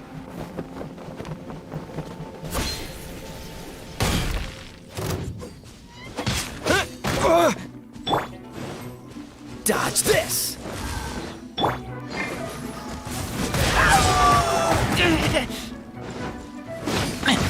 Get back!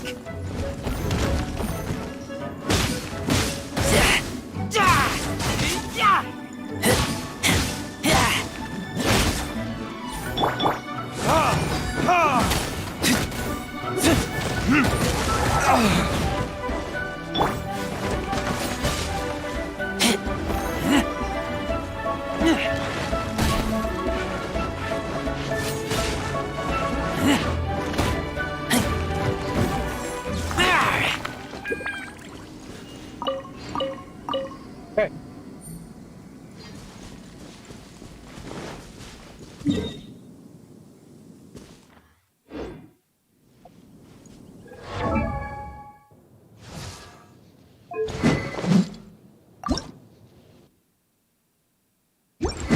Two more.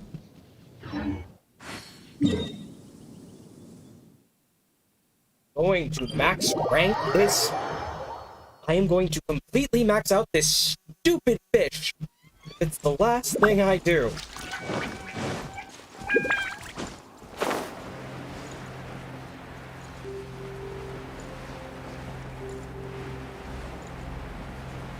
Oh look, there's...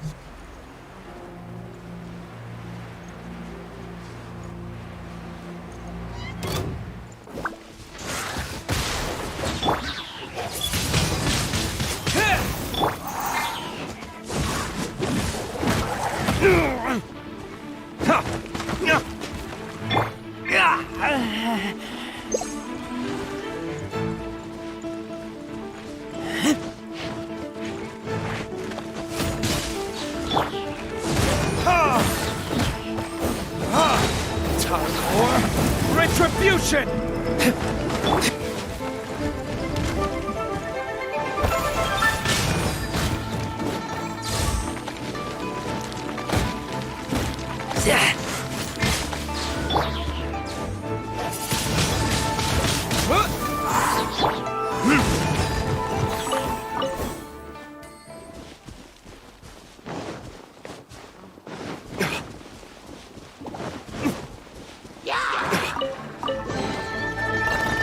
We'll need more where that came from.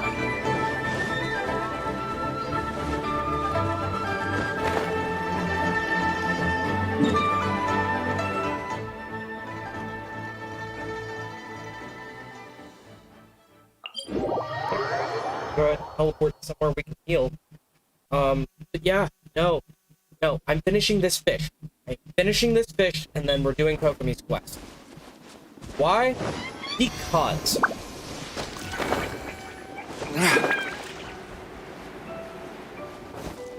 yes, this is going to be a long stream. I'm going to be streaming until it's time for me to take a shower and go to therapy. I'm going to be exhausted. I acknowledge this. But, making a calculated risk. Yes. Being so tired that I'm actually able to open up. Yes. So tired that I can't drive? Actually, no. The thing is, lack of sleep isn't the issue with my driving fatigue. It isn't. It's literally stress is the issue. Sleep has never factored in.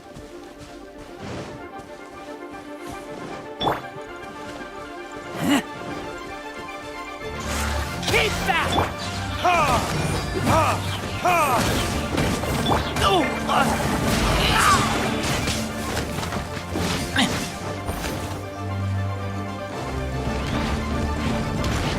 Get back! Oh great, there are 3 of them.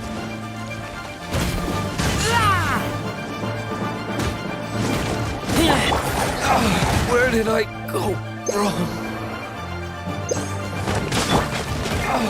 My flame has been extinguished. Never mind. Freeze!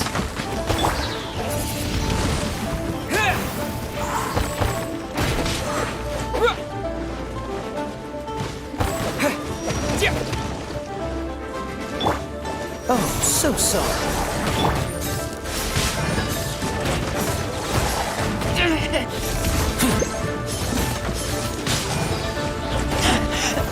I taste blood.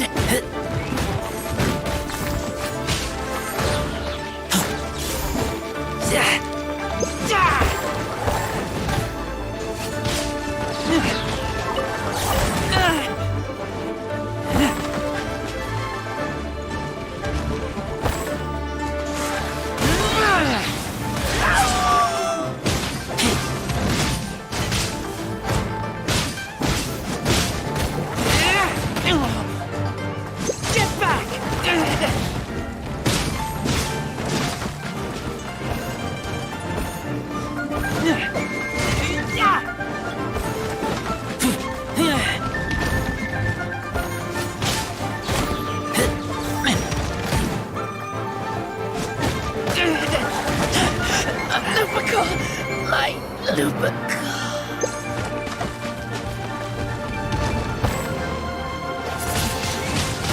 Windblade!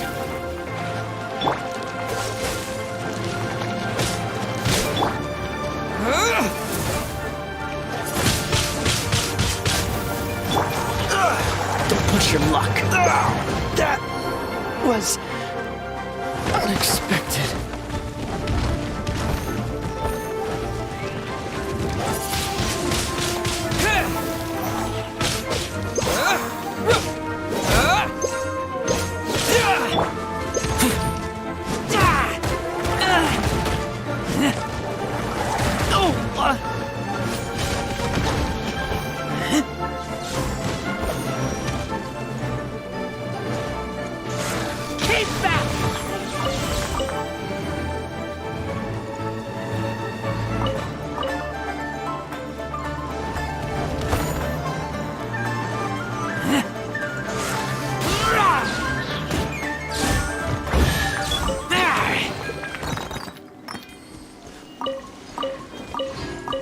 That'd be enough materials, I think, as well, to craft that extra one. Oh boy. I'm gonna have to... Never mind, I'm not gonna max rank this tonight. I'm wrong.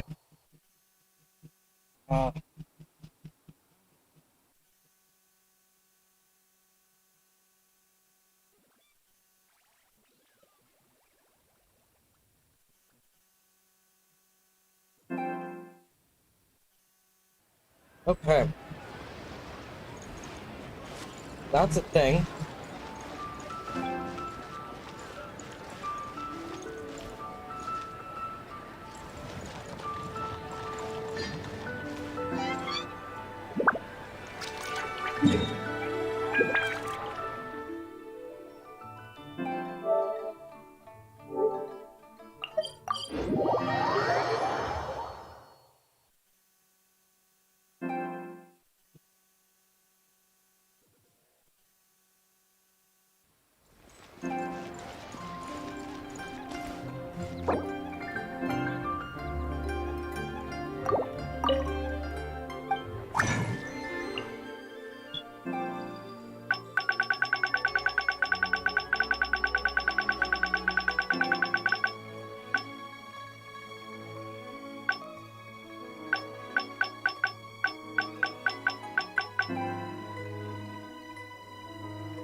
Yes, I'm doing this on insanely low battery so that I'm absolutely sure I've 100% drained it of all its charge.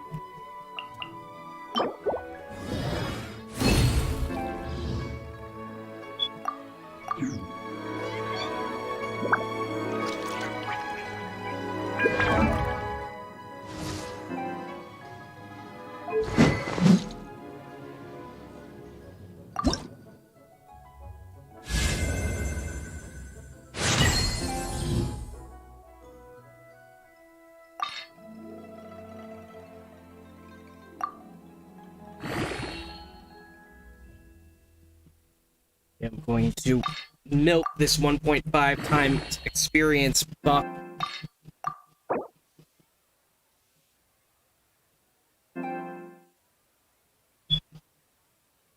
Much as is possible.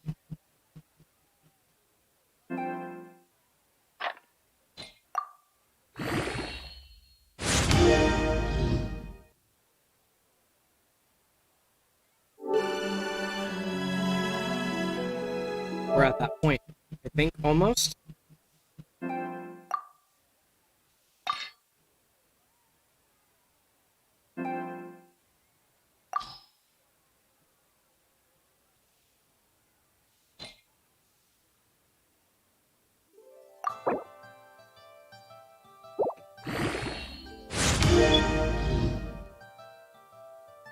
I need 18 more of those.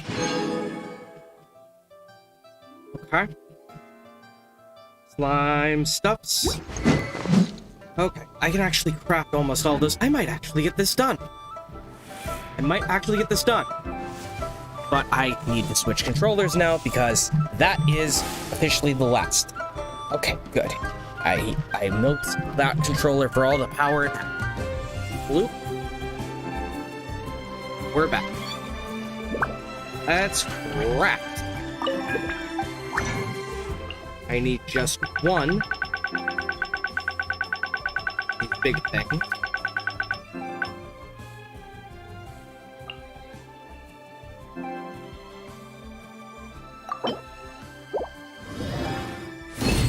Oop. Okay, there we go. Mark track for that.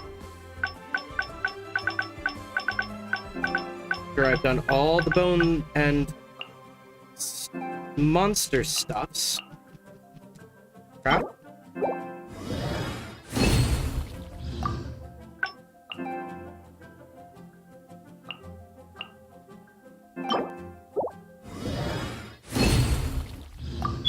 No.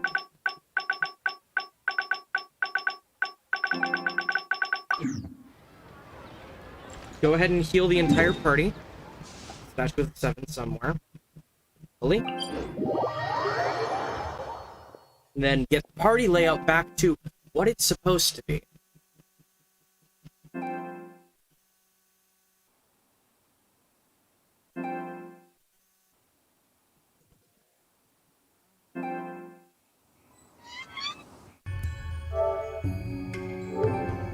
Warning, it'll probably be cycling through battery level low and disconnected for a very long while. Okay.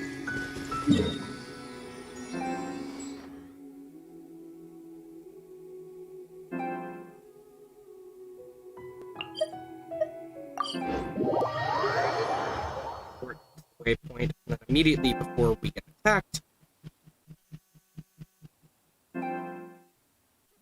change party composition back to the default from however it wound up like this.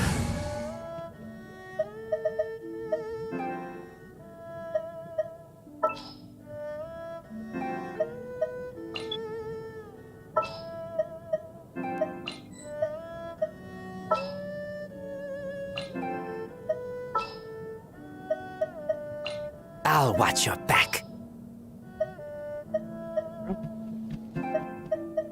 We can do this! Here you go.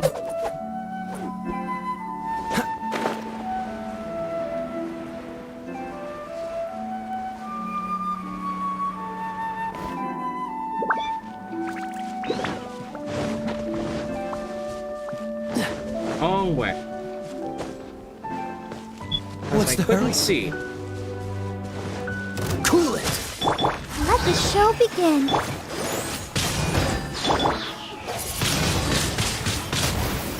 Freeze.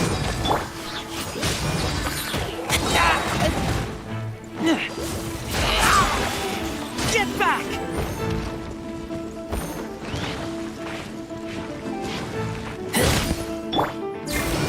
La la la la la. Sister.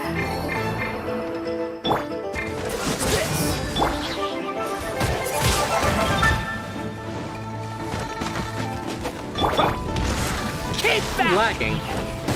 Despite the fact I'm not in a call anymore. Says a lot. Okay.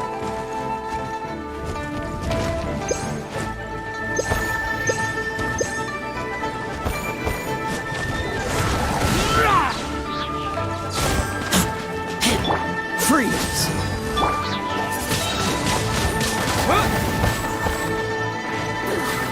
Don't worry about me. Dodge this. Over here. Freeze. Wind blade. Disappear.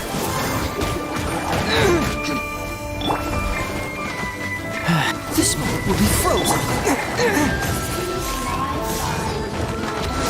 Yeah.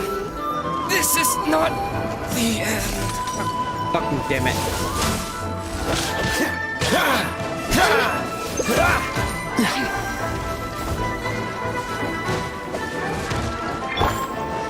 Over here! Blink!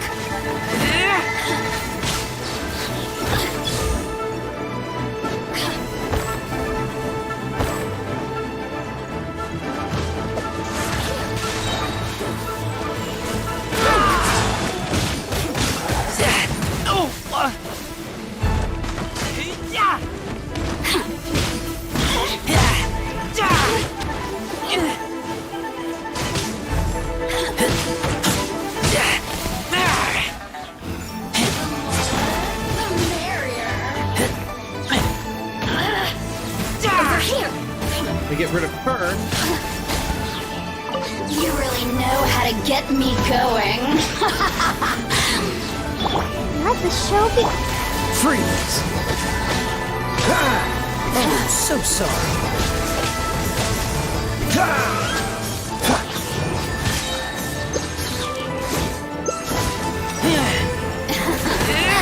Let me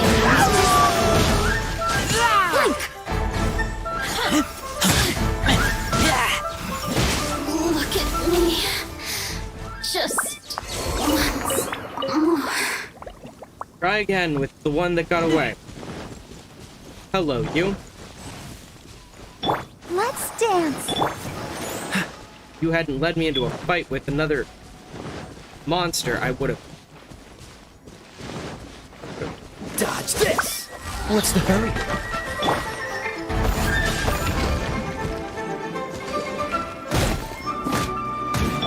Freeze!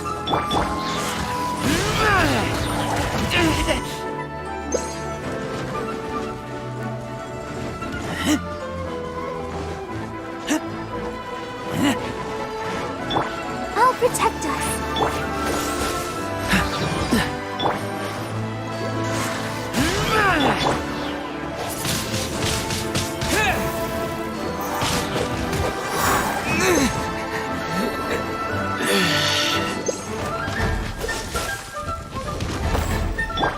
Ready, steady, go! Hi. What's the hurry? Dodge this!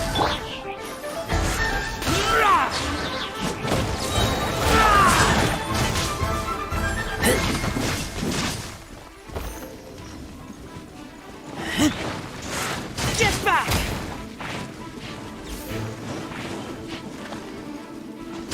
Yeah!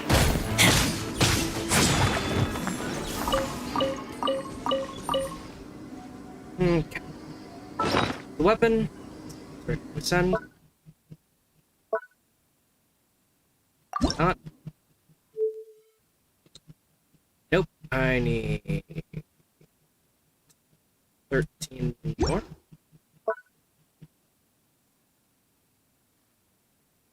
Yep.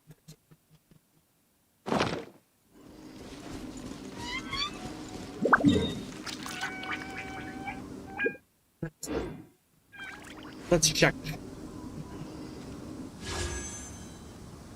Oh, I know you're not supposed to use the shop.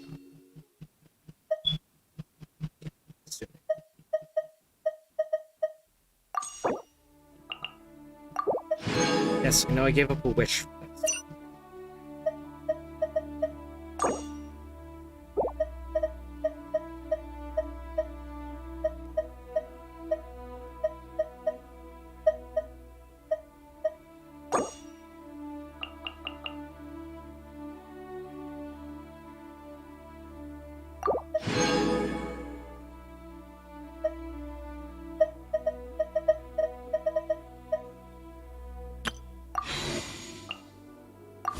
I keep watch.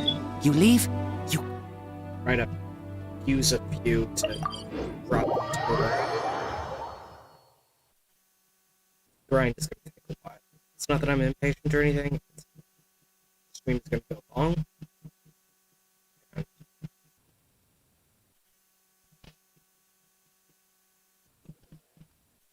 not asking for any help. After I already sent all of my good help away. said goodnight to Proto so I could do the story quest, because I want to do the story quests. I want to go to Watatsumi Island, but I want to make sure I have that maxed out, or as close to maxed out fish as possible, so that Razor is even more useful than with the Rain Slapper. Because I really want Razor to have my best weapon. The best possible weapon I can get. Single points.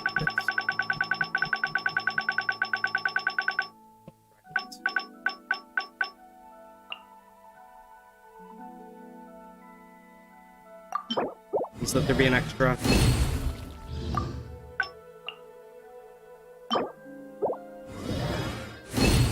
At most, I cut the number I need.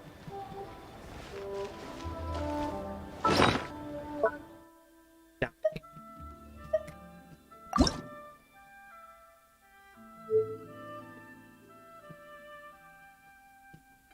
I'm gonna go ahead and I have not used the transducer regular experiments.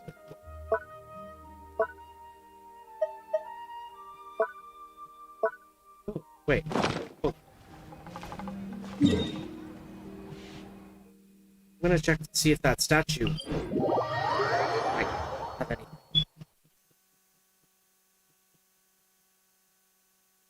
Sorry, mulching. What?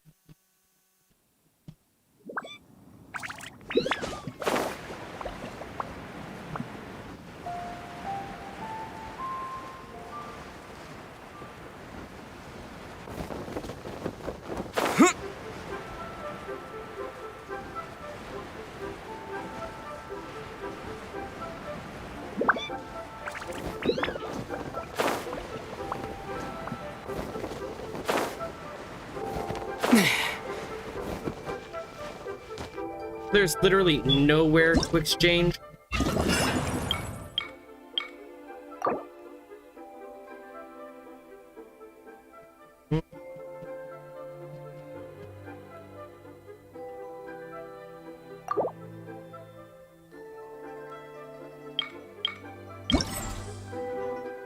Okay. Trail of Delicacies.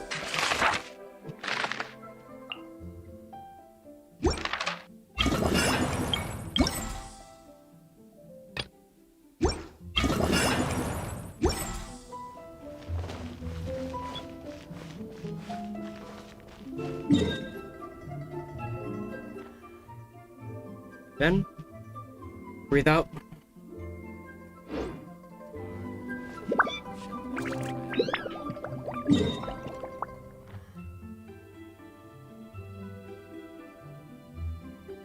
I am going to farm for 8 more bones. 8 more of the purple bones. It's a lot more doable than trying to farm for 30.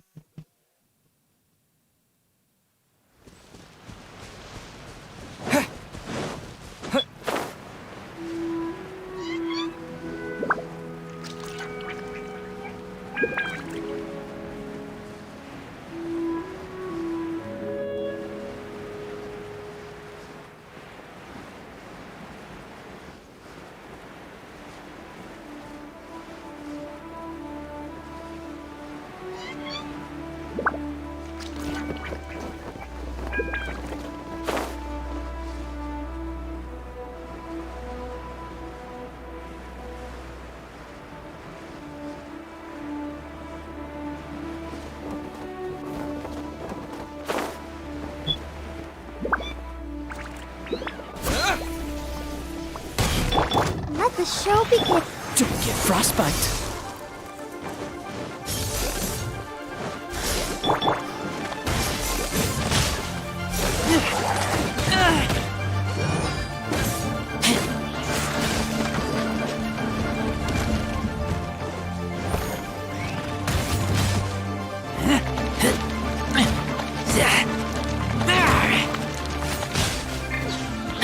Cool it.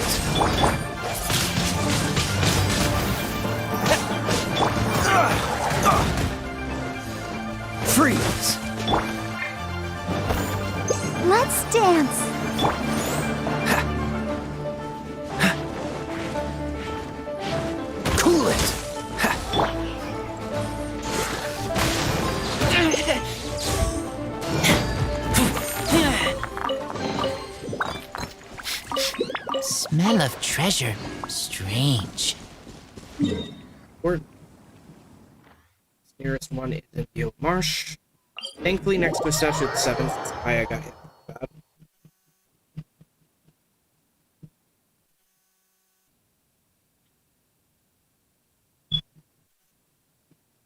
Yes, we are hunting hatchlings.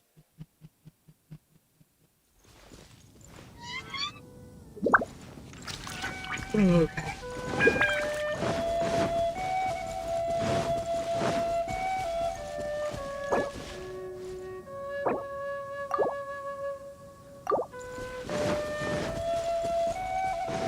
That's are offline.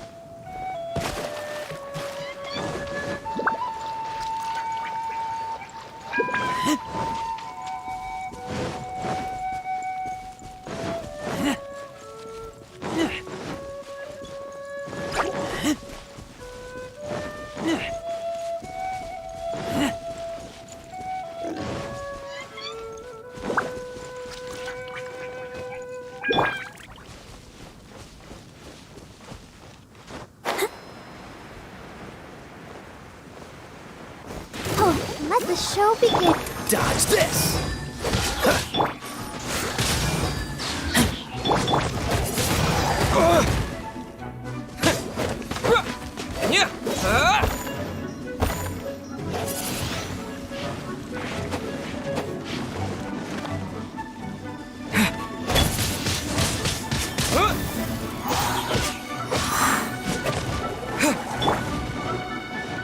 Let's dance. What's the hurry?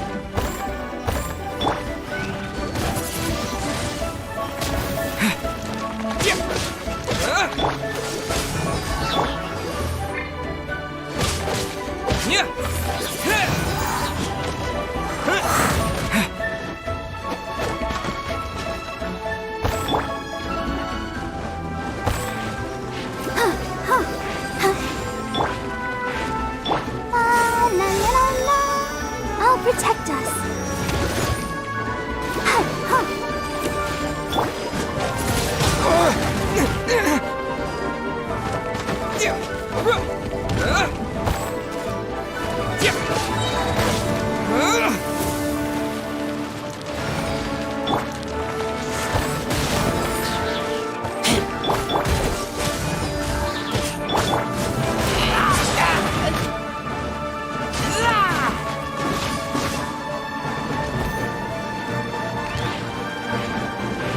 Get back!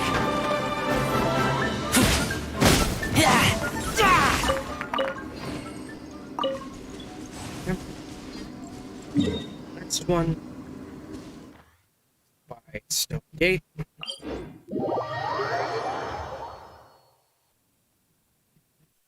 Yeah, I'm farming for materials for the fish. I know. I'm bored.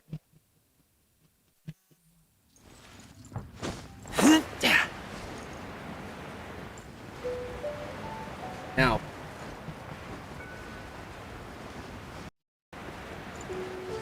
I get that I'm boring, but I am damn good at it. I mean, like, do you realize how hard it is to be this boring? It takes effort. Let the show begin. This moment will be frozen in time.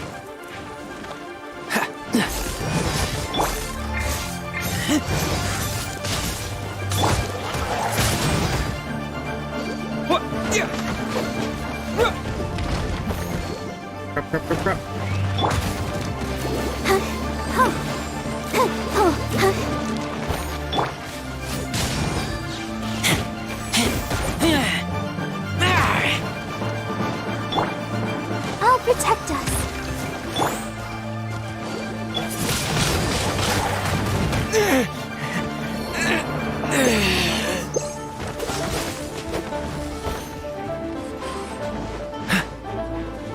What's the hurry? Ha. Dodge this!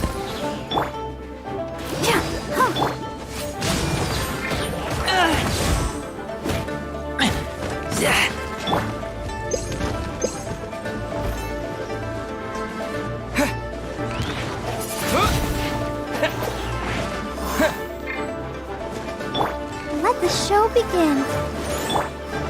Freeze!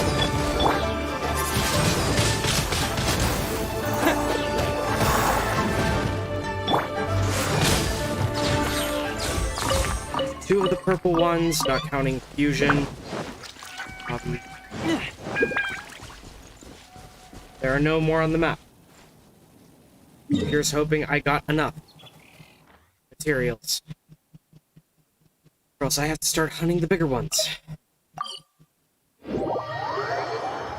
Those aren't fun. I think the bigger ones drop something else too. I might take one.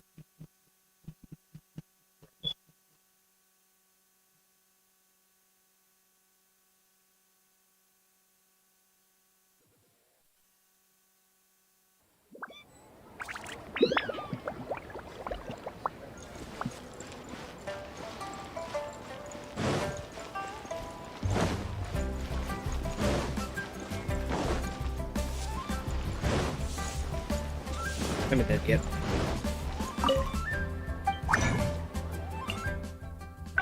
World's smartest ones, too.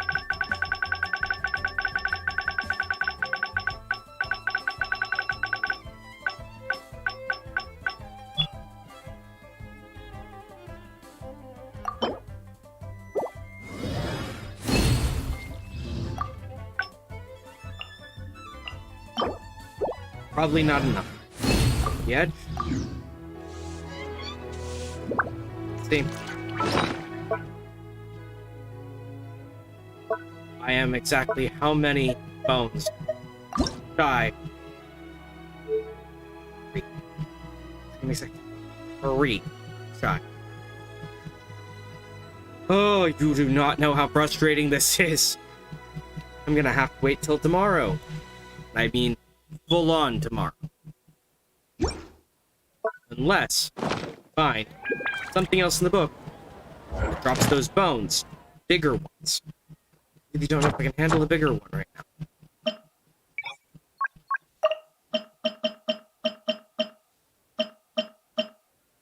That's the biggest one they get? Okay, so it's dropped by... I'm hungry. Let's What hunt. else is it dropped?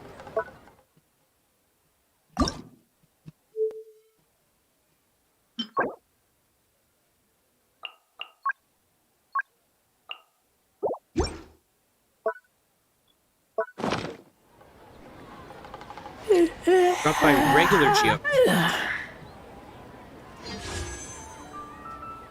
Go to the wish page thing. We dropped by regular Vishaps, you say? Well, where are the regular Vishaps?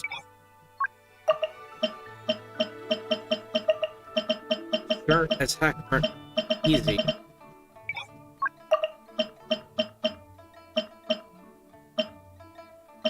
Oh. There.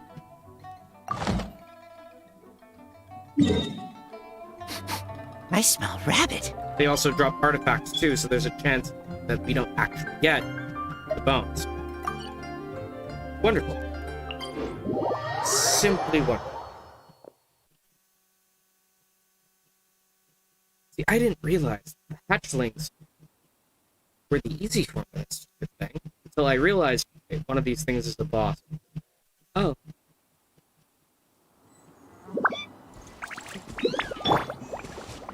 And even then, I didn't realize there was a medium. But we're hunting right now. Oh.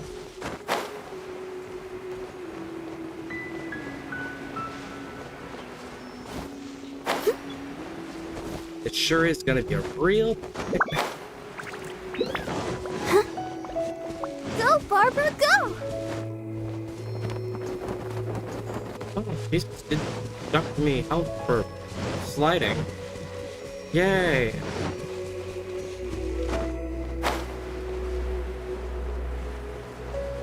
Right on top. Dodge this! Windblade!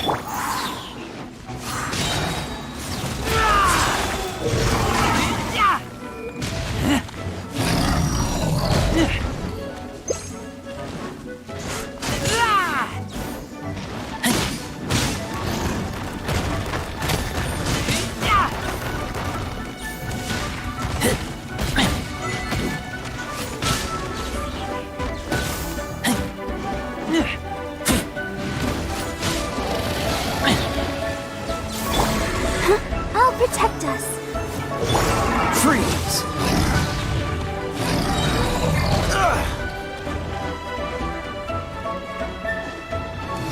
Oh, so sorry.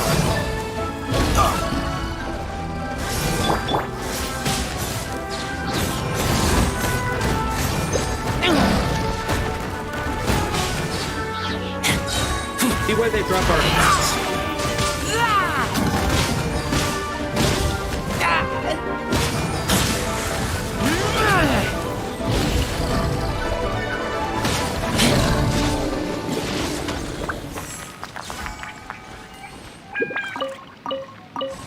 One.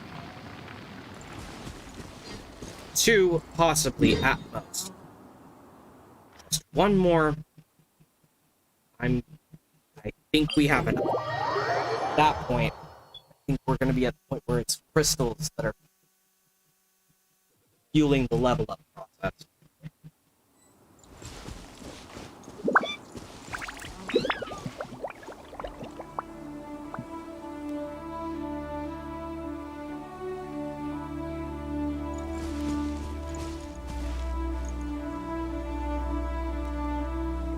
I've got a good job.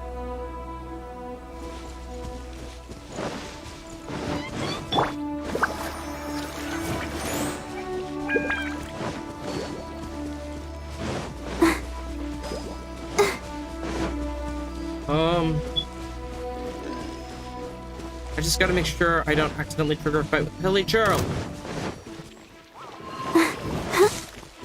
Or Patui. Wonderful. Like, couldn't you have put it somewhere simpler?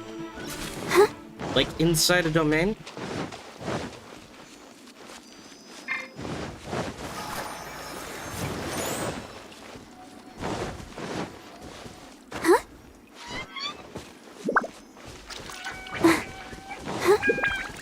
Oh wait, there's a hatchling. There's a hatchling research. Hello. Come on, we can do it. Oh no! Why has everyone stopped singing? Hatchlings are so annoying. What's the hurry? Gotta keep trying. Let's dance. Cool it!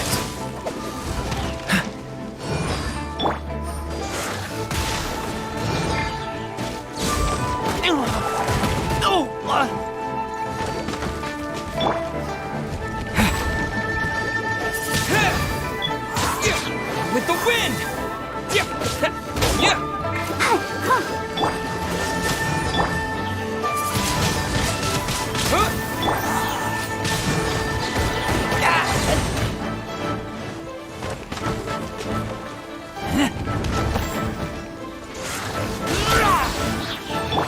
Freeze! Let the show begin. Let's dance. Cool it! Don't get frostbite.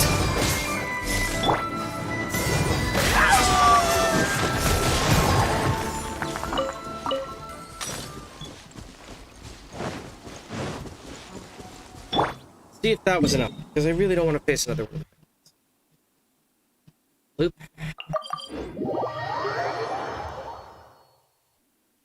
Please let this be enough of a bone. Heck.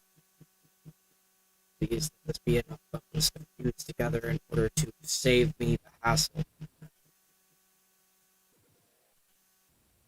Because if I can end the stream early, I might actually get a little bit of stuff. Not gonna be completely. Go, Barbara, go! Crafting table. Okay.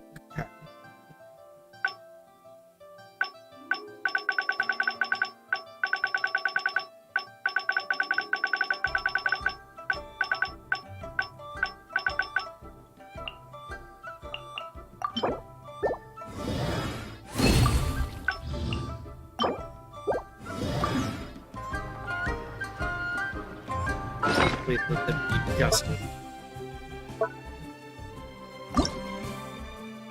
Yes.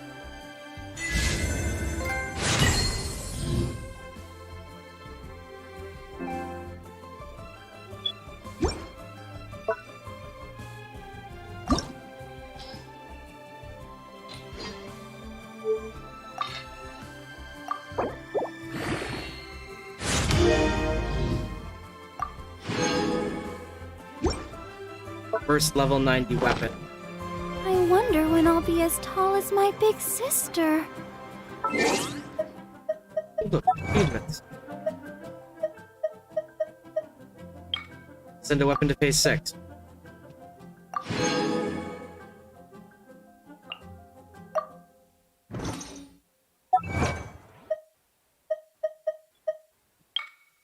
Field counter at Geoshap's charging attack. Okay. Is that enough to give me a wish? The answer will not surprise you. No. We won't get to wish again until after we have completed VocaMew's strings. It's time. Oh, wait. Daily commissions. I still haven't done them today. Crap, I've only got a couple hours left.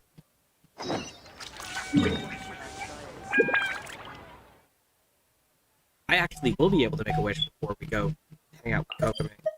But I won't be able to wish again after. Actually, I'll hold off on the wish after I've completed the list. Alright, my brain. Huh.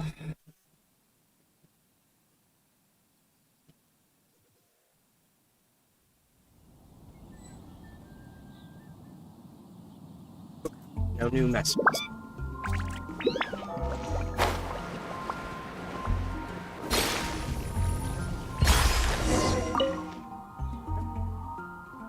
The destroying all targets at once thing.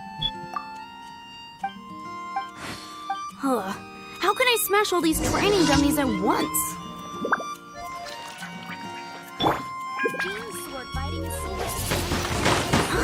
So that's how to do it.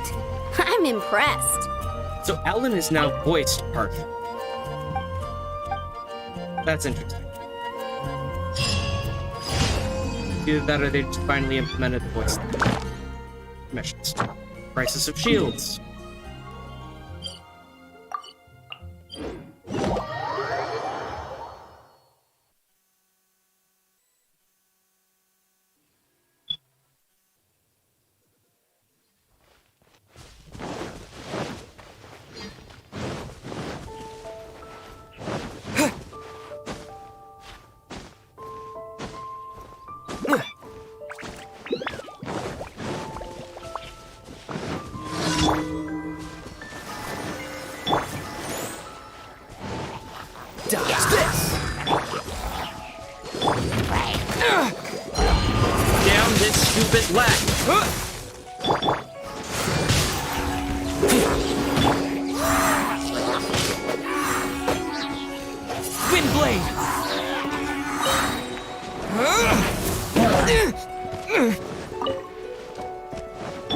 Let the show be. Cool it!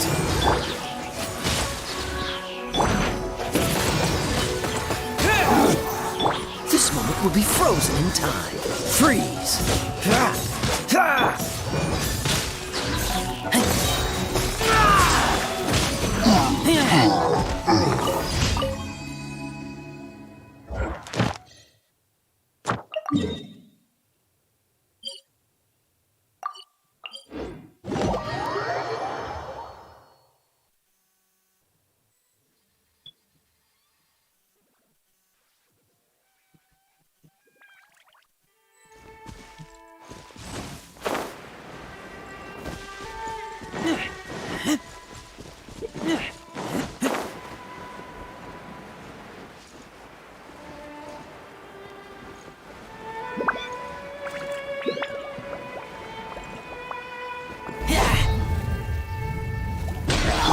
I'll protect us.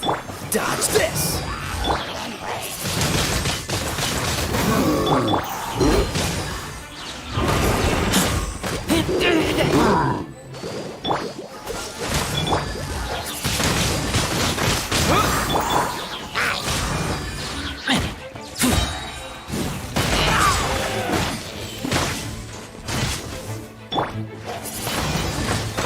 Windblade!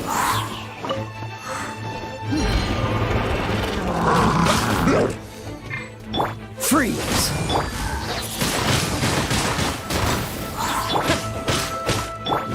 With the wind!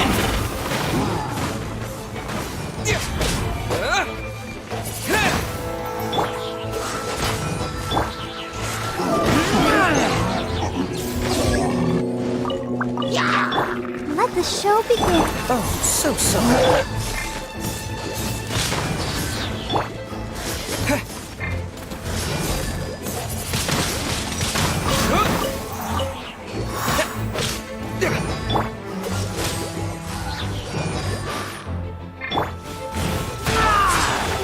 Get back!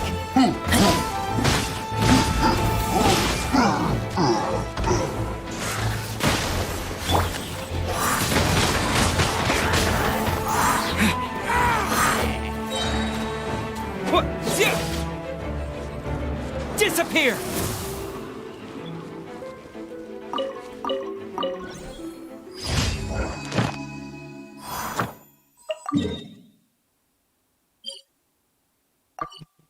Singular Ruin Guard. Okay. I do not do well with Ruin Guards on a good day. My ward level's max height. Not as high as some other people meant by it. This moment will be frozen in time.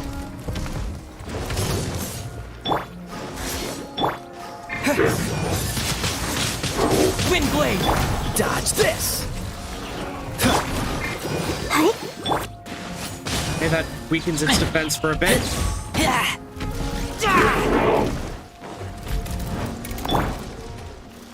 Let the ship.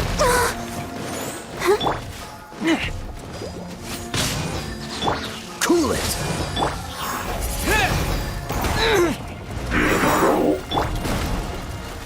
Dodge this! Keep back!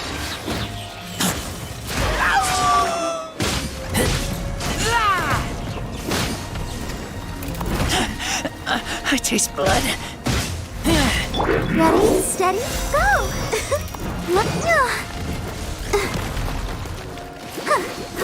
Cool it! Windblade!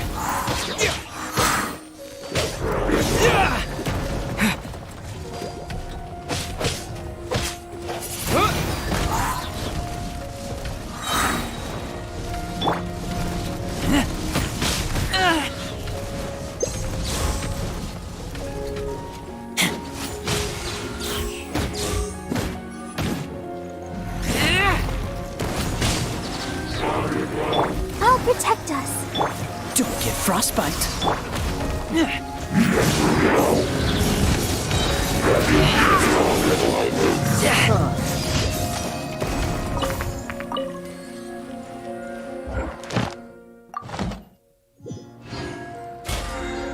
Daily quests.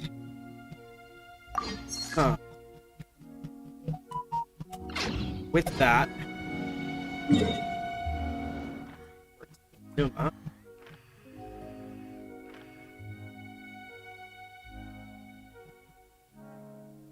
VocaMew Island.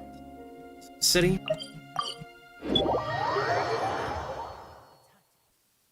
Dog is jumping. I'm awake now.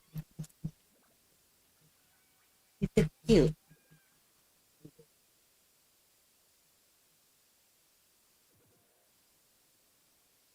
You fell for the fake out.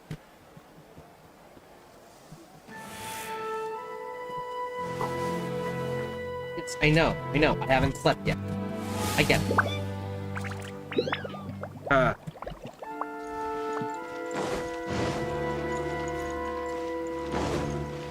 Okay. Add Astrava sauce, Catherine.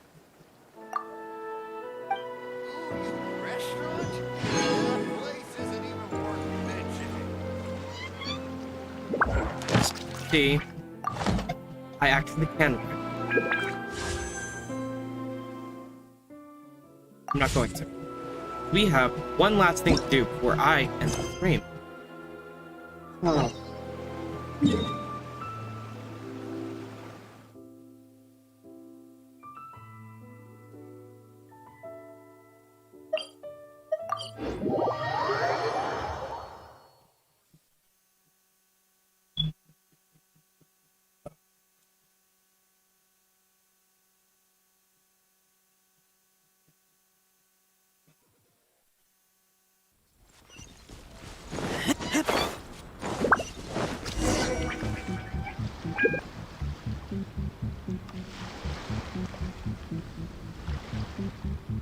This should be where Kokomi said to meet her. Do you still remember this place? Paimon remembers we came by here last time we visited Watatsumi Island. That was back when you did your stint as captain of Swordfish too. Paimon's curious whether the resistance troops still remember you. Things on the island must have changed a lot since then. Oh, shall we take a look around?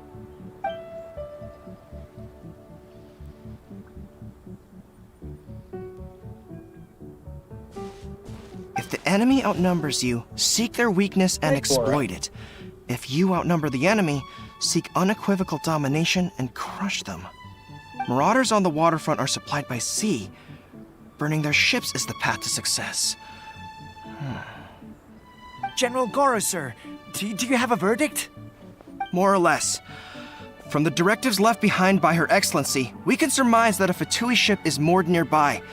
This explains their aggressive posture. We could split into 2 teams, one to draw their attention and the other to circle around behind enemy lines and set fire to their ship. They'd have nowhere to run. Then again, Madame Kokomi made clear that we are not to split up without sufficient forces.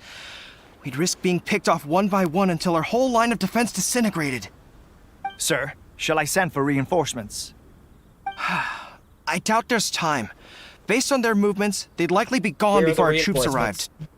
Her Excellency's directives also stipulate that we should wait in ambush and avoid making the first move. Since we lack sufficient troops, I don't think we can afford to engage the enemy at this time. Sir, we're just gonna stand by and watch them leave? Surely there must be another way. Her Excellency's directives also state help may arrive when all seems lost. As for where this help is supposed to come from, VocaMew. Hey, Goro! What are you guys Literally. Captain, you've returned to Watatsumi Island. Here, lend a hand. That's great! Her Excellency's directives are as reliable as ever. You've arrived just in time. Recently, the remnants of the Fatui forces have been unusually active.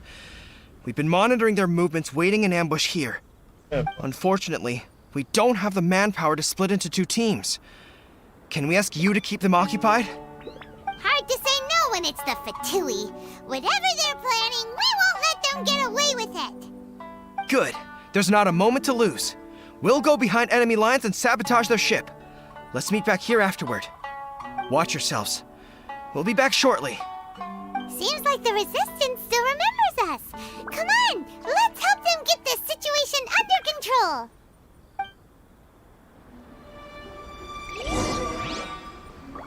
Beat roving Fatui. Loop.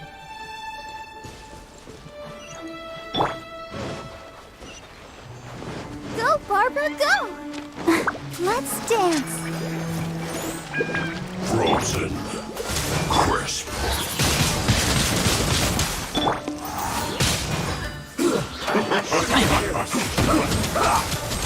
Have a load of this. Don't freshness was right there. Frozen food.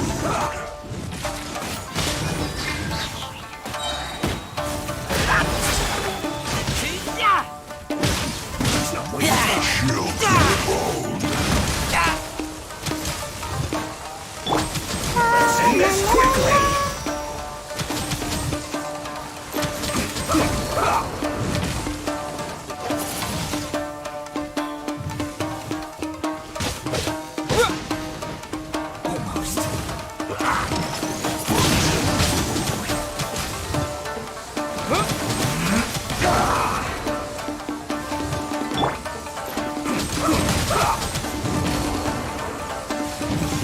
Dodge this!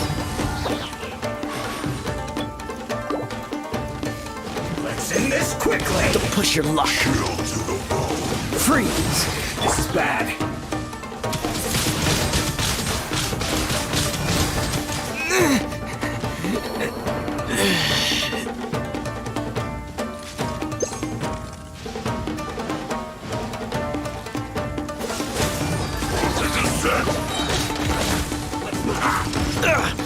This one will be frozen. You're getting on my nerves.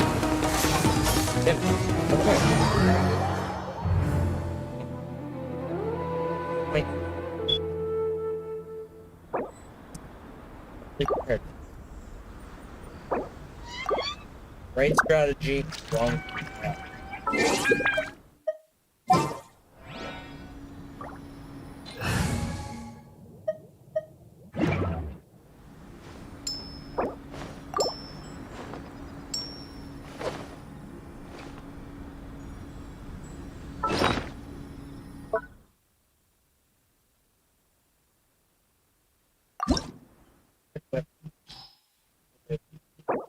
Stop.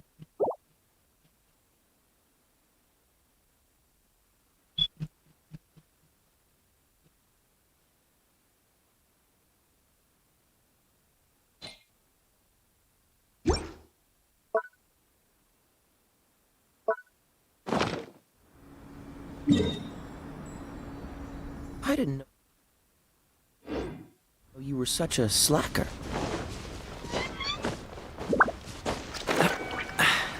Catch the wind.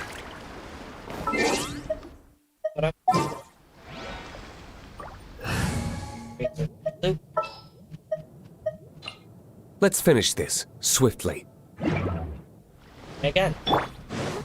Wait, no. I also jump Barbara. Don't ask. I'll explain it. Set up.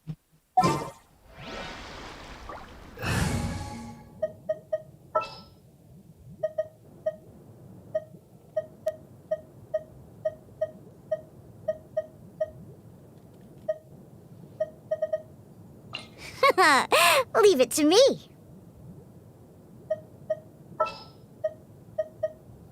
We're going to hunt.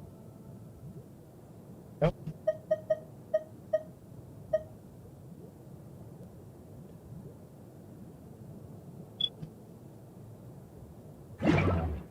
They own his butt.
This lag is killing me. Literally. Literally, the lag is killing me. I can't.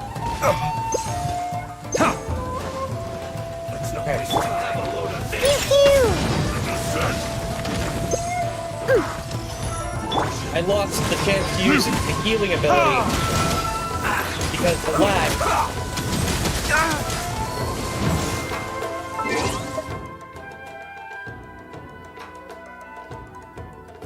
The world really doesn't want me to stream me playing this, does it?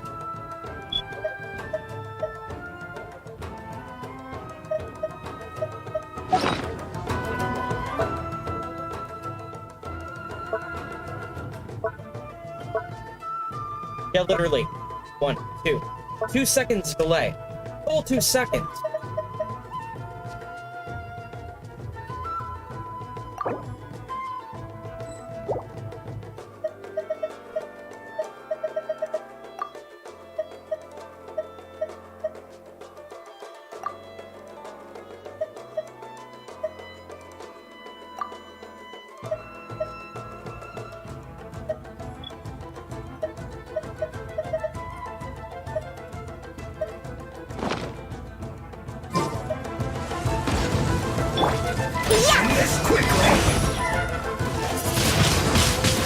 Lightning Blade!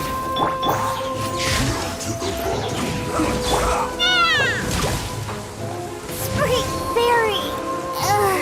Don't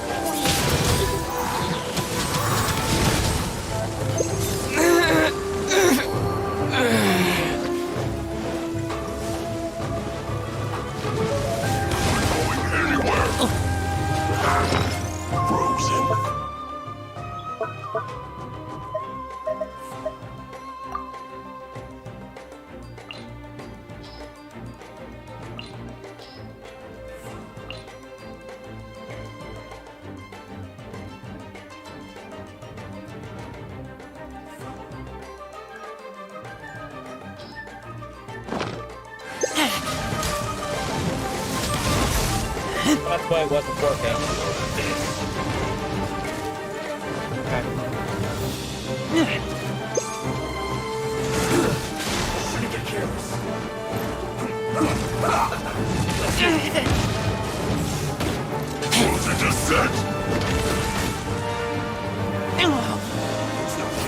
Have a load of this!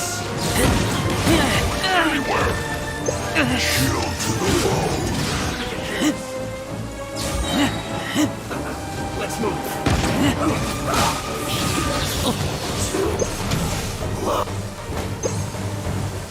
Take me back! Again, great strategy, wrong implementation.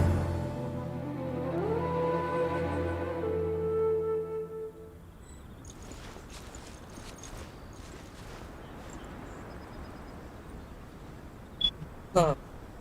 Okay.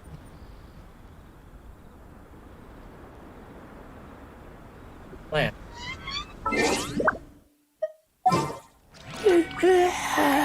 No shields. No holds barred.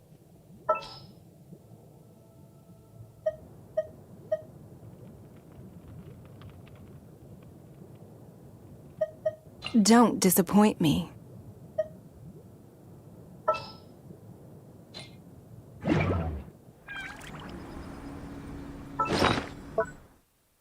Use my best. My second best. Razor.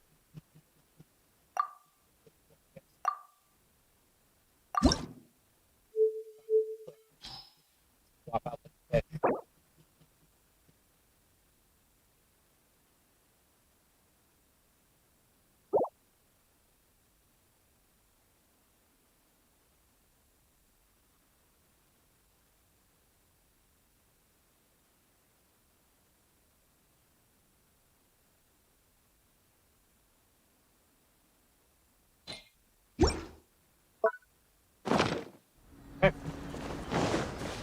See how we do.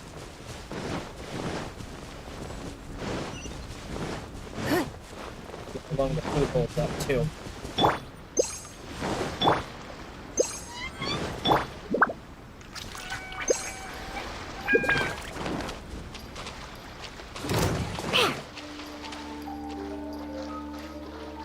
Ran the wrong way and ran into the Spectre. Sorry. Let's go, let's go!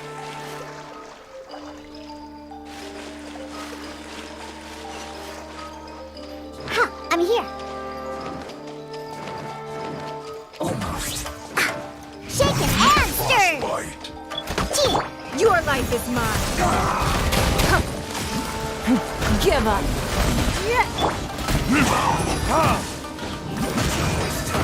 It's time for a flash freeze! Chill to the Pew! Let's end this It's quickly! not over yet! Can't keep my eyes open.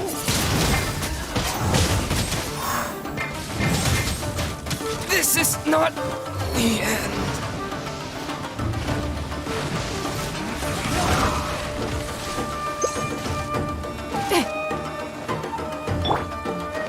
I'm a rock!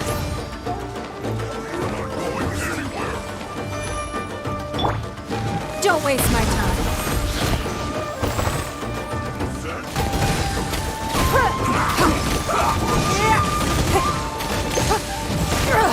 Blood repays blood.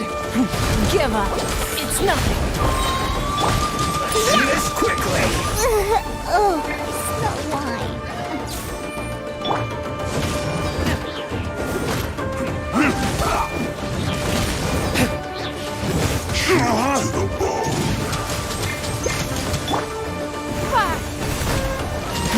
Give up.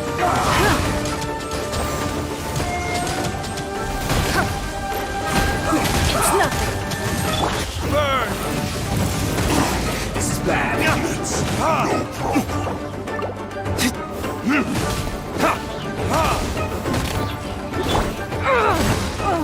Don't waste my time.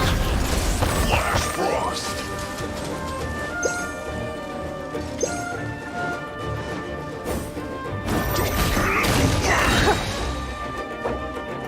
Submit! Give up.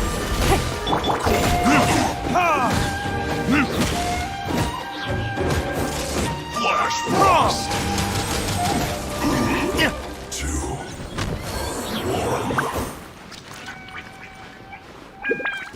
Managed to chase that one all the way away from the actual quest. That's good. Needs to be better.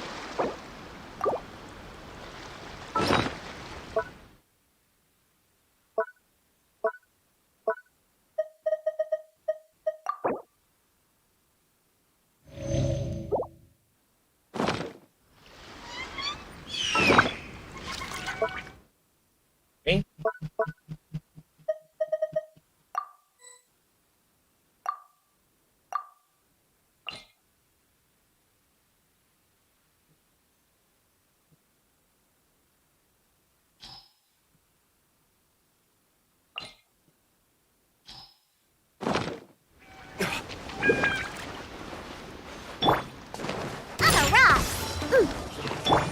It's nothing.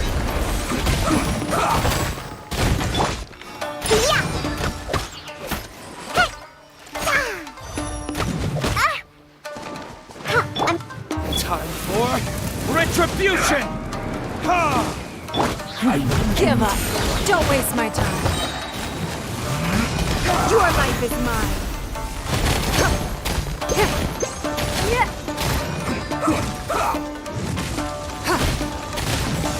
Give up.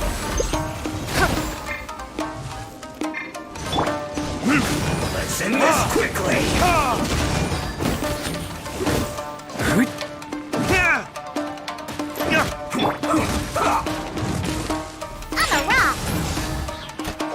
It's nothing.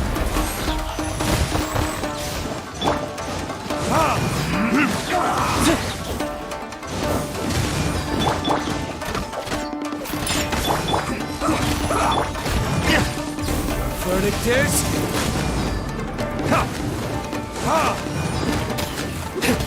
I slipped up. You dare to hit me! Don't waste my time.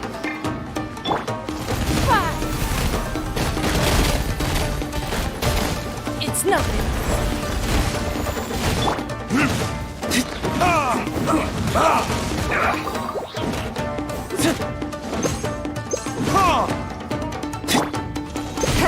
Let's end this quickly! Give up.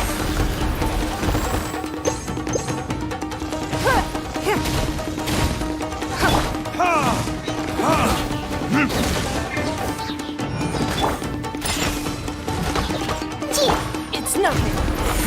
Give up. Your life is mine. Time for retribution!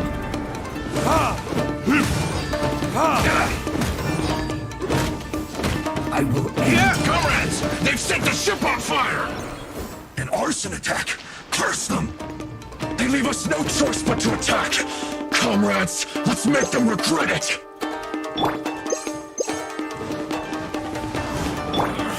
Don't waste my time. Yeah! Can't handle your drink, huh?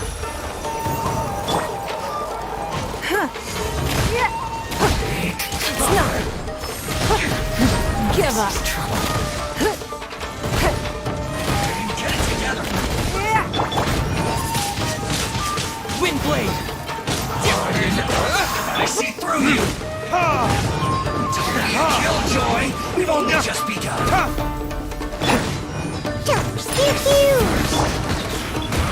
You can't run! The victor has been decided.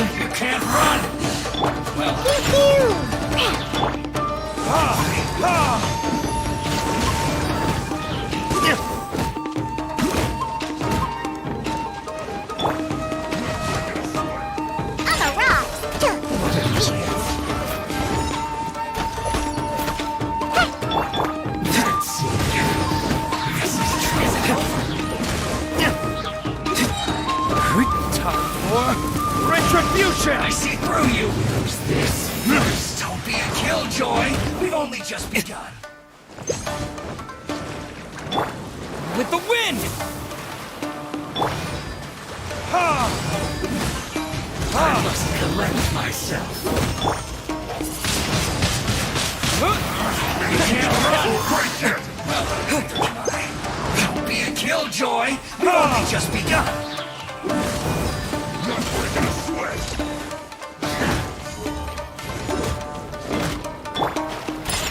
No slacking off!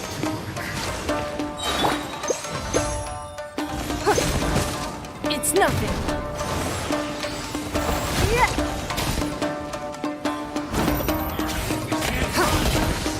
It isn't time for a break yet! Burn! That all you got? Look Don't at be a you, killjoy! We've only just begun!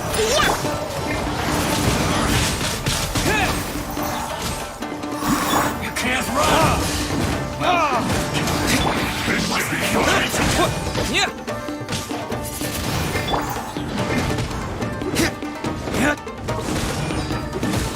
No slacking off! I'm a rock. Don't waste my time.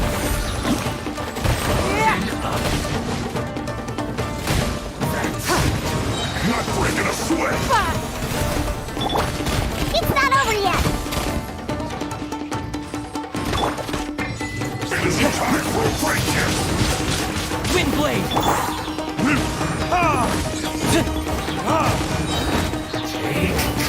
There's... Don't be a killjoy! We've only just begun!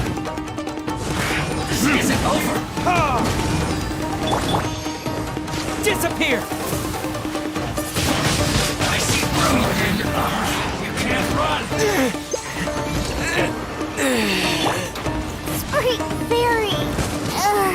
Don't leave.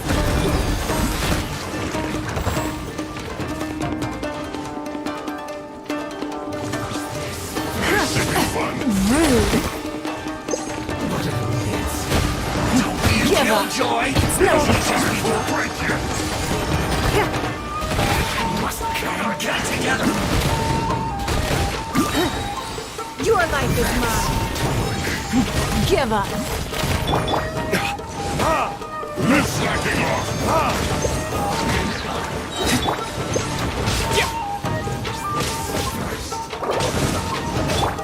Burn! Not breaking a sweat! You can't run! How can this be? This isn't over! Put your back into it! Time to fulfill my duty! Killjoy! We've only It just isn't time for a break yet! got it! This should be fun! I see through you! You can't run! We are all but one.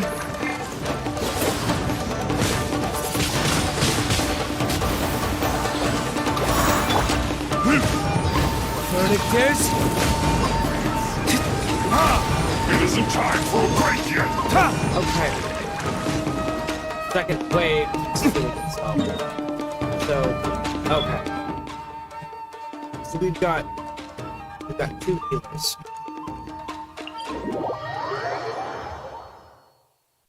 At this point, made it.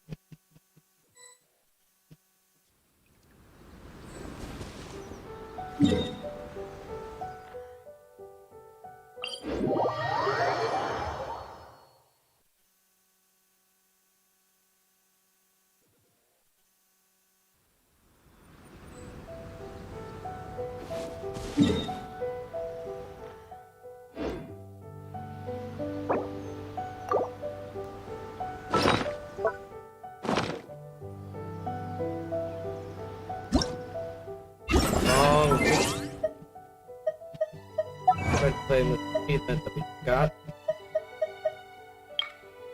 Have a single character protected by 3 different skills once. Okay.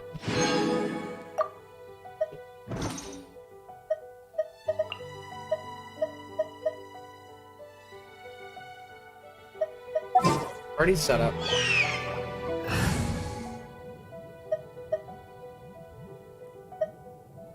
This is the point where I need.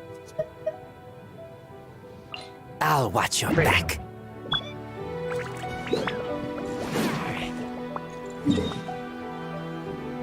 Already there. Need to not aggravate the spirits. Be fun.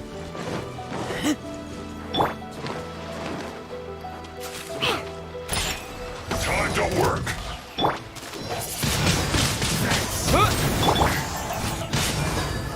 No excuse for slacking. I see through you. Don't be a killjoy. We've only just begun. It isn't time for a fight yet. You can't run. Well,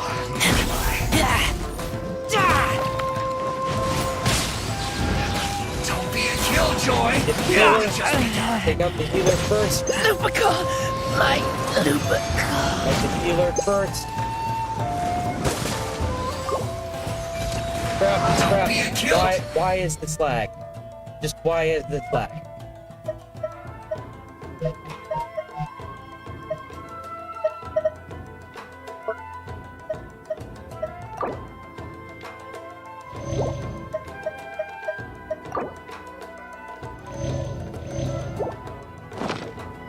We've only just begun.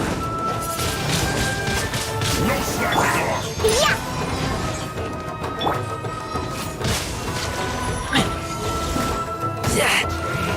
Not breaking a sweat. You can't run. Well, break the wind. Be a killjoy. We've only just begun.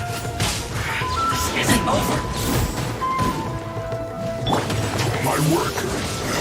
Windblade. Finished.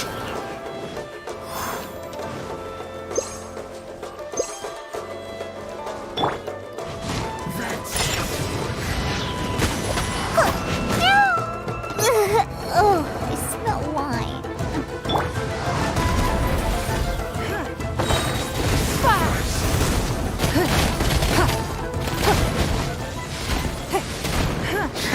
Give us counterattack.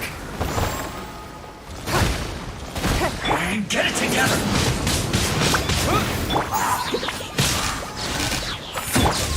Is that all you got? Don't be a killjoy. We've only just begun. I must collect myself. You can't run. Well, neither can I.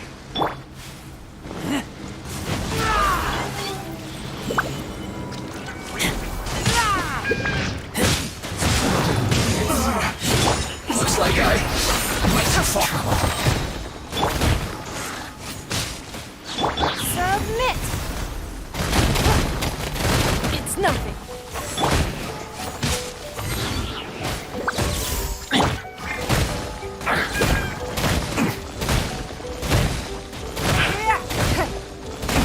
Yes, wonder why Dingwon is dealing terrible Windblade damage. I just realized I don't have the good catalyst attached.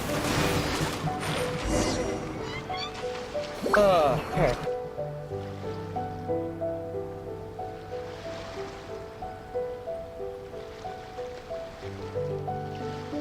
We were lucky to have you here. We'd have no way to prevent their escape without you. What's that you're holding? Is it the directives from VocaMew? Let Paimon see! Oh, wow! This is a whole book! Is it all VocaMew's directives? Yeah. Well, no, not all of them. I have 5 more volumes with me. Oh boy. Are you serious? Her Excellency always plans for every scenario. Plus, these are her general operational directives, which are more comprehensive than most. Still, we're fortunate to have them. They make sure we're prepared for every eventuality, no matter how complex. Oh, understanding every eventuality sounds tiring enough, let alone writing them all down. Must have taken VocaMew a heck of a long time. Captain, are you back on Watatsumi Island to lead Swordfish 2 again? We've all been feeling your absence. How's everyone doing? Her Excellency says that now is a time of peace, and that we should reduce the size of the military and focus on helping the civilian population return to normal life. About half of us are still organized into task forces, supporting the platoons. The other half have been given various other functions like patrol, construction, and farming. Of course, not everyone's happy about it. The other day, an old buddy of mine was grumbling about being forced to build houses. Said they'd have to drag him away from the front line, kicking and screaming. The spirit of the resistance is alive and well, huh? Anyway, we're here because VocaMew invited us to the victory feast. Do you know where we can find her, Goro? I believe Her Excellency is currently at Boro Village. There were reports of a possible disturbance over there. If I'm not mistaken, Her Excellency has gone to deal with it in person. We should probably get going ourselves. And, also, on your way over, please check in on the soldiers. I'm sensing a growing unease among them, but I don't know what's causing it. They won't say. They used to tell me all their concerns, but whatever this is, they're keeping it hidden. I don't like it one bit. I suspect there's trouble afoot.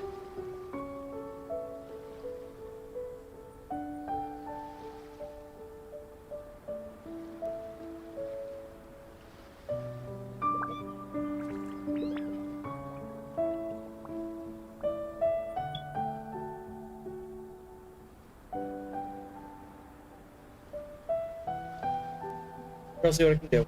Sounds good! Ready when you are! Oh, please say Tepe has been healed. I think that would be awesome.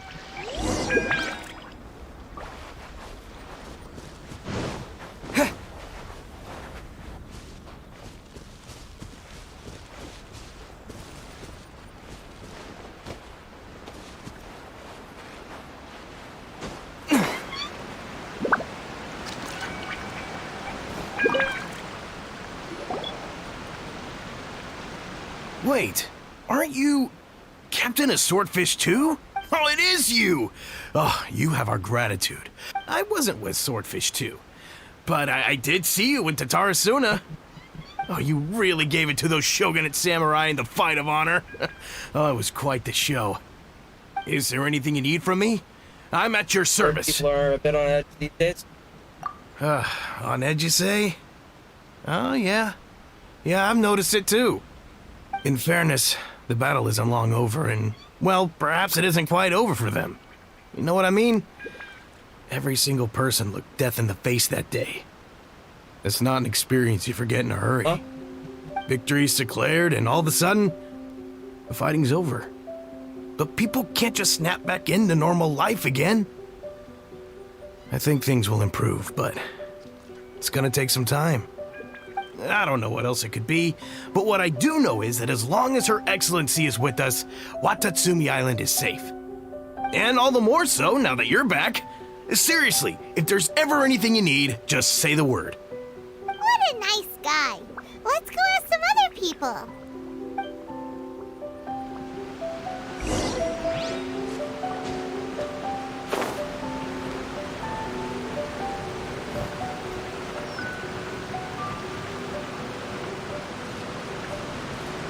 Sawa?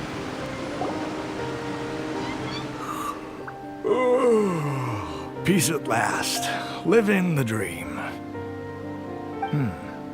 Don't I know you? I've definitely seen you somewhere before. Can't place you, but I'm guessing you're not with the Shogun's army. So, do you need something? People are feeling unsettled at the moment? Unsettled? Unsettled how? I haven't noticed anything. Not that I would, necessarily. I keep to myself, mostly. They're all too rowdy for me. We're at peace now, finally, and I, for one, intend to make the most of it.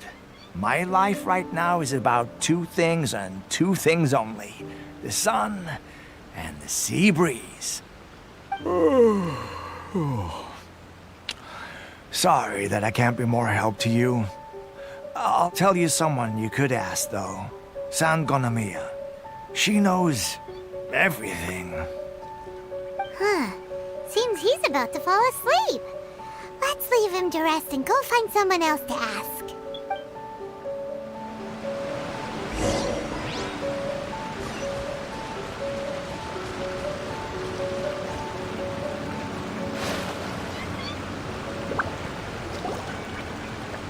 Ugh, I don't understand what Her Excellency is thinking. I mean, peace talks? Give me a break. Why would she agree to that? Exactly. Everyone knows you can't trust the Tenryo Commission. I heard they've been secretly coordinating with the Fatui and plan to continue their attacks. Wait, for real? You're sure of this? Positive. Some of our guys had a run-in with a few Fatui. They caught them conspiring together firsthand. I knew it! The Tenryo Commission are a bunch of crooks. They'll never change. Honestly, it's kind of naive for Her Excellency to take them at their word, isn't it? Shh! Keep your voice down. Someone's coming. Hey there! What you talking about? Captain, you're back. Do you think we should tell the captain about what we were discussing just now? No, let's not mention it. He's one of our closest advisors. For all we know, the peace talks could have been his idea. I'm sure the captain would see where we're coming from, but you're right. We should probably play it safe. Welcome back to Watatsumi Island, Captain. Nothing to report here. Everything is A-okay. Her Excellency should be in the village at present. Head straight over if you wish, Captain. Paimon definitely detected some hush-hush going on there. But if they aren't gonna talk, we might as well head over to the village.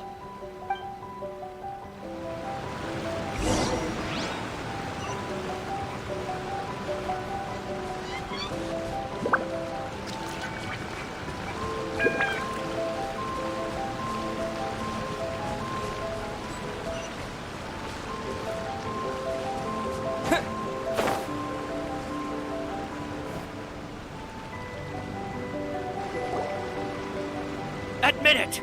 We know you've been secretly supplying the Tenryo Commission with goods purchased on Watatsumi Island. I knew something was off about a Tenryo Commission merchant doing business here. So, what do you have to say for yourself, huh? I'm innocent! Ha! You're as guilty as they come. You never should have been allowed to set foot on this island, let alone do business here. Take him away. Hold on. Wait! Kokomi, there you are! Something's going down over here! You should take a look, pronto! Your Excellency, this merchant is suspected of criminal activity, so we seized him for questioning. Our surveillance shows that in his whole time here, he has made numerous purchases, but no sales. And yet he has no stock in his possession. We believe it's highly probable that he has been supplying the Tenryo Commission behind the scenes. I haven't! That will do. Let's not let ourselves get too worked up here, shall we? Everyone take a deep breath with me. In and out. Better? Matsuda, Uchimura, I understand that you're concerned for the safety of Watatsumi Island. But before we make any decisions over whether this merchant is guilty or not, we must give him the chance to explain himself. If he's guilty, of course, there will be consequences. But if he's innocent, he doesn't deserve to be falsely accused. This is Watatsumi Island. We deal in facts, not opinions. Excuse me, sir. As you know, my subordinates have some concerns surrounding your commercial activity here. Perhaps you could explain your side of the story to help me reach a verdict. Of course! I can explain everything. I'm a trader on the island, so naturally I built up some inventory. I was planning to hold off on selling until the prices went up, but then, but then I was robbed by the Fatui. They took... And why should we believe you? The way here we ran to it. So what? That doesn't prove they took his goods. And even if they did, it'll still end up in the Tenryo Commission's hands. They're in this together. What? The Tenryo Commission are colluding with the Fatui now? This is the first I've heard of it. I suppose it is true. What's that got to do with me? What, the Tenryo Commission start colluding with the Fatui after the fighting's already finished? Seems unlikely to Paimon. We met a representative of the Kujo clan recently. It doesn't seem like he'd have the time to be colluding right now. But on the way over here, we accidentally on purpose overheard some soldiers mention the exact same thing. VocaMew. Do you know anything about it? It has been brought to my attention, yes. We are scheduled to begin peace talks with the Tenryou Commission soon. The Kamisato clan has arranged for them to take place in a neutral location. Kujo, Sara, and I will be accompanied by our guards. We will use the talks to discuss future plans in detail. But just as arrangements for the peace talks began to fall into place, I started hearing rumors of collusion between the Kujo clan and the Fatui. Allegedly, their goal is to completely wipe out Watatsumi Island. If that's the case, then the peace talks are likely a trap. Even the Kamisato clan could be involved. Sir, are you quite certain that your goods were stolen by the Fatui? Yes, it's the truth. I swear. They stole my goods and then they ran off that way. I'll bet that's where that hideout is. Very well. The potential ramifications of this incident are serious. We will retrieve your goods, and if everything is in order, it will prove your innocence. However, if we find evidence to corroborate the claims of collusion between the Fatui and the Tenryou Commission, I expect you to fully comply with our investigation. Do we have an understanding? Yes, of course. Thank you, Your Excellency. Matsuda? Uchimura? Well received, Your Excellency. Good. Now, Traveler, Captain of Swordfish Platoon Section 2, would you join me in the investigation? Thanks. Good. I look forward to seeing how you've progressed lately. I also have a few new things to teach you. Alright, follow me. If we do find the merchant's goods in the hands of the Fatui, it'll prove he's innocent. Whatever's going on between the Fatui and the Tenryou Commission, we need to get to the bottom of it.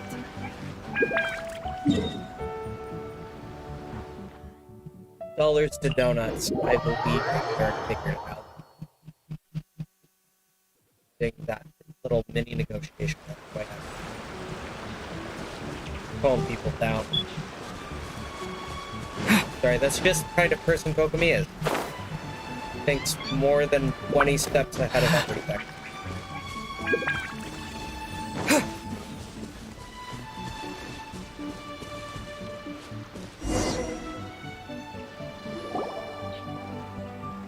This must be the Fatui camp that the merchant was talking about. From the looks of it, it used to be a hilichurl camp. Who knows why the Fatui occupied it? Looks pretty heavily guarded. How are we supposed to get in? Not by brute force, that's for sure. But that's not a problem. The terrain here gives us an advantage, and we haven't given away our position so far. Our enemy is in the light, while we are in the shadows. Strategically, we have the upper hand. I think we have 3 options available. Option 1. Take the king, and it's checkmate. The Fatui's presence in Inazuma is weak at present. Nothing more than a few scattered remnants. If we strike from above and take down their leader first, the rest of them will be hard-pressed to put up a serious fight. Option 2. Hit them where it hurts. Over there, for example, a store of gunpowder cakes. If we manage to discreetly set the gunpowder alight without alerting them, it would deal them a devastating blow. They'd be caught completely off guard. Both their morale and fighting capacity would be severely impaired. Option 3. Use the environment against them. We're close to the sea here, so the air is very humid. I can gather the water vapor, you add a touch of lightning, and together we can shock them into submission. Wow, that's our grand strategist. It's a lot to think about, though. Which option should we choose? That will depend on our assessment of our own abilities. A surprise attack from the air is the quickest solution, but requires superior combat skills. With an explosion, we could rapidly reduce their numbers without a protracted battle. But absolute stealth would be required during the operation, or we'd risk exposing ourselves. If we decide to take advantage of the environment, we should be prepared for a lengthy siege. So, which is your preferred option? Powder plot. It seems that you share my strategic sensibilities. This is my preferred tactic. It places us in the least amount of danger. Let's work together to give them the surprise of their lives.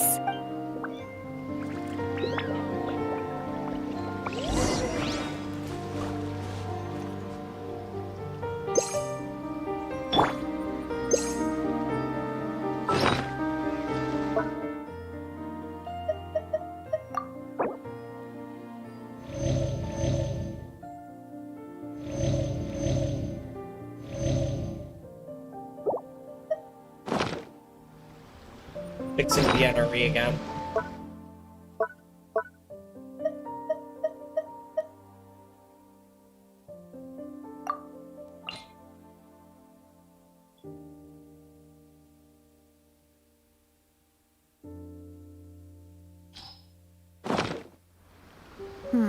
Lizardtail, Pepper, Starconch.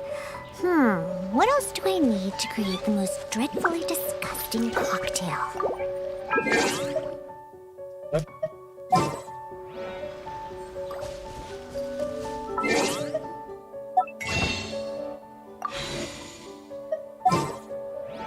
Take your party in current state.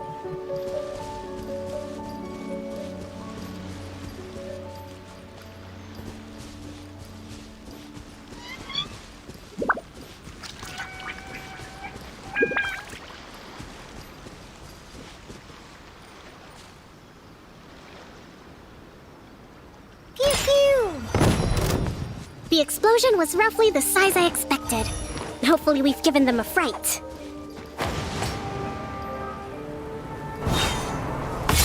Yeah! Shouldn't get careless. Give up! You can't run! Well, have a load of this. I see through you. Don't be a killjoy. We've only just begun.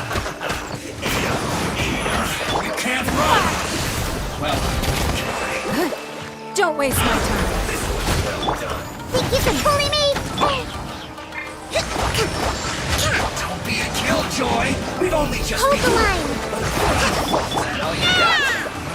You can't run! Give up. Get it together. Get back! Miscalculated.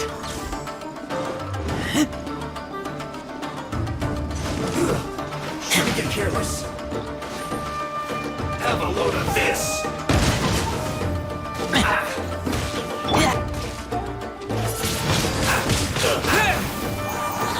It's nothing. Let's move. Don't waste my time. Submit!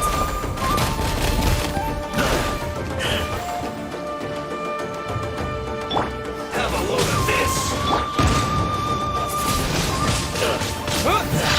You haven't seen the last of us.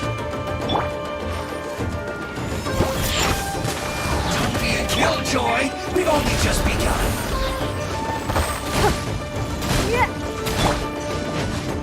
Allow me! Can't run. Well, Pew pew! don't be a killjoy. We've only just begun. Pew! Pew! You can't run. Yeah! Can't handle your drink! Huh! I see through you. Hold the line! Don't be a killjoy. We've only just begun. On the rocks! Your life is mine. You can't run. It's nothing. Get it together.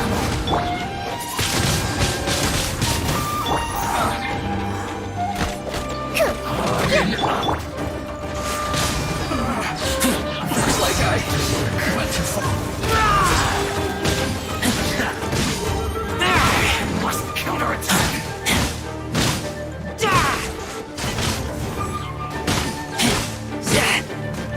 Finally, some quiet.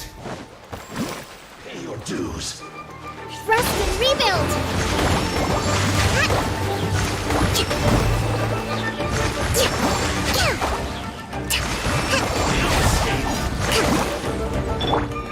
Don't waste my time. Submit! So Give deliver. On the rocks! It's not over yet! Pew-pew! Spring Fairy! Don't leave me.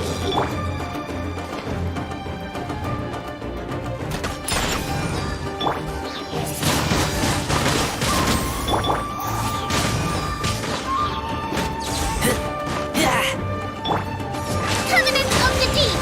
Hold the line!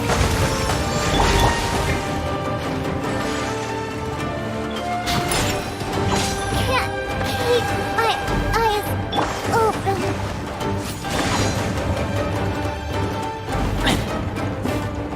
Prepare yourself. I taste blood. No escape. Can't run from death. Excellent work. All thanks to your genius tactics! Actually, even the best tactics live or die on the strength of those executing them. Winning a battle takes a concerted effort from everyone involved. Victory never belongs to a single person. Now that you mention it, Paimon did make a pretty big contribution, huh? Make the differ. Hey!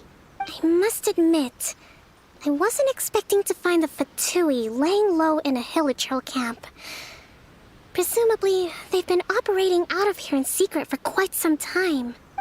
What's their objective? Are the soldiers right? Could they really be in collusion with the Tenryou Commission? Let's scour the camp for evidence. If the merchant's story is true, the inventory should be here. All right, time to take a look around.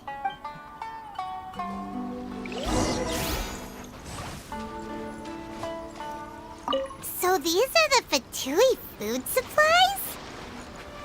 They look a little past their best. Is this really all they had to eat? Whoa! This place is chock full of bomb-making materials! This is way too dangerous!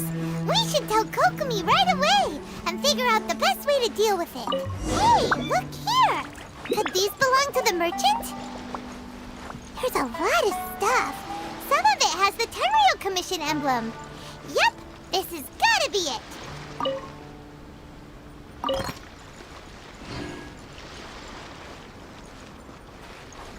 Back.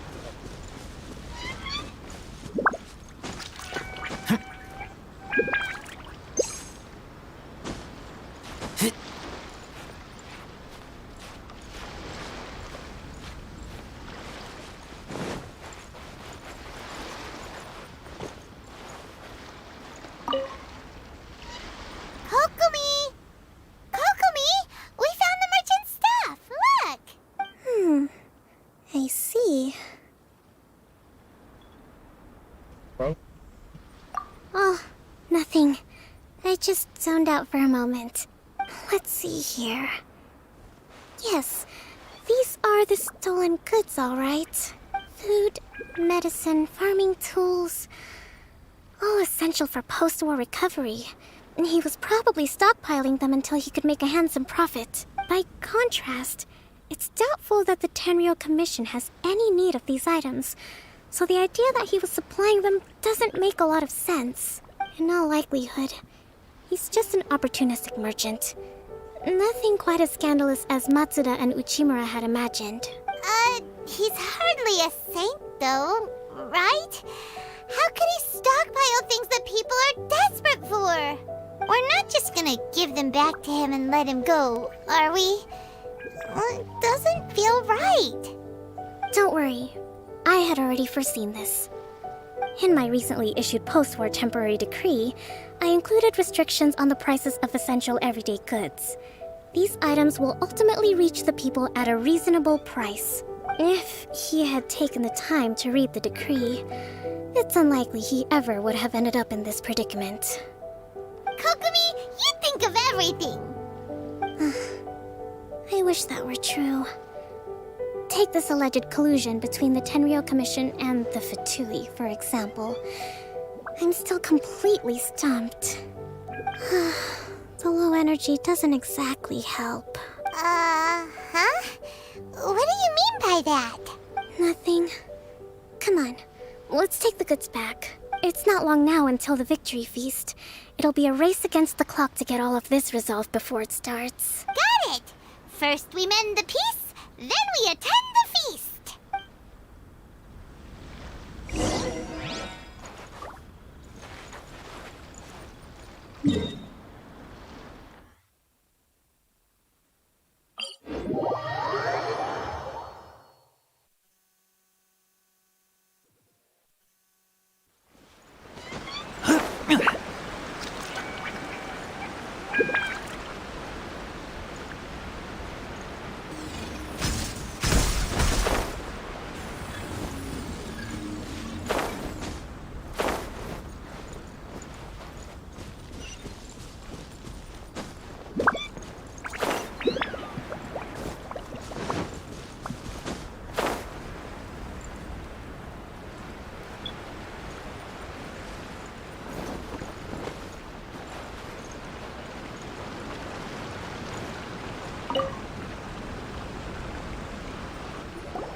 My goods! You got them back, huh? Thank you, Your Excellency. And thank you, Captain. You see, I told you I was innocent. I'm not so sure. You could have easily planned the whole thing with the Fatui in advance. Based on the information we gathered from the Fatui camp, there's nothing to suggest he had any correspondence with them. Had it been the case, then knowing how the Fatui operates, they would have left some evidence of it. But what if... No ifs, no buts. We've recovered the goods. As agreed, this is sufficient to establish his innocence. Apologies. Guess we got carried away. What did I tell you? You army numbskulls don't have a clue. All brawn and no brains coming to me with your crazy conspiracies. Lay off me next time, got it? Sir, I'm afraid you're getting ahead of yourself. You may be innocent of the accusations originally leveled at you, but hoarding essential goods is a crime under the temporary decree. You must bear the consequences. You have already admitted to being the owner of these goods, so we are obliged to respond with appropriate measures. In addition to enforcing the sale of these goods at the accepted rates, there will also be a fine, the amount of which... Wait, Your Excellency, whose side are you on here? I have no business taking sides. As the Divine Priestess of Watatsumi Island, I abide by the principle of clear and consistent rewards and punishments. Just as merit must be recognized, mistakes must be penalized. You may have been proven innocent of the more serious allegations leveled at you, but this does not exempt you from bearing the consequences of your mistakes. Wait a minute, Well, don't just stand there. Take him away. Time to pay up. Your Excellency, he says all the goods belong to him, but it doesn't add up. Those of a Tenryo Commission emblem are probably his, but not the rest. Especially these ones. They're clearly for shrine use. It seems the Fatui simply dumped all their stolen goods in one place. Leave the shrine paraphernalia to me. As for the rest, I'll leave you to sift through and try to track down the owners. I know, that's a lot to ask. Not at all, Your Excellency. We're on it. But if I may, Your Excellency, maybe there were no signs of collusion in this case, but our people know what they saw. Something is going on between the Tenryo Commission and the Fatui. I know the peace talks are coming up, so please keep an open mind. I understand your concern. I'll be sure to give it further consideration. I'm going to take these items back to the Sangonomiya Shrine. Why don't you come along for the walk?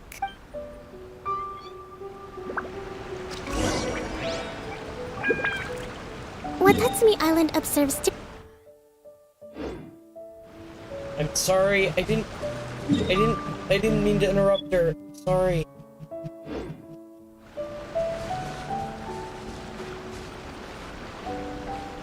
Sorry. I was just checking the map because I thought she might have teleported. When it's to take a walk, they actually meant a literal walk. I am so sorry.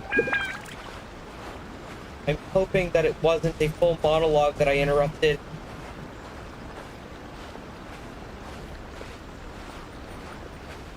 saddening me greatly. It's been a long time since I last came to this village. There's been a lot to deal with recently. Next time you visit, I'll take you to visit Watatsumi Island's old shrine.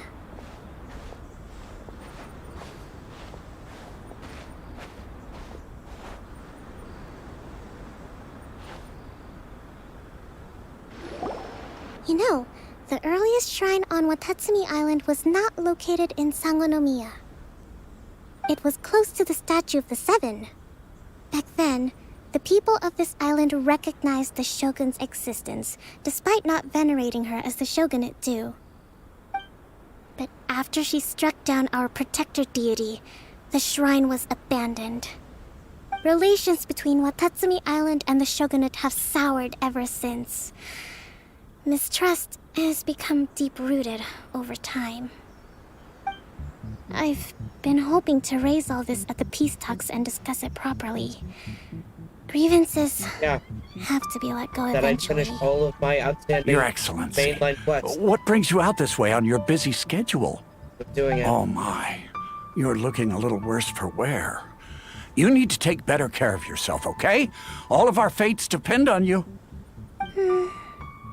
Thanks for your concern, but I'm fine. Your Excellency, I beg you, heed a word of advice. Fair. After all this time fighting the Shogun's army, peace is not something that can simply be declared. If we reconcile with them, the god who once protected us will have died in vain. Come on, that's ancient history. Besides, the fighting is barely over. We should be grateful to be at peace once more. I know, it's just... we should remain strong in these negotiations. We mustn't be too ready to compromise. I appreciate your concerns. I will consider the options carefully, and be sure to proceed appropriately. Wonderful. We're all counting on you, Your Excellency. Way too much for anyone. Your Excellency? Well, I'll be... fancy meeting you at a place like this. Do you know, my daughter's enrolled herself in the Shrine Maiden selection process this year. If she makes it into Sangonomiya, I'll be one very happy mother. You're a kind and gracious leader. She'd be in very good hands. I'm always telling my daughter that if she gets the chance to learn from Her Excellency directly, she must make the most of it. I mean, just look at Her Excellency, still so young, but so mature and intelligent. My daughter has always looked to you as a role model. Well, if she comes to Sangonomiya, I'll look out for her. Your Excellency. Boy, am I glad you're here. As you know, agricultural output has taken a pretty big hit this year. Let me bring you up to speed on the latest situation. Your Excellency, isn't this the captain of Swordfish 2? Will he be based on Watatsumi Island from now on? Your Excellency! Please, remain calm, everyone. I'll get around to all your queries. Though, for the longer ones, I'd prefer it if you could write a report and submit it to the shrine. Then I can respond to each one as and when I have the time. Not with friendly people alongside VocaMew. Poor girl. Are you alright? I'm fine. This kind of thing is water off a duck's back for you, huh? Your Excellency, here you are. There's been a situation. We're still waiting on the delivery of a whole batch of ceremonial items. I'm beginning to worry that they've been stolen. Oh, we retrieved those already. No need to worry. Really? That's fantastic. You never cease to amaze us, Your Excellency. I sorted through all the petitions received recently and placed them on your desk. Also, according to the schedule, you're just in time for your meeting today on the development of the textiles industry. That's today? Right now? Yes, the two young ladies have arrived safely. We're just waiting for you. I see. I was hoping to take a walk around the island with you, But it looks like we'll have to save that for some other time. Well, let's rendezvous tomorrow at the entrance to Sangonomiya Shrine. Then we'll go and make preparations for the victory feast. Yay! The victory feast! Just to be clear, we're talking lots of delicious food, right? That's the name of the game. There'll be some Watatsumi Island specialties, which I'm sure you'll enjoy. Great! See you tomorrow then!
Very cool. Whoa, whoa, whoa! Sorry. Check to make sure my dog is okay, and I dropped my controller to it. Sorry. Just so still.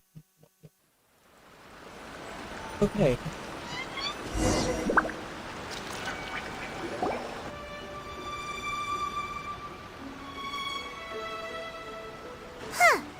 VocaMew isn't here yet.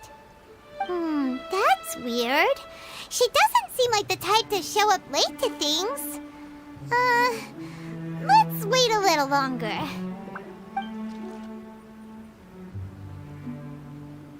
How is she still not here? Do you think she could be in trouble? Let's go ask that soldier over there.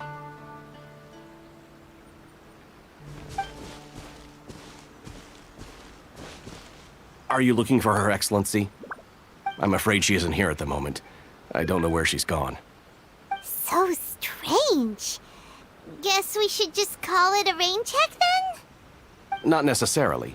If I recall correctly, Her Excellency has made special provisions for such a scenario in her general operational directives. Let me see. Yes, number 98. Should a visitor from afar come to see me, and should my whereabouts be unknown, direct them to proceed southward until they arrive at a tree with purple foliage. The footnote stipulates that this only applies when Her Excellency has made no communication regarding her whereabouts before disappearing. And even then, only when the visitor in question is of VIP status. As far as I'm concerned, you two tick all of the boxes. I keep this directive on me at all times. I'm sure this is the right course of action. VocaMew really does think of everything. All right, let's find the place she wrote about and have a look.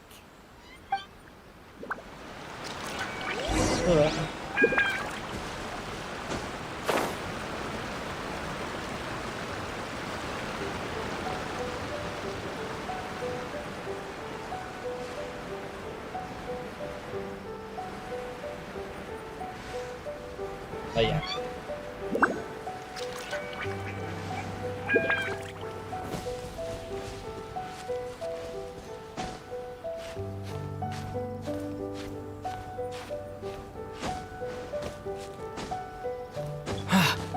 Are you sure this is the right place? It feels like we keep heading deeper into the middle of nowhere. Hey, doesn't that tree look like the one she described in the directive? It looks like there's a way in over there. Let's take a look.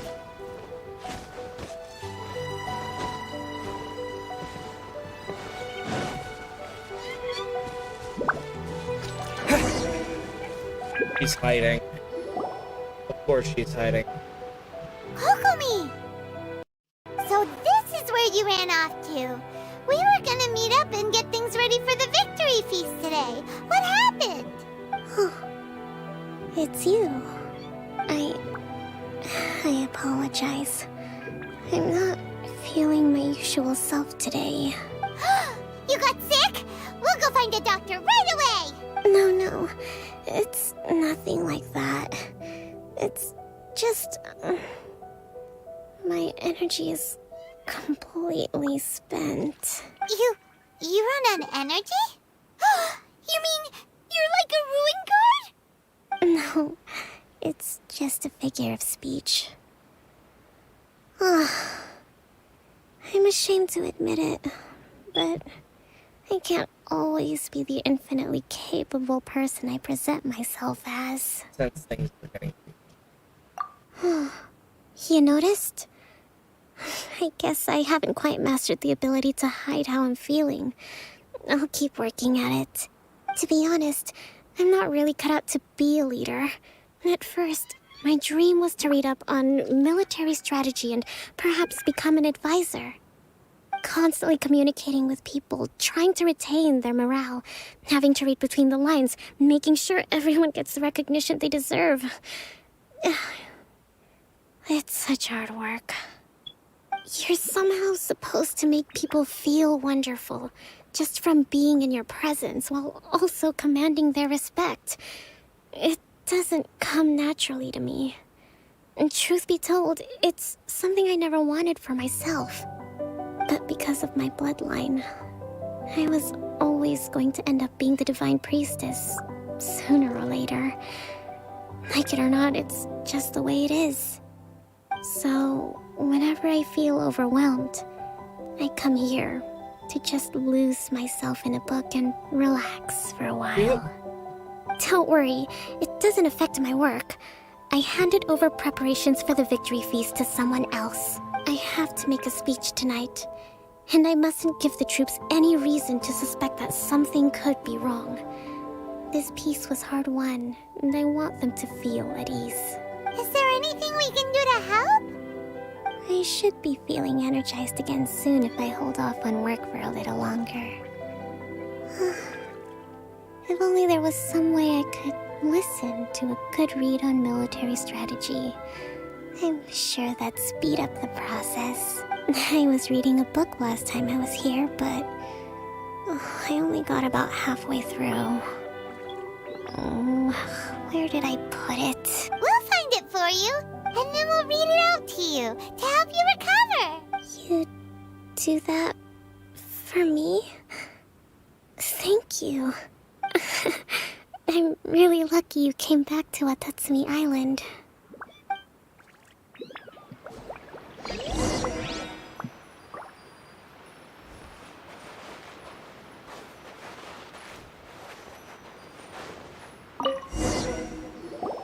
Whoa, look at all these petitions.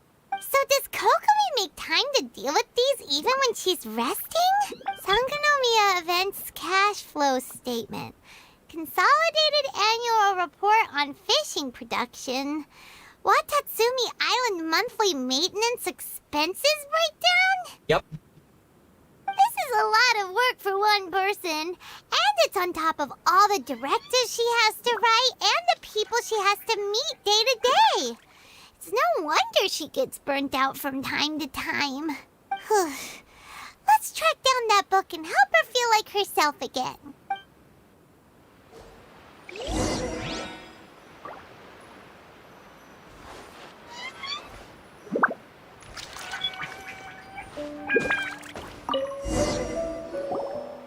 Hey, look! Could this be the book she wanted? Notes.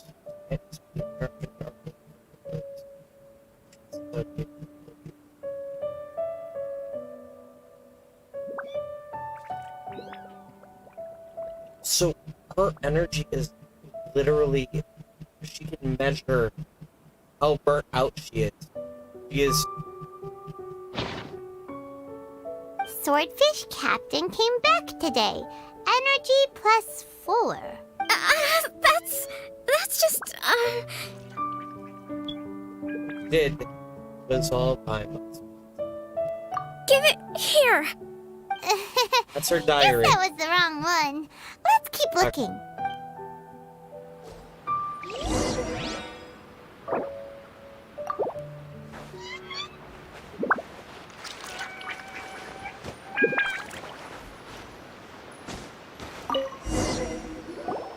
It's gotta be this one, right? Look, there's even a bookmark.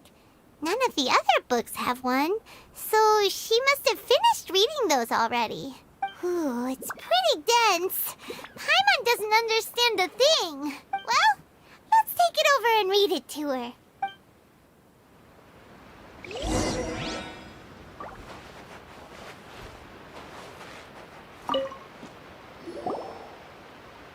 Kokomi, is this the book you wanted? I'm not sure, actually. Could you read a bit out loud?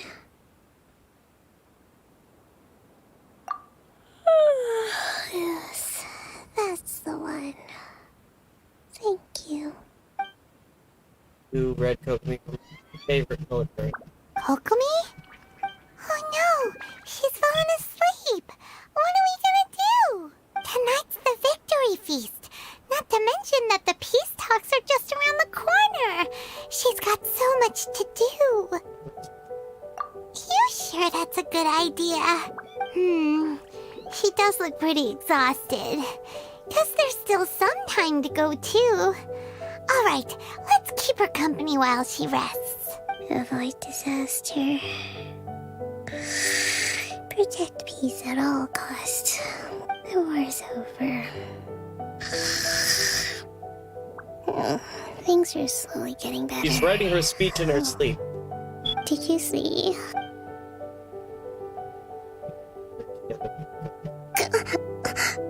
What time is it? Did I fall asleep? Yep, you've been out for ages. It's nearly time for the feast. I can't believe it got so late. I haven't slept that peacefully in so long. That's gotta be 3 whole energy points right there. Should be enough to see me through the peace talks. Thank you. Well, we better get ourselves over there. It's nearly time to light the bonfire. Woohoo! Kokomi's back to full energy! Good to have you back.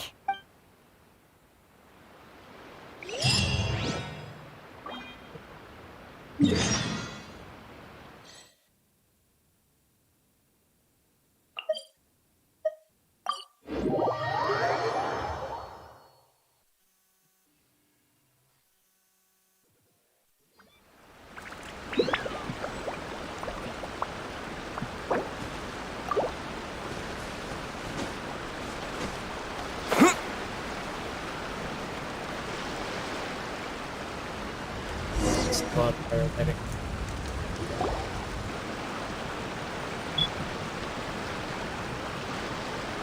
It looks like everything's in place for the feast. But I still need to give a quick speech before the festivities begin. Oh, how much energy will that take? Do you think you've got enough? Don't worry, I've got plenty. Thanks to you two, I recovered more quickly than usual. That's great! We'll be rooting for you. Welcome, everyone! Today is the day that we celebrate our victory. Recently, our war with the Shogun's army came to an end, and we finally saw the abolition of the Vision Hunt Decree. None of us can know what the Inazuma of the future will look like. But tomorrow, I meet with the Tenryou Commission for Peace Talks. I give you my word that I will strive for peace for Watatsumi Island once and for all. Thank you all for your valiant efforts throughout. Truly, it is only through those efforts that we have been able to prevail in this trying war. This feast is held in honor of each and every one of you gathered here today. I hope all of you get to relax and enjoy our hard-won victory.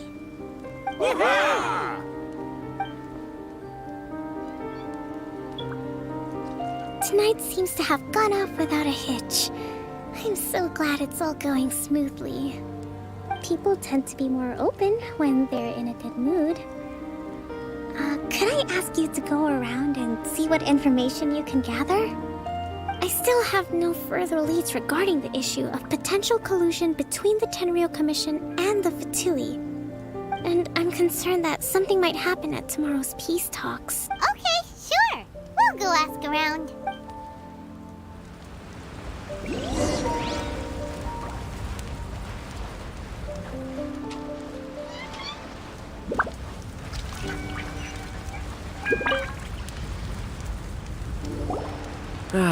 Watatsumi Island is finally at peace, and it's all thanks to Her Excellency, Sangonomiya.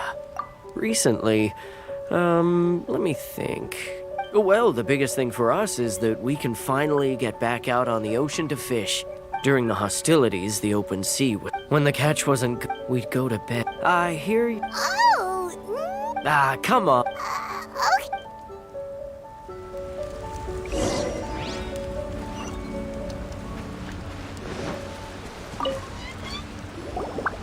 Hey there! Care for some fruit and vegetables? Are you referring to the thing about the Tenryou Commission and the Fatui? I've heard rumors, but nothing too detailed. It's funny you should say that the soldiers seem excitable, though. I've had the same feeling. See that guy over there? He's been acting strange these days. Always shouting and waving his spear around when he's got nothing to do. He scared the heck out of me a few times. It's a miracle the fighting has finally come to an end. Yeah, I really hope we don't go making any more trouble for ourselves. Sorry, I'm afraid I don't have much information. If you still have questions, you may as well go and talk to him. Sounds promising. Let's go see what that guy's deal is.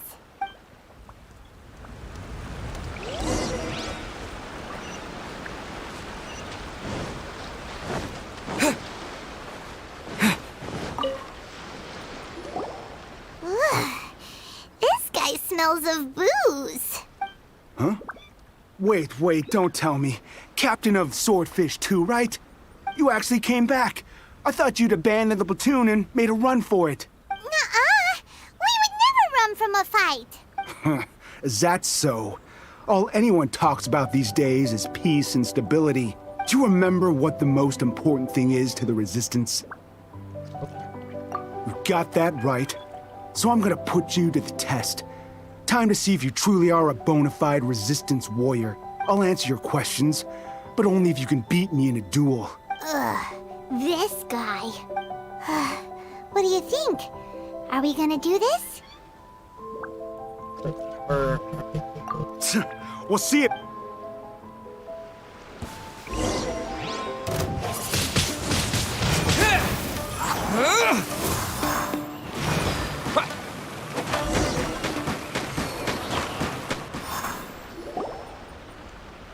You're a strong fighter. No wonder Her Excellency chose you. You really do have a warrior's will. Then maybe you can understand us. Captain, comrade, will you join us? They're deserting in order to continue the war, despite the peace talks, willing to call it. We made it up. The story about the Tenryou Commission colluding with the Fatui, it didn't happen. What? Poor Kokomi's been worried sick. You're telling us you made the whole thing up? What the heck were you thinking? This could send you right back into war with the Tenryou Commission. Yes, that's exactly what we're hoping to achieve. Peace talks? Everyone's been drawn in by the idea. That's why the future of Watatsumi Island is at stake. What's to stop the Tenryou Commission from stabbing us in the back? And what's to stop the Raiden Shogun from issuing another Vision Hunt decree? We are the Resistance. Everything hinges on our warrior's will. Okay. So basically, what happens when people come back and don't get proper therapy from being in a war? They turn into right-wing radicals who are willing to make anything up create rumors and conspiracy theories in order to justify going to war again. We can't trust the Tenryo Commission or the Raiden looking Shogun. at you, right-wing militias. But we can Fuck put you. faith in ourselves. Double middle fingers. Surely you agree with that? No. His point does kinda make sense, but something about it doesn't feel right to What it Paimon. boils down to is you just want to fight. Yeah, everything you said just now was pure speculation, wasn't it?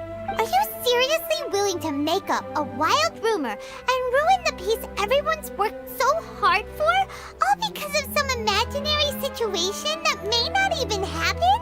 Don't take that tone with me, acting like you're above all of this. What would you understand? A lot more than you, Koza. For the sake of victory, we embodied the warrior's will to the fullest. You understand? We were all in. Now they're suddenly trying to tell us that none of it matters anymore? What you don't understand is that a warrior's will also includes knowing when the fuck to give up. And knowing when the fuck you have won. You won!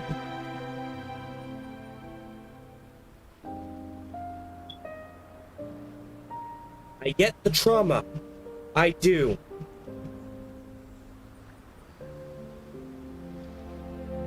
But you have to learn to not allow that trauma to cause others suffer. You are choosing to continue to fight an enemy that no longer exists. The Raiden Shogun, as you fear her to be, no longer exists. Tenryo Commission, as you fear it to be, no longer exists. Stop chasing ghosts. Goes for you too, right wing, the real world. You are so afraid of people like Stalin that you haven't realized that there have been 4 Hitlers take the world stage. One of them here in our own country.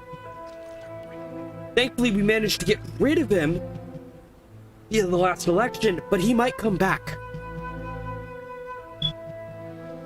The right wing is so obsessed with specifically Stalin and how he handled Russia, they have forgotten what it means to genuinely care about people. They've gotten to the point they believe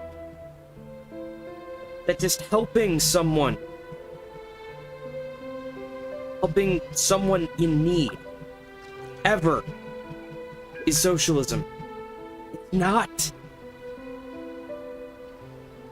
In fact, nothing that Joe Biden has pushed at all resembles socialism. It is bare minimum governmental responsibility the United States has been shirking since long before I was born.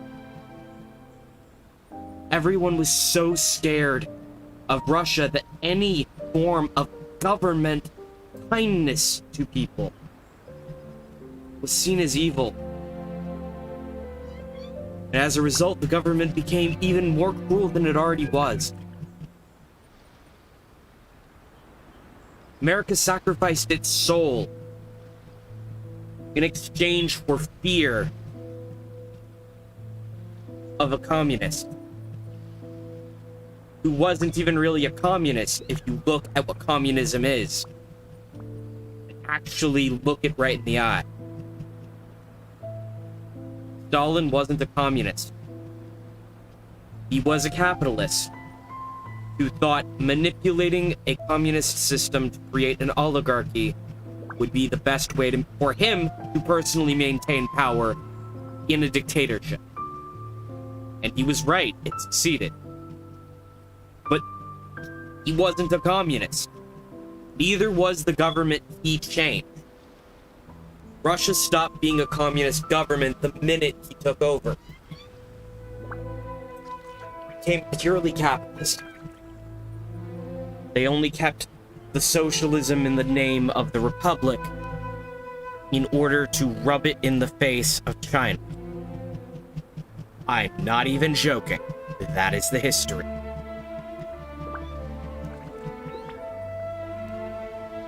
So effectively, what is happening here is what the right wing in America did. They latched on to an imaginary enemy that no longer existed. The minute that enemy was gone, and created a worse version of it in their own mind, which then led our nation to ruin. The Republicans have literally led America down the path of self-destruction, just like Kozin here wants to do, Watatsumi Island, over an irrational fear of something that will never exist again.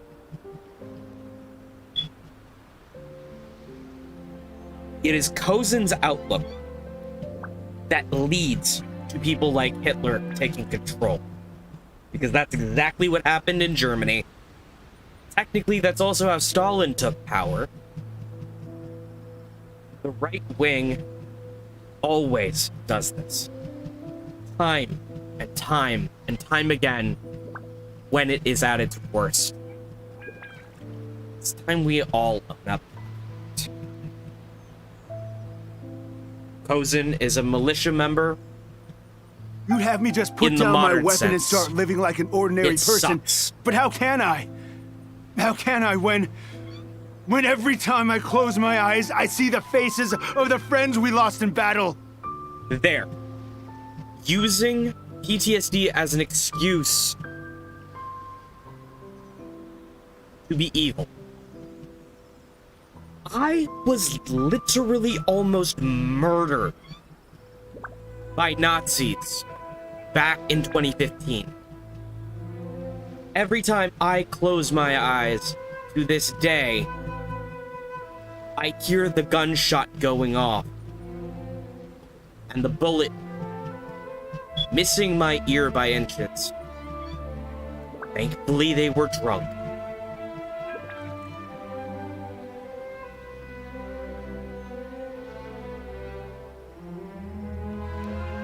But I did not use that as an excuse to actively try to cause war with the right wing.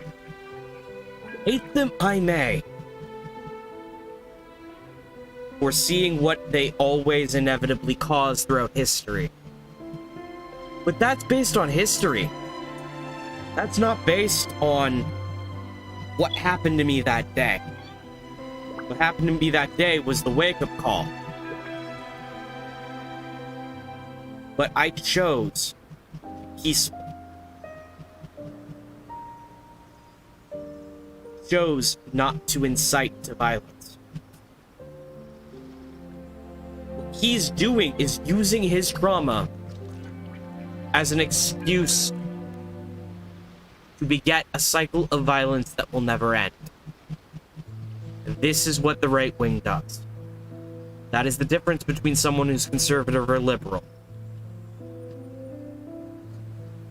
And I mean that in the international sense, not in the American sense.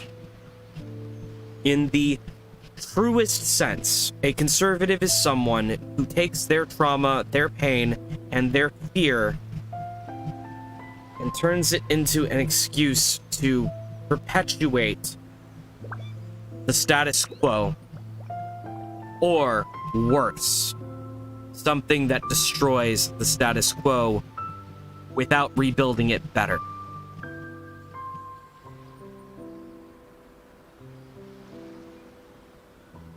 Meanwhile, the left wing takes that same trauma.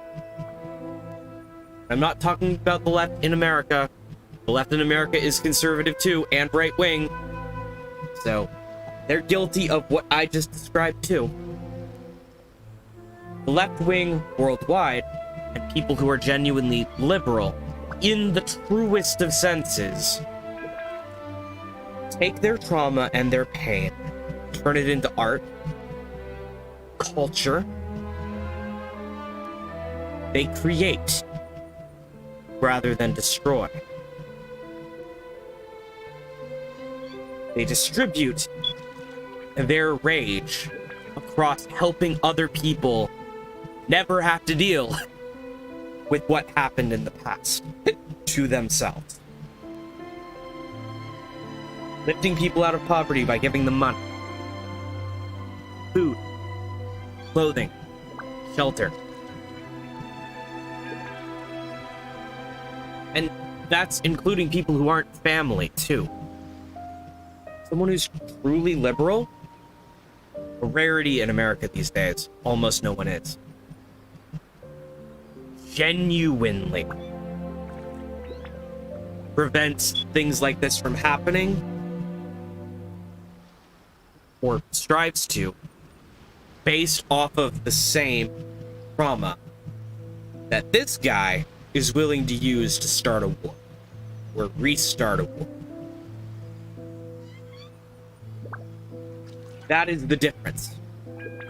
You want left wing and right wing in a nutshell? Conservatism is about wielding power in a way that conserves the status quo or destroys the current status quo to regress it to a previous state. Meanwhile, the left wing uses trauma, the same trauma, to advance status quo forward rather than allowing it to maintain its same form. Both sides have an aspect of change to them, but only one side genuinely is about change for the better.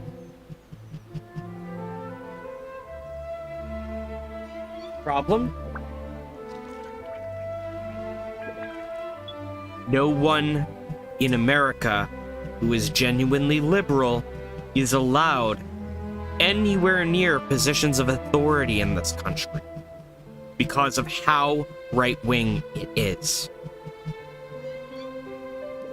Even if I have all of the aspects of a great leader or a great manager, no matter where I am, due to a combination of my health problems and also the fact that I am genuinely actually liberal, I will never be allowed near a position of authority. I'm not talking about my mental health, I'm talking physical health. Because Lord only knows, people with mental health issues, those mental health issues get overlooked regardless. I'm talking my physical. But even if they didn't know about my physical health, just the fact I genuinely am liberal and left-wing, even by the standards of the world, here in America, I will never be allowed to become a manager. I will never be allowed to become a supervisor. Just because of the type of person. Empathetic. Someone who actually tries to understand. Who wants to understand. And who wants other people to understand. Explaining this fully, like I'm doing now.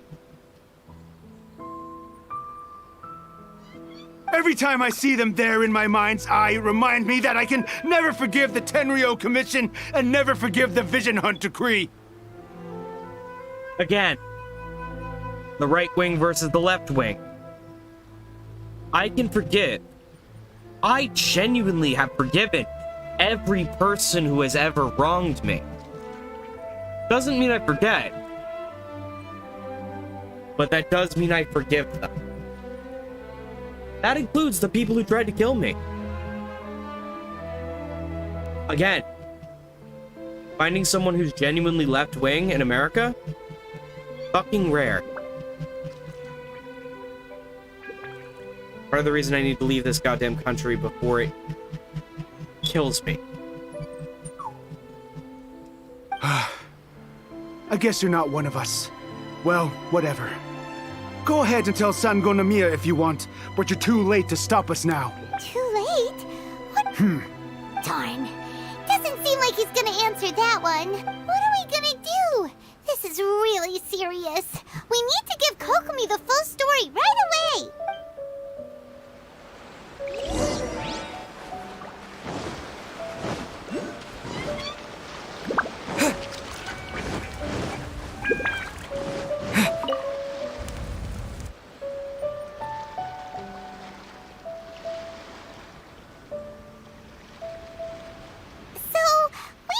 A few things.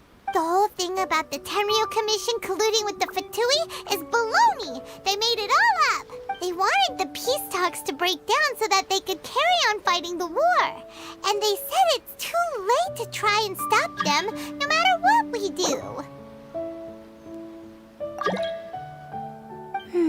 I see. What's the matter, Kokomi? I'm fine. Don't worry. I am worried. This is my fault. If only I'd perceived what they were feeling earlier, it never would have come to this. I think I understand what Kozan means when he says it's too late. The talks don't begin until tomorrow, but both sides have already sent their guards to the location. They are responsible for making sure the area is safe and secure. I highly suspect that one of Kozan's pro-war co-conspirators will have infiltrated the guards with an intent to reignite hostilities tomorrow during the negotiations. Well, that's no good. Do you want us to head over there now and switch out the guards? That won't work. Firstly, the act of bringing a new team of guards to a neutral negotiation site will put both sides on high alert. It would almost certainly push the pro-war faction into taking action. They would attack the Tenryo Commission's guards, and we'd be in danger of war breaking out once again.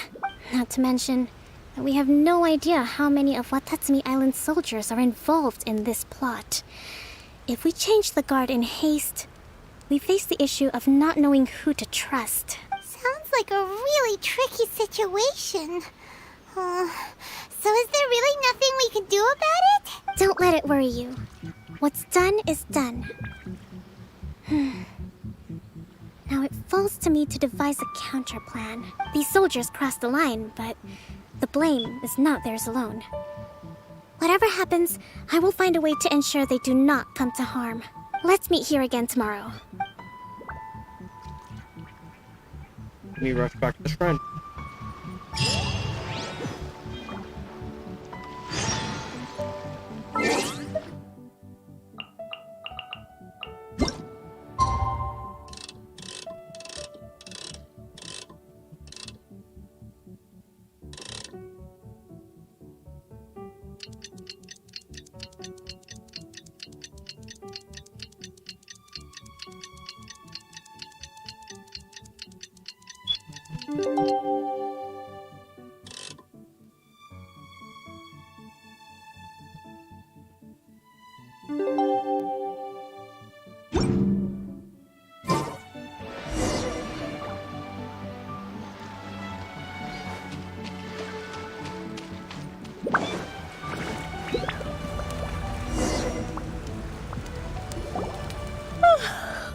Well, the peace talks are upon us.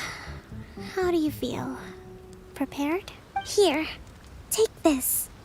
These are some directives I wrote last night. These negotiations are complex, to be sure, but I thought about it carefully and realized there are no more than 187 possible outcomes. I took the liberty of writing them all down. This way, you will be able to adapt with speed, no matter how the events play out. Whoa, this is huge! Willing to bet it's a flowchart. Let's see. Fierce dispute, violent escalation, armed revolt, coordinated attack, seize hostages. Wow, there are so many! But you've thought of a solution to each one! Paimon suddenly feels a lot less nervous. Glad to hear it. These peace talks are quite exceptional. It is a major step forward both for Watatsumi Island and the Shogunate. But any amount amount of dissatisfaction within our ranks weakens our negotiating position. We will have to work all the harder if we want these talks to be a success. As the Divine Priestess of Watatsumi Island, this responsibility is, of course, mine to shoulder. But would you be willing to lend me a hand? Excellent. Okay, time to head off.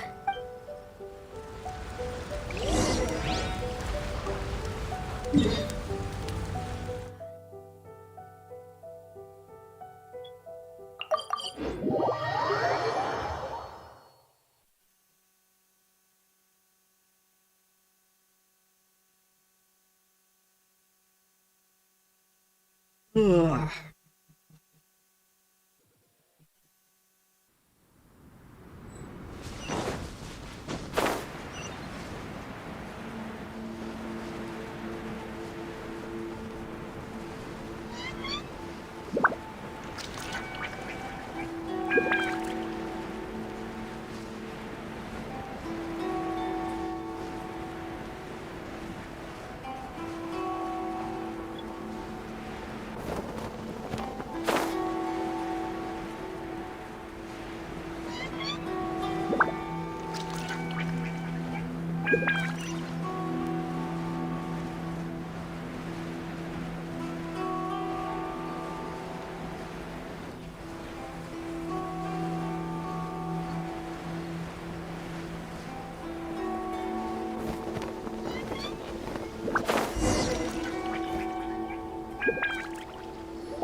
It's been a while, Kujo-Sara.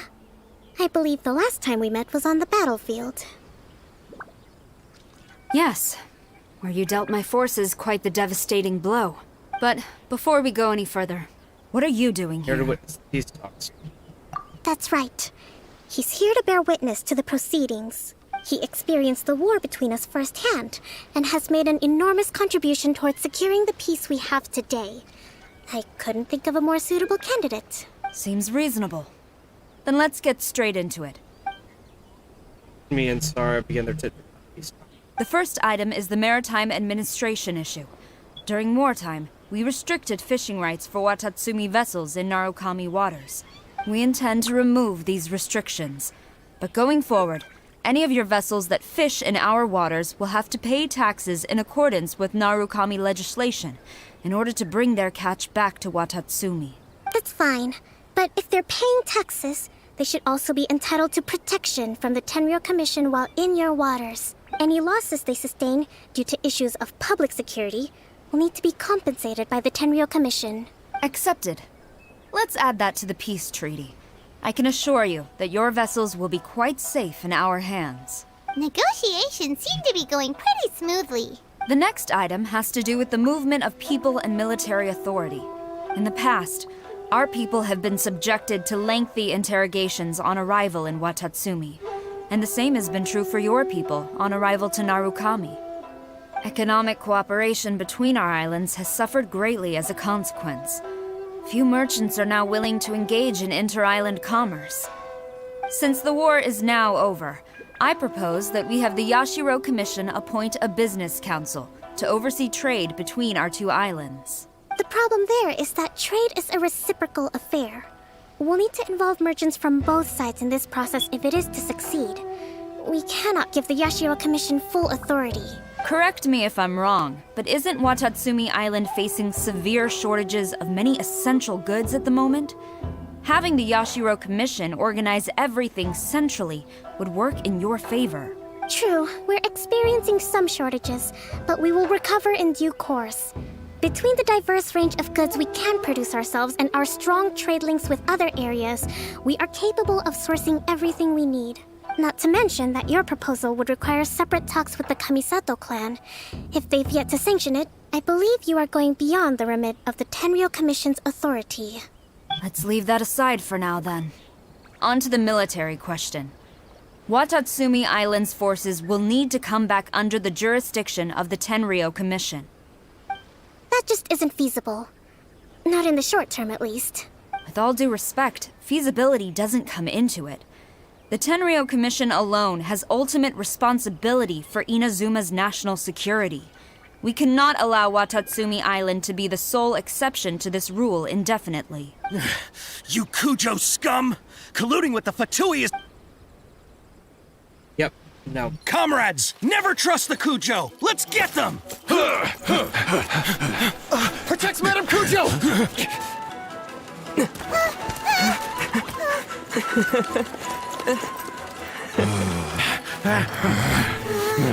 Number 16. No, wait.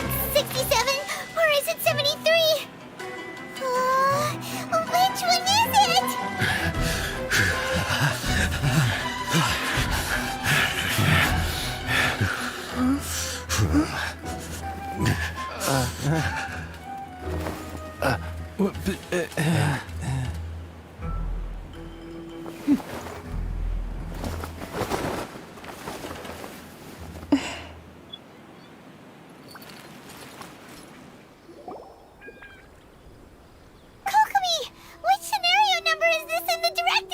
The last one.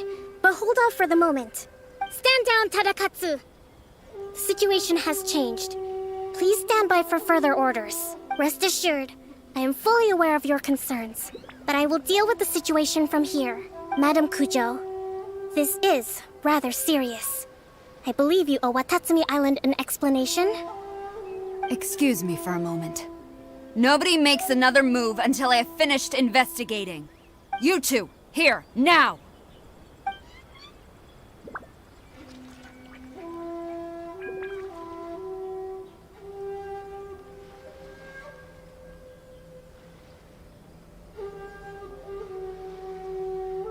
Speak!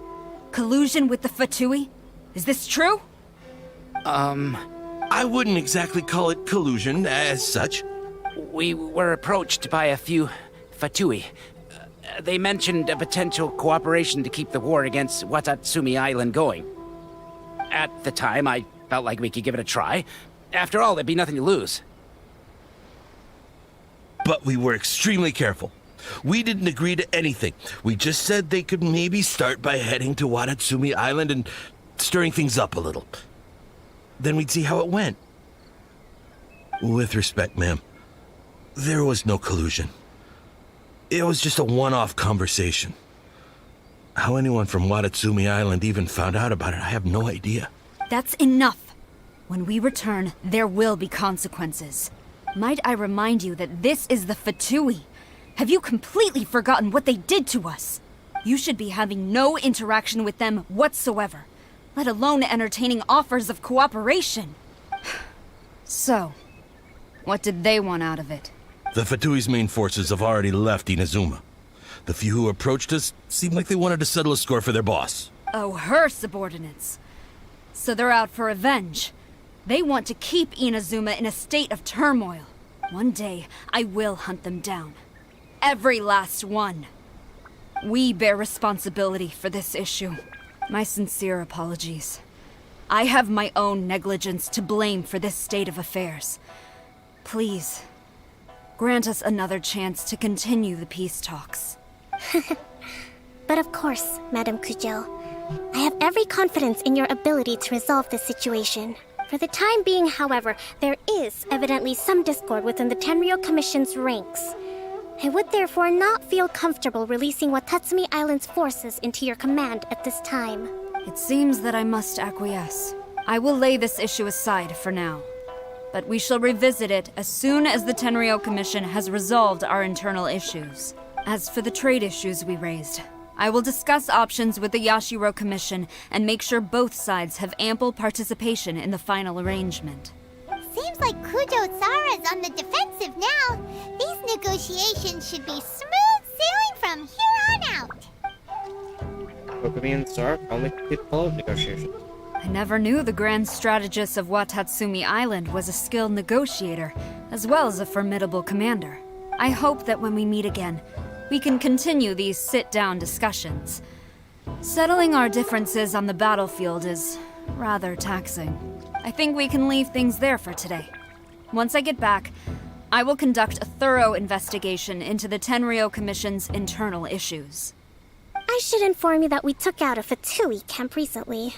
I suspect that before long, they will attempt to re-establish contact with your people in the hope of procuring some assistance. I recommend you say and do nothing on the matter for the time being, lest you tip them off and they disappear. Wait for them to come to you. That way, you can capture them all in one fell swoop. I will bear this in mind. Thank you. I shall take my leave now. Until we meet again. Your Excellency, we... Let's discuss it after we get back.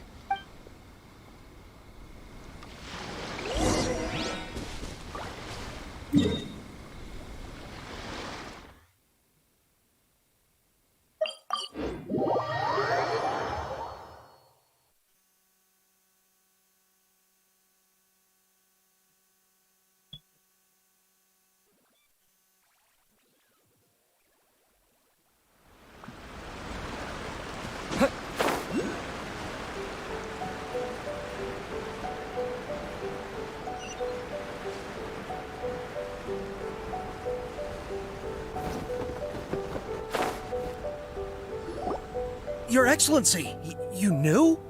I have already been informed on the reasons for your actions. You believe the Tenryo Commission to be untrustworthy and sought to sabotage the peace talks and reignite the war. Fortunately, the end result exposed and thwarted a secret Tenryo Commission plot.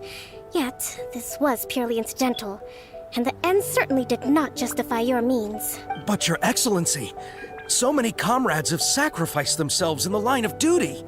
If we stop now, aren't all of our efforts going to waste? I want to keep fighting. I want ultimate victory, even if it means I have to pay the ultimate price. I understand your sentiments, but you cannot simply impose your will and expect others to bear the consequences. During the war, there were highs and there were lows, and in the end, there was a glorious victory. For you, perhaps the experience was one of great excitement, but you saw nothing of the countless others who will remember the war quite differently. Most people suffered terribly through each day. Watatsumi Island's people yearn for because they have long since given all they had to the war effort. They are tired of treading water and don't need you dragging them back underneath once again. But... I understand, I do. And the fault is not yours alone. It was largely an oversight on my part. I taught you to nurture a warrior's will, but never how to let it go. It's not your fault, Your Excellency. It was ours. Our selfishness. Ding, ding, ding, ding, ding, ding. That's exactly it. That's the difference between the right wing and the left wing. How they handled their selfishness. How they handled their guilt. Either way, we are ready to accept sentencing under martial law. Very well.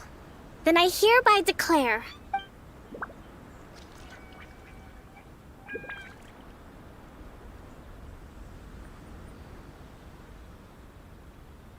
that as of today, I am founding a new secret corps of the army.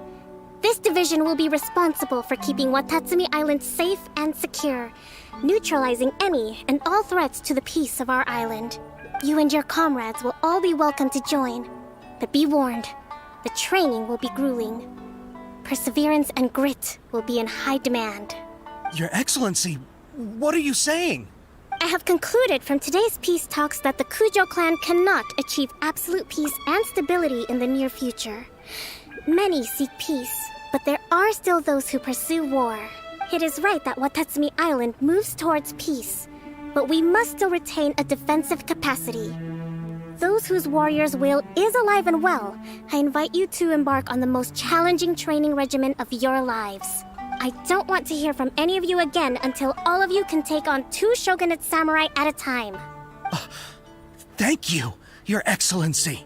All right, dismissed. Go and report to General Goro. And remember, there can be no more insubordination. And if there is, there will be no more leniency from me, whatever reasons you may have. Yes, ma'am. From now on, we will focus on our training. Thank you for this opportunity, Your Excellency. We'll report to General Goro right away. That was a mistake, VocaMew. But see why you did it. I don't agree. I think that's finally everything in hand. I can feel my energy levels starting to drop. Meet you back at the hideout for some rest? Yeah.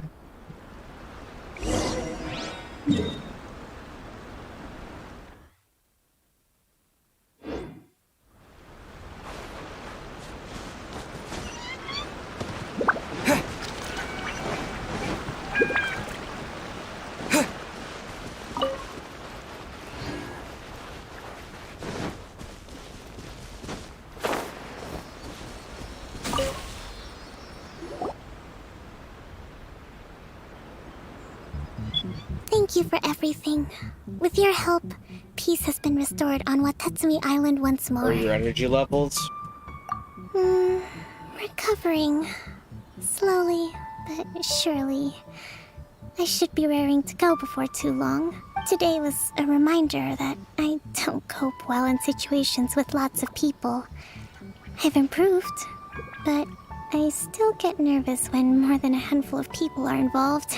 I think I might get Goro to handle the negotiations next time. Good job. Do you think so?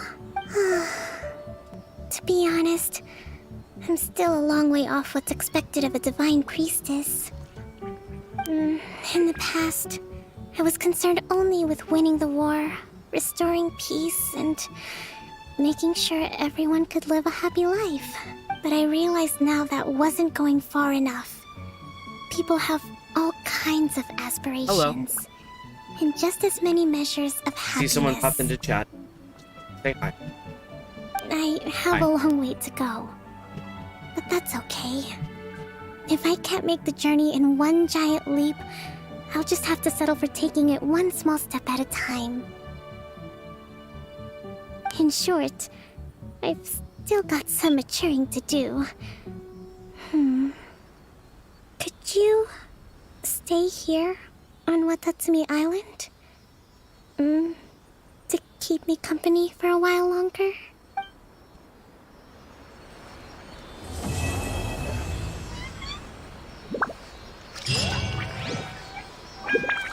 And so I'm gonna go ahead and make a wish.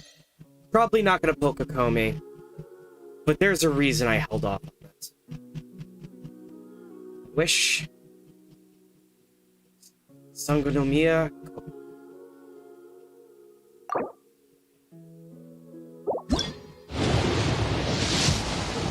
And of course, in what I get, a slingshot. I can't wish with the darn. So I don't know why anyone at this point, like, my luck is worse. I have never won a single 50-50. I've always lost. And as a free-to-play player, that's detrimental. I'm fine. Thank you for asking. But with that, we've finished everything on my to-do list for tonight. So, ladies, gentlemen, everyone in between, everyone exempt, everyone floating violently between the extremes, like myself, stay, be well. Have a good rest of your night. I need to get ready for therapy, which is in less than 6 hours. Good night, everyone.